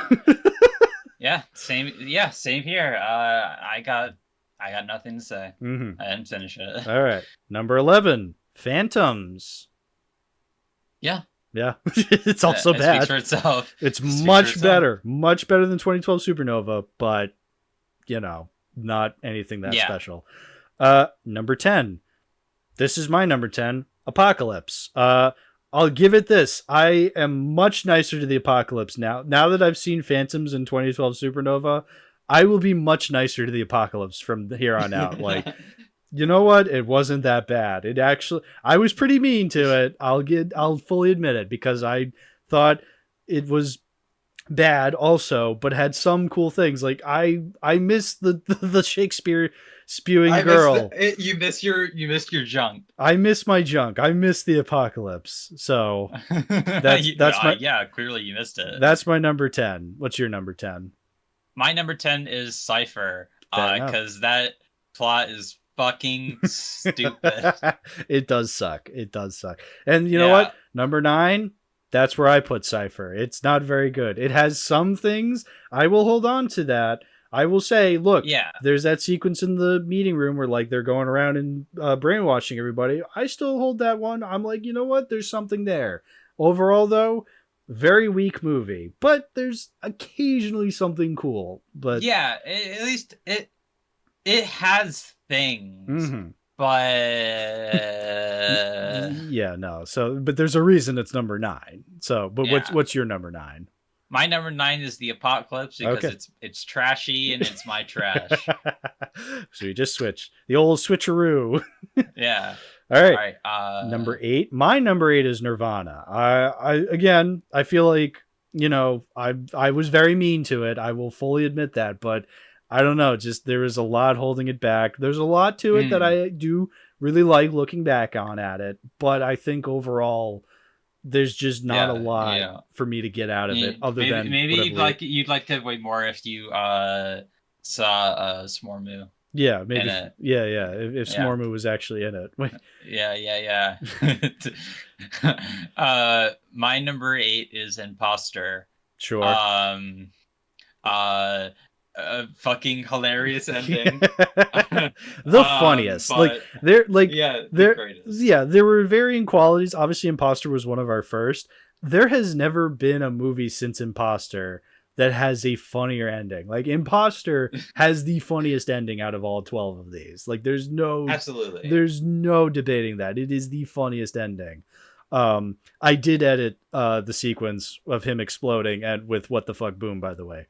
Well, I'm going to. Again, I haven't been editing. This has all been one long session, so I'll get to it. But anyway, my number 7 is Imposter. So hilarious ending, but overall pretty boring. Again, I'm not happy with saying that because I love Gary Sinise and Madeline Stowe, but that movie, literally the only reason it's number 7 and not lower is because of that hilarious ending. But what's your number 7?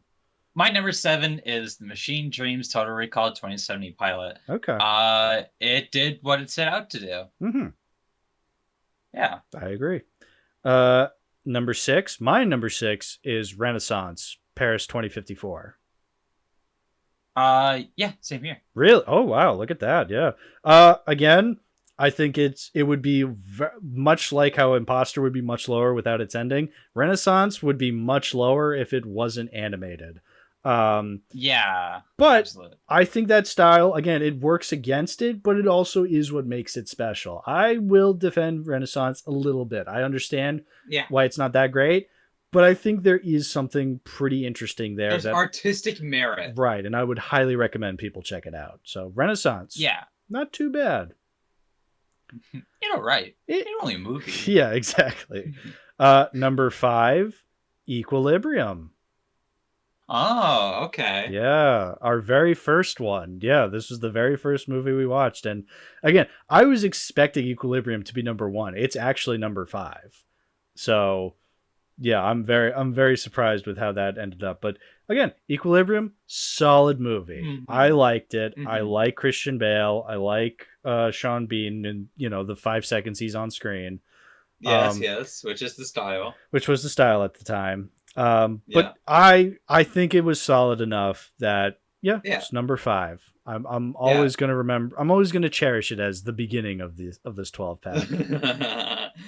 My number 5 is The Prophecy. Okay.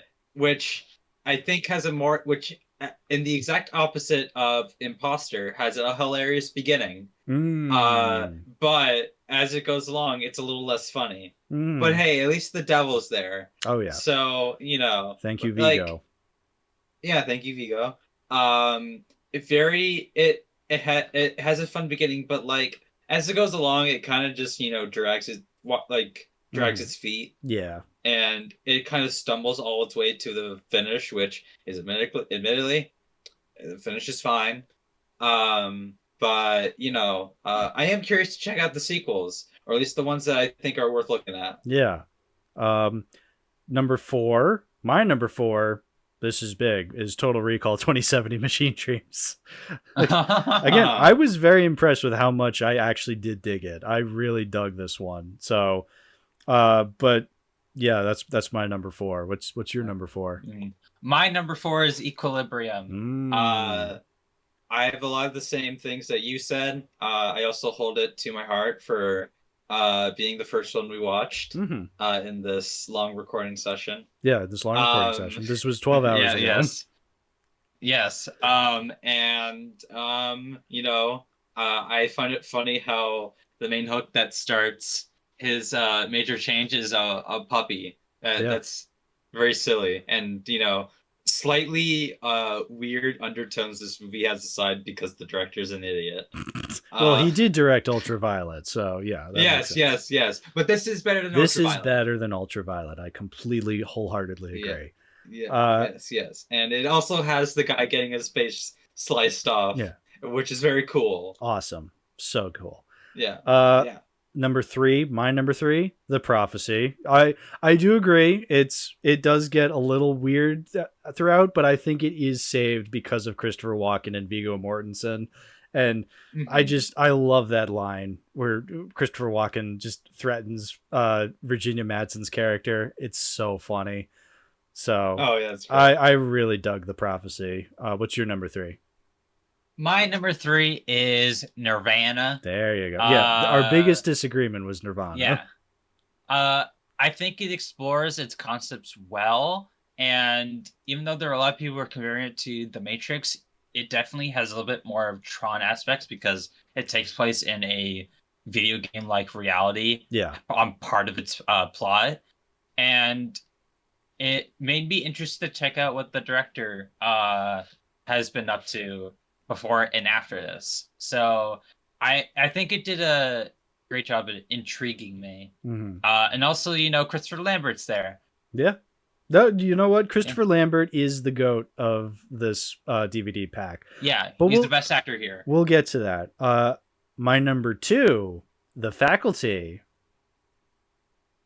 Same here. Well, okay, we're back on track then. Yeah. The Faculty, I was shocked by how much I enjoyed it, but Yeah, so it's much a lot of fun. So much fun. Such a fun late 90s horror. It's just so much fun. I could see myself revisiting this many Halloweens from now. Like, it's so much fun.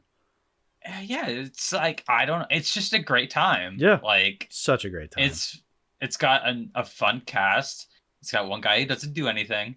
It's got very great, genuinely some great bits, and a creative way of attributing like the thing from another world. And I don't know. It's just it's fun. It's got people we know. Yeah, so. One of the best Invasion of the Body Snatchers remakes I've ever seen. Yes. Thank you, Robert Patrick. Number one. Oh, number one. Fortress. Yeah, dude. Easily. Oh, Fortress easily is number one. It is the best of this of this pack. Again, another shock. I did not think this would be number one. It's honestly so unassuming. When you look at the DVD pack, like straight up, it is probably one of the most unassuming posters. It's literally just Christopher Lambert's face. I mean, it's literally because Nirvana has the same one. It's literally just Christopher Lambert's face. Yeah, and I mean, it's a good way to pull me in. It is a good one. Yeah, but this is the best one. It's so much fun. For sure. I love the Stuart Gordon aesthetic. I love Christopher Lambert. I love Kurtwood Smith as the villain. Like, it's so fun. He's great. So fun. Yeah. Again. It does well with its themes. Like, I think of all the movies here, this is the one that's like consistent. Oh, absolutely. Like throughout. Like, it doesn't really feel like it dips. No. I was never bored. That's what I really like. And, you had your Stuart Gordon trademarks. You got great practical effects. Oh, the best. You got a nice, like, plot that, like, not only is very easy to understand, but it also, like, gives you a good amount of, like, character drama. It gives you good set pieces. And it has great music, too, which... I mean, you could say it for like Reanimator 2. Reanimator has like a great soundtrack. Yeah. And the colors are really nice too. Even if some of the sets are a little bit simple, it's fine. It works. I'm more focused on what the cast is doing and the weird body horror that we do. Yeah. Or like watching someone's entire fucking body explode, which is an excellent bit. I love when we kept doing that. Yeah. Never got old. Never got old. And it was very interesting to see like the main villains like change throughout the story. Like, you don't really expect out of any of these movies to get like, I guess besides like the prophecy, to like really enjoy like a villain. And in this instance, it was because we got to know him. Yes. And we also saw his turn and it felt natural. Oh, yeah. And it didn't feel forced. Oh, yeah. And it played into the story well. Like, smart. It's a smart movie. Yeah. Like, this isn't your grandma's movies. This ain't your grandma CVS's Fortress. Yeah, this isn't your Walmart $5 bin movie. I mean, in a way it is, but like I can see this being sold at Walmart in the $5 bin, but one of those hidden gems for sure. Yes. Can I get a 4K? I think this movie would look really good, especially the part where we blew up a barn in a truck. Oof. That would look really good. Great. Well, now is the moment we've all been waiting for, Lili. What this podcast is all about. Am I keeping the 12 Action Films DVD pack? And, when I started this, I thought, no way, because there's probably going to be half of these I'm going to hate. And, well, look, half of these I do not like. Half I've given a 6 or above, and the other half is a 5 or below. So, mathematically, you'd think I'd get rid of this. But here's my reasoning for why I'm actually keeping it. I have good memories from watching through all these movies, even the worst ones, because, I was there to expect it. This DVD, I realized, is the DVD equivalent of Tubi, Yes. It's like you took everything available on Tubi. I'm pretty sure all 12 of these movies are somewhere available on Tubi. And but that's literally what it is. It's like you have half of them are really excellent, surprisingly cool movies that you wouldn't expect. Like you think it would just be garbage. Like, yeah, there's garbage like 2012 Supernova and Phantoms, the kind of movies you would find on Tubi. But then you get the Stuart Gordon surprises like Fortress, like the horror kind of coolness of Faculty, the surprisingly nostalgic Total Recall 2070. Like all of these movies are stuff you would absolutely find on Tubi. Right. And that's what I like about this. This is the perfect amalgamation of Tubi, entirely compressed onto 3 DVDs. So for that, I'm keeping it. It's great. Yeah, no, this was a lot of fun. I was talking to William and you guys about this. I have other compilation DVDs, like other collection DVDs that I want to do more episodes on. Like I'm very excited to do them. I don't know when I'll get to them because, there's other DVDs I want to get to first. But like, right. This was such a success. I want to do this again. Like go through like all these different movies. Like this was so much fun. Oh yeah, this was a lot. It was just a great time. It was a good opportunity to watch movies I'd probably never watch otherwise. Mm-hmm. And you will never ever watch again, like 2012 Supernova. We'll never watch it exactly. But I will watch the top 6 movies. Oh yeah, no, I will absolutely return to Fortress like many times. Oh yeah. I mean, like I said, all 12 of these I could see in a wheel night situation. Right. I feel like 2012 I probably wouldn't join that wheel night. But no. All the other 11 I would absolutely revisit. Like I could rewatch Apocalypse with William. That would be a lot of fun. Yeah, that Apocalypse would be a lot of fun. Yeah. But yeah, Fortress, Faculty, like those would be like the 2 best ones to revisit. But absolutely. But yeah, no, this is absolutely staying in the collection. This is becoming a staple of the podcast. This was a lot of fun. So yeah, I think it's time we wrap things up, Lili. So to finish off this one recording session, because again, we haven't stopped recording. Like we've been going for many hours. Yeah, I'm very tired. I'm very tired too. We talked about 12 movies in a row. So, but before we sign off, please shout out your stuff. Where can people find you? You can find me on Blue Sky. You can't find me on Twitter. I delete that. Never again. You can find me on Letterboxd. Just check Hal's reviews of these movies. You'll find them. I haven't written anything in a while. I haven't drawn anything in a while. But I will say this. I was on this podcast. That's true. Yeah, this is what I did with my time.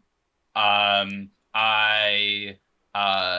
enjoyed myself. I'm not sure if I would say this is the best one we've done this year. But people were very much a big fan of the Gene Generation episode. Oh yes. No, actually, I'm sure the Alien Earth, Alien Resurrection video that may or may not happen will be better. Yeah, well, we don't know. I mean, what can top the Supergirl episode where we came up with Marlon Brando eating Krypton? I mean, what's going to top that? No, that's hard to say. That's an instant classic. We'll find out. I guess so. All right. Well, yeah. What about you, Hal? Where can people find you? I guess here. Here, there, everywhere. Yeah. Now, if you'll excuse me, I'm going to put this DVD in my collection now. Time to say goodbye. Goodbye, everybody. Bye. Now it's time to say goodbye. Goodbye.